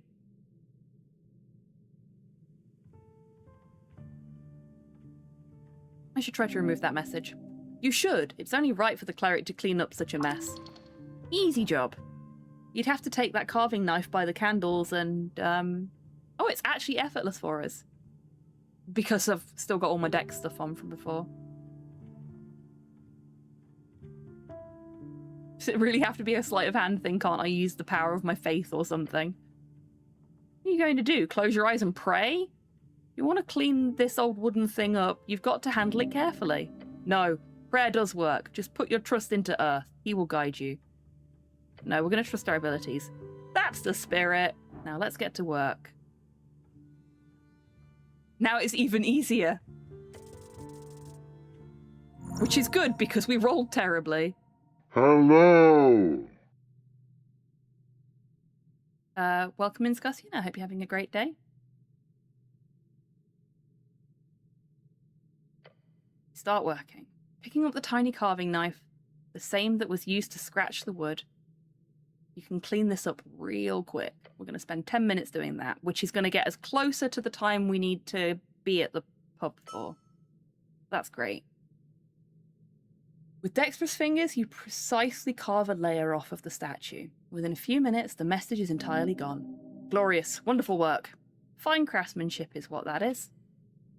You could have been a woodcarver in another life. If it was in any way a lucrative career, that is. Looks much better now. Oh yes, you're cleaning the world, one message at a time. Hells yeah, you sure did great. Only problem? You did it for free, like some welfare janitor. Next time, give a quote. What do you think about this statue of my god, Snell? Real human culture here. Yeah, good job. Expected you to crack the thing in half. But you didn't. My work is done here. Okay. So we can't ask the duck about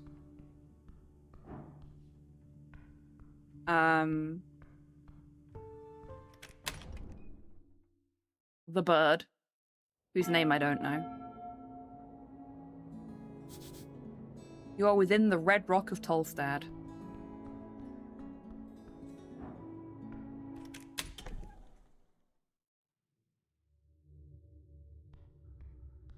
Oh, we're here again. Okay.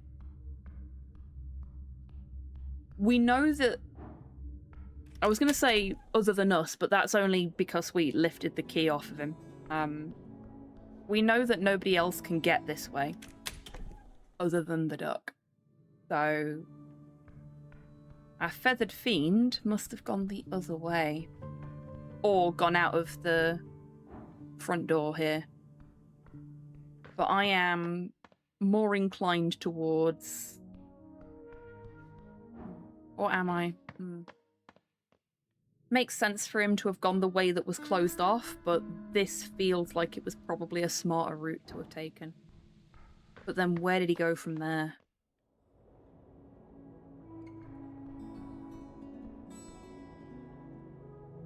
It's not the same bird, surely. Opens at sundown.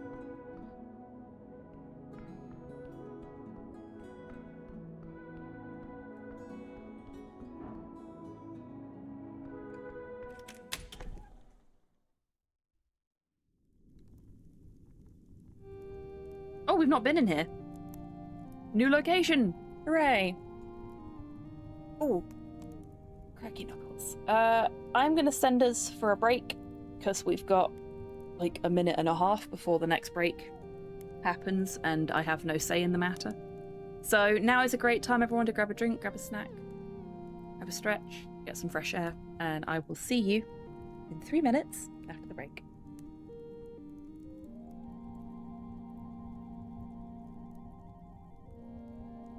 Do your thing. Tims? Tims. The door! I have opened it for you. No, don't clamour at me. Go and get the egg. Tims, egg, seek. Tims, please, work with me here. Rude. What the? So, why? No!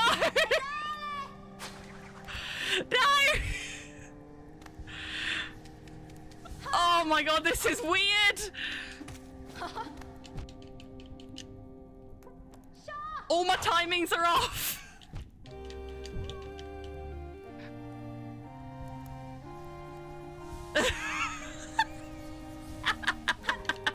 You fiend! You scoundrel! Oh, I think it's going back to normal. Is it? No. No, it's not.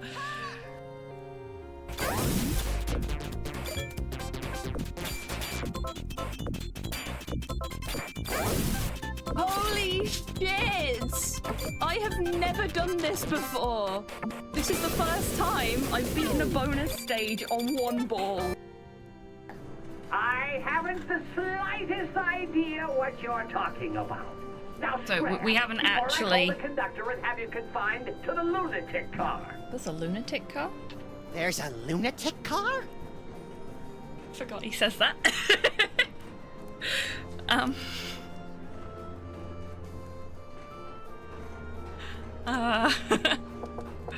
Who is it now? Feeling a little called out right now.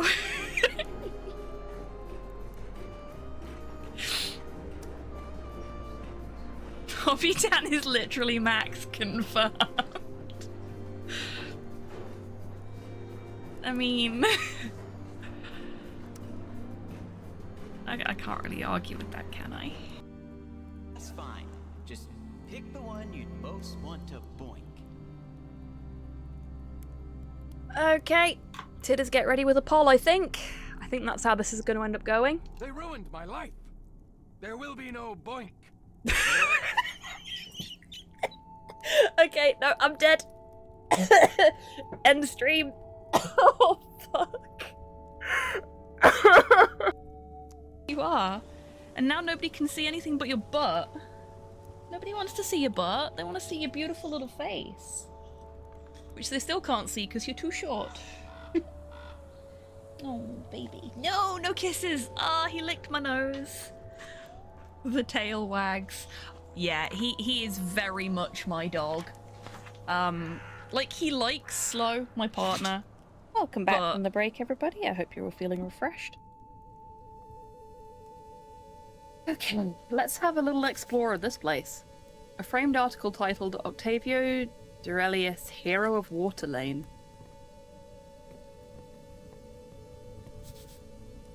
This rug is a fake frock fram. How very glib. Spices and extracted juices of the most exotic varieties. Free cities, democracy, prosperity.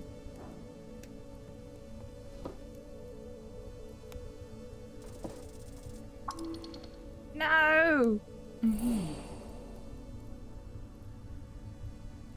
I failed the roll, despite wearing all my dex gear, cleric. The orc sweeps in and places a firm hand on your shoulder. Orcs, big brutes of devilish origin. They are rare in Norvik. Most of them can be found in Feltire. Brute. Wojeni slang for brother, specifically the dialect grown out of the coastal slang, a mix between gnome tongue and underclass migrant workers in Old Majo colony. Please refrain from touching things here. You are a guest, not in any way admitted to indulge in company property. Takes a few steps back, shaking her head. Your ego! Oh no. We took ego damage. It is bruised. What a firm grip. Honestly, you should just sneak inside at night instead. Maybe bribe that weird thing in the fireplace too. How embarrassing. There's a thing in the fireplace? A guy? He keeps shuffling about. Hello. Oh, look at this cutie! Tinital hired smoke method. A method, an elemental spirit formed by primal energies. They are known to be selfish and violent, yet useful when captured by controlling magic, or given the right incentive. A hissing voice calls out to you. Didn't your mother ever tell you it's rude to stare? Oh shit, look closer. Your eyes adjust to the brightness of the fire. A figure lies upon the lit timber. Like a puff of smoke, materialized into a solid chunk. It's a method. A primal spirit. This one appears to be made out of smoke and heat. I apologize. Good. You know your place. I'm Tinital. Terrible to meet you. Lovely to meet you as well. I am... Don't care. It interrupts you. It looks back and forth between you and Snell. I'm in charge here, so don't do anything nasty or I'll report you to the Tusk Lady. Tusk Lady. Amazing. Your goblin companion squints into the fire. Then he whispers to you, I hate these things.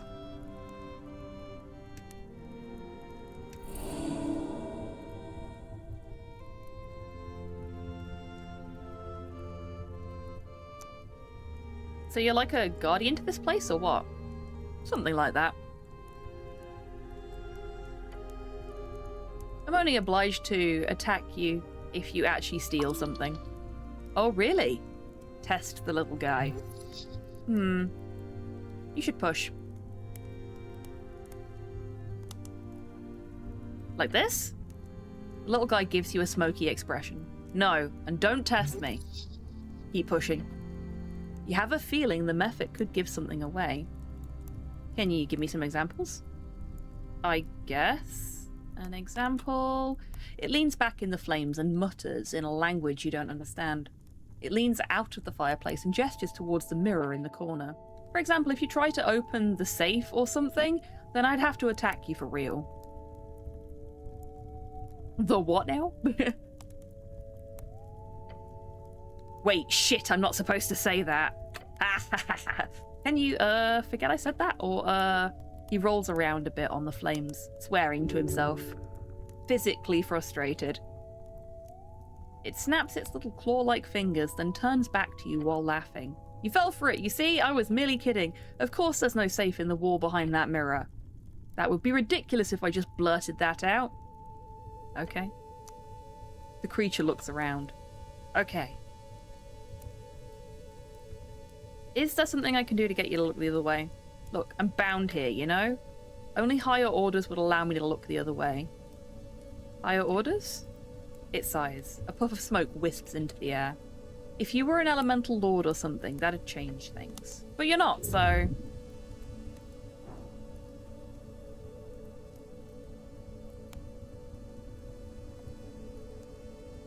Danger, fear, pain, okay.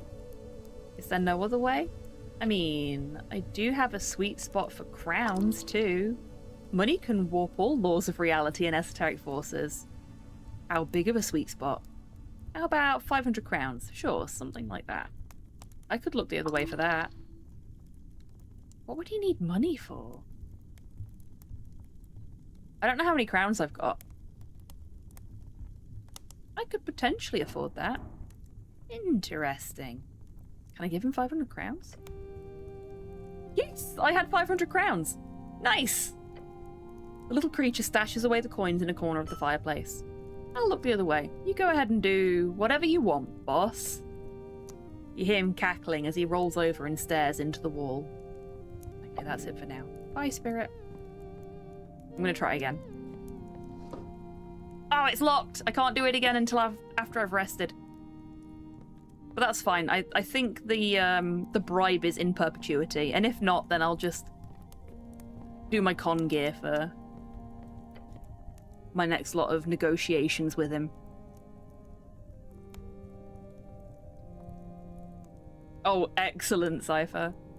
You approach the mirror, realizing that Vera is watching you quite closely. But taking a quick glance, you do see there is surely a hidden safe behind this mirror. Interesting. I'll have to come back when Vera isn't around. Okay, so we need to get in here at night sometime.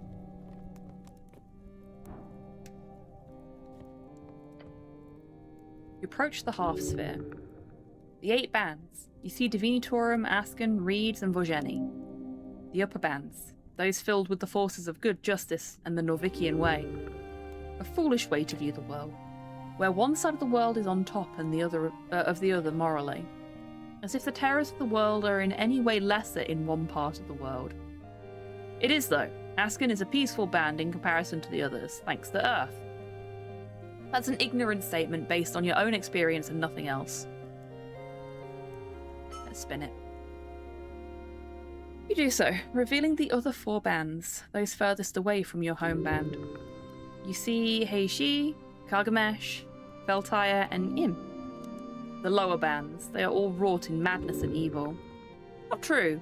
That's an idea perpetuated by human arrogance. The term lower bands itself is an insult to the wonderful cultures and folk who live there. You've never actually seen these bands, so who knows what they're like.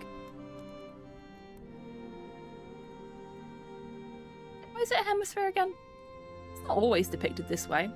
If you look across the room, you can see a full globe version as well.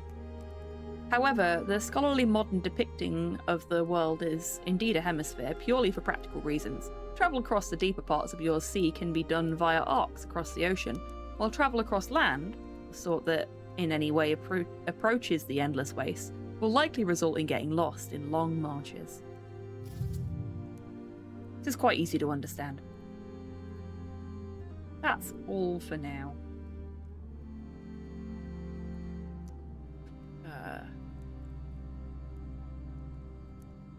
We're going to have a little wander around, and we'll come back to more reading later. And by later, I mean next week, because I've done a lot of reading and I'm very tired.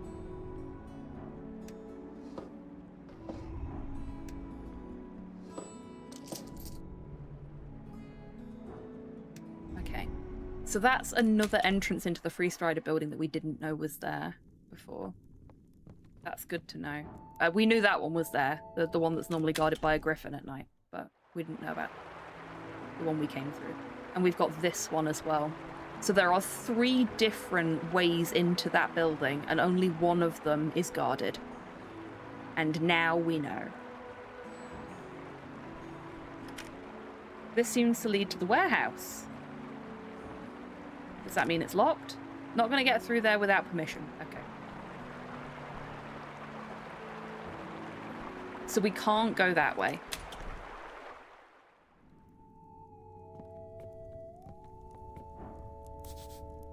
Looks like an archive. Okay. Ooh, what's this?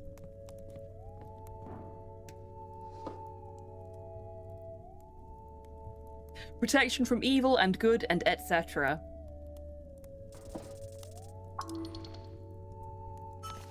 Perfect. We've learned another spell. Right, let's have a chat with Agent Vera. The orc stands among fancy furniture. A crackling fireplace lights up her face as you approach. Welcome to the Ascani Reeds Trading Company, cleric.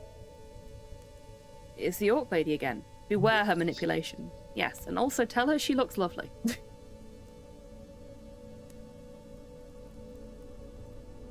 Hello, Agent.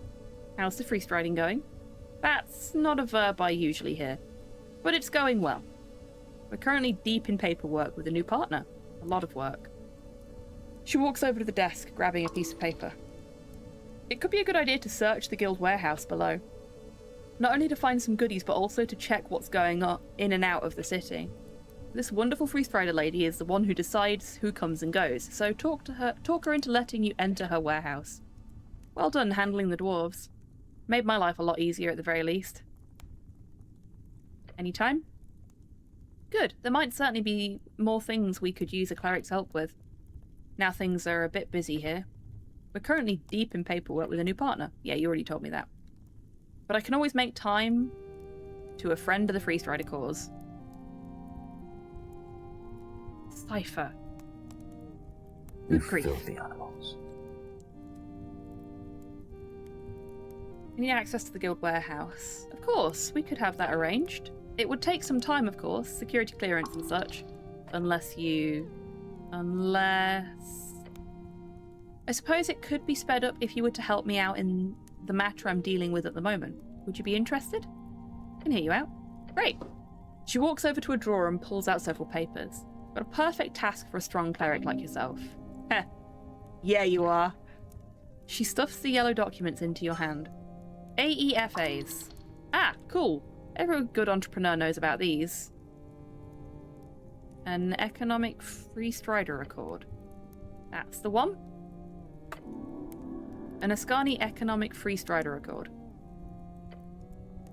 We've been unable to hand them out previously due to a number of legal reasons that are being stripped away if we land in a good position of the future government. So in preparation, we're opening talks with a number of local entrepreneurs. Having these handed out by an official cleric would make the process a lot more official, however, greatly expediting the process. At least our numbers seem to indicate that folk are much more agreeable to city officials than our own staff. I'm guessing you can assume why. You want me to hand out pamphlets? Oh no. She taps the documents in your hand. These are legal documents showing every clause in the local EFA. Very generous terms that will greatly assist the local corporations in growth, revenue and stability. We're not all talk, you know. We do actually support local infrastructure and businesses quite heavily. And the first step is getting those businesses to actually join our accord. You want me to hand out contracts? Yes, mostly for them to take a look at. Once we get 3 Tolstad businesses on paper, we'll have met our pre-election quota. That will make my bosses very happy. That will make me very happy. 3 businesses, huh? Yes. Of course, if you want to deliver them to more, just go ahead. The businesses need to be established, but not necessarily registered. If you're not sure, you can hand them out anyway. Off the top of my head, I can recommend visiting Viscon's Lich House and the Drunk Sphinx, of course. But I'm sure you can find more. She winks. Come back once you've handed them out. I'll be sure to return the favour. About the tea shop owner. One greasy bird, but he's good at his job. What about him? What do you know about him? He's a Yobu, speaks through those mimicry voices. We've worked with him in the past. There was some kind of conflict with the ownership of his property at one point with the HWBT. It was resolved. Where can I find him? No clue. Never mind. I have other questions.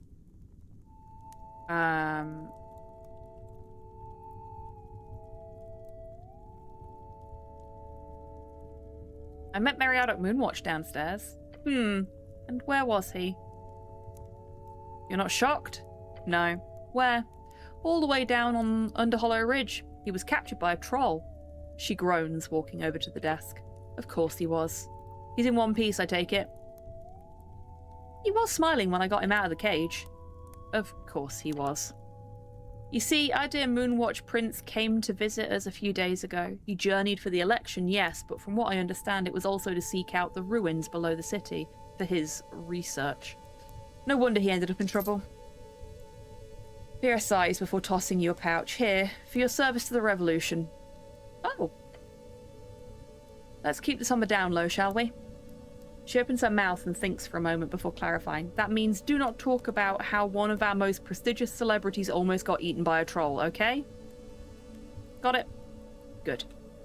A grin and a waltz towards you later. The orc leans in near your helmed face. Now, tell me, did you actually fight the troll? Then to Snell. Did you? The goblin lets out a sigh.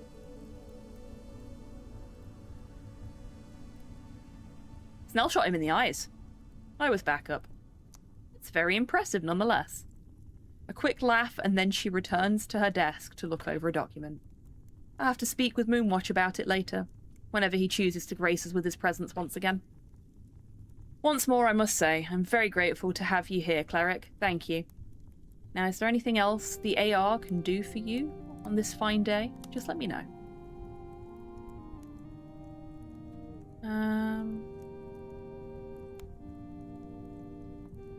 Tell me about the griffin on the roof. Griffin on the roof? The orc laughs at your words. That really sounds like a magazine tale. I swear I've read it at some point. I'm serious, there's a griffin upstairs. Yes, I thought it sounded funny is all. Technically, the griffin is not allowed to use our building as a nest. However, by sheer happenstance, it has become one of the many unwritten and unofficial exceptions around here. I've simply learned to make do, as one does. Who owns it? One of our temporary guests. Our dear Prince Moonwatch, in fact. Oh, it's his fucking fault. He just sleeps here all day? For now. I've heard he'll be heading out after the election. Can't wait. Is it annoying to deal with? Yes. Though the real answer that involved describing griffin droppings, and I'd prefer to keep away from that. Can I fly on it? I'd recommend not, entirely for the sake of your own health.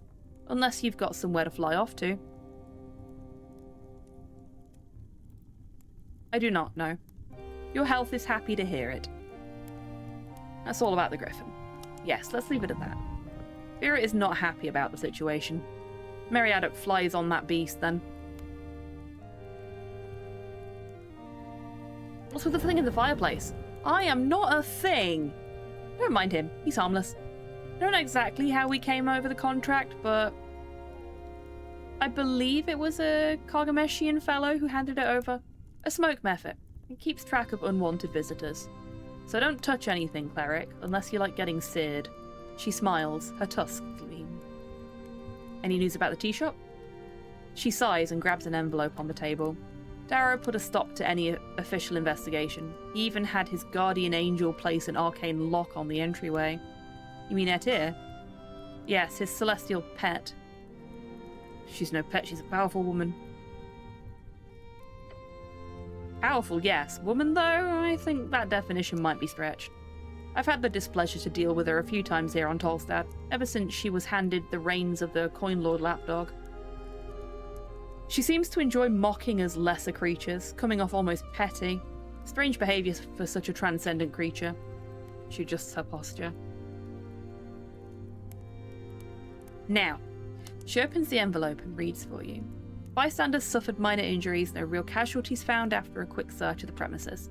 Flames were put down within an hour. Eyewitnesses indicate the flames appeared alongside a loud explosion. Few unnamed people also mention the flames were blue for a short moment. Blue flames, huh? The rest goes along with our info. Good to have it corroborated. Where'd you hear all this? She smiles. We have our sources too, my friend. Blue flames. Interesting. Indeed, clearly it indicates some type of magical origin. Sorry, I mean esoteric. Esoteric origin. She winks.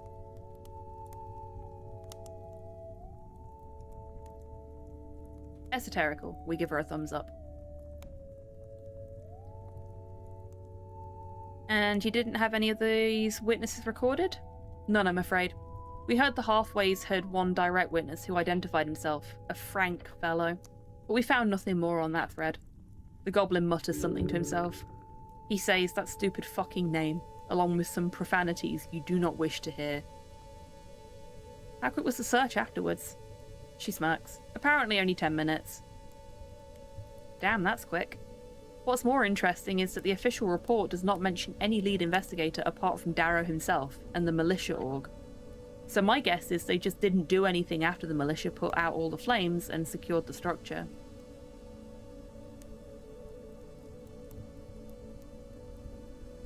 That's insane, they can't just do nothing. Clearly they can. She does not care, but she is intrigued. Thank you for the info. No problem. Anything else? That's all for now. Thank you, citizen. I don't want to ask her about herself, and I don't want to ask her about the Free Striders. What I am going to do is I'm going to take us to the pub, and then we are going to save and finish up for the day, and we will have a chat with the beautiful Sphinx lady next week. If I can remember the quickest way to the pub from here. I think it's this way. Yeah, it's this way. Do I want to ask her about Loom? No, I do not want to ask her about Loom.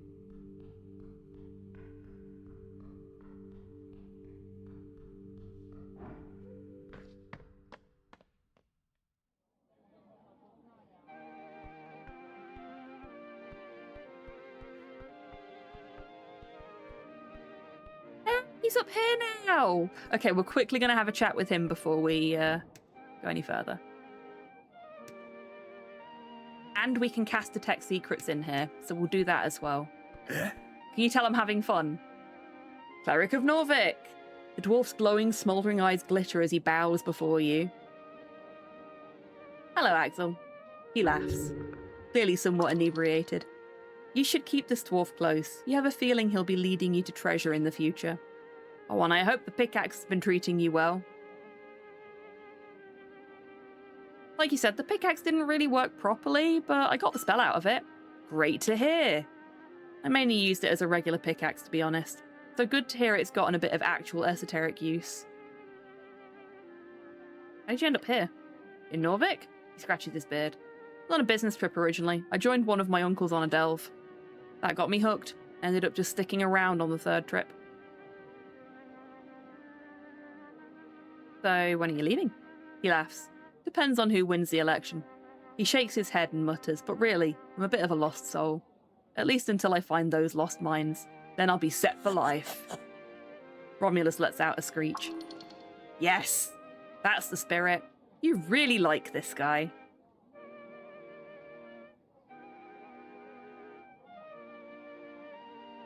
I'm going to leave it there because I just wanted to check in with him.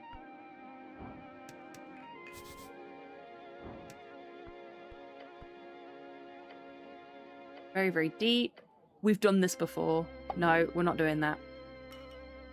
But what we are going to do is cast Detect Secrets.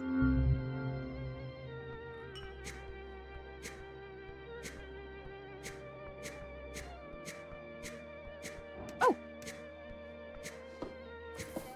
Nice.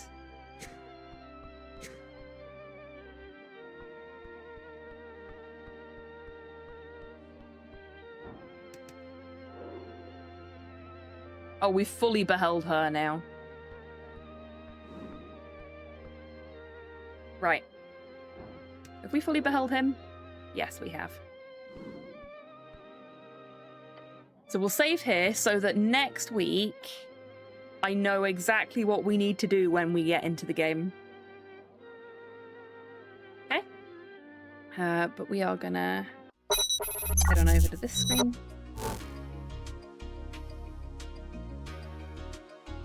Thank you very, very much, everybody, for hanging out with me today. I have had a lot of fun with this. Again, it is such a fun game. I really am enjoying it. So thank you again to Soul of Lemon for actually redeeming a play this for it as well, because it's fucking great. Oh.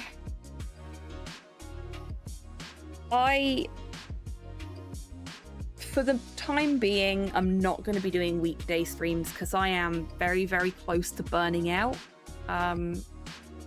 Things are difficult at the moment, and the sensible thing for me to do is to not push myself to burnout, but I enjoy streaming, so I want to continue streaming at the weekends.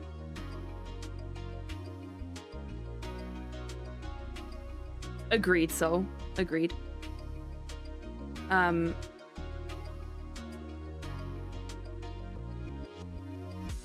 H2G2 game. Okay, I have no idea what acronym we're using there, so you're gonna have to help me out with that.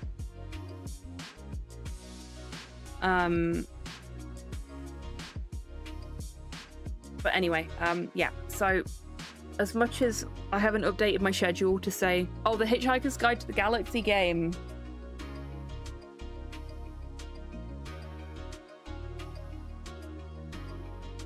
I mean, you could.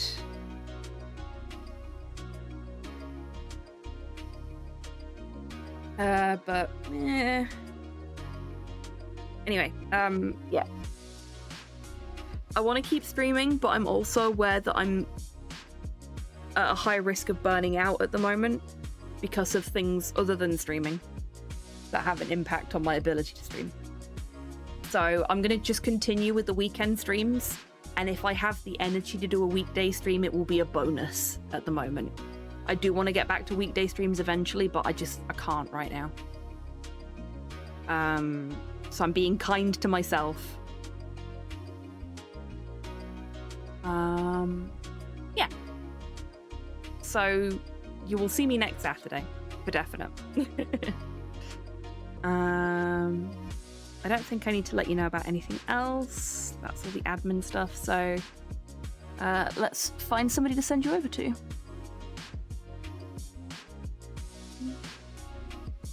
Farewell, my friend. Actually, speaking of being burnt out and not being able to do stuff, I've had to drop out of the Wheel of Struggle, which means we can go and see Hextree, who is doing a Wheel of Struggle submission right the fuck now, doing Cooking Dash. So,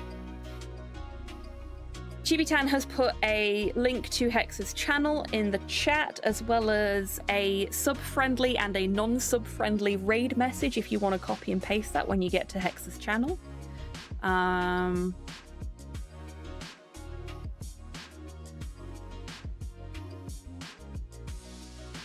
Yeah, right. Thank you again, everybody, for hanging out. Really, really enjoying this. Really enjoying playing it with you all as well. So, very much appreciated. Thank you to the folks that have resubbed today as well. And just for hanging out and chatting. It's been a really, really fun stream all around. And welcome to the new folks as well, because we've had a couple of new folks in chat today too. Right, I am going to bugger off and go and make myself some food because I'm hungry. I hopefully will see you next Saturday. Until I do see you next, I want you folks to take care of yourselves, take care of each other, wash your fucking esoteric hands, and have a great rest of your weekend and a wonderful week ahead, however you're spending it. Now, go say hi to Hextree for me. Bye-bye.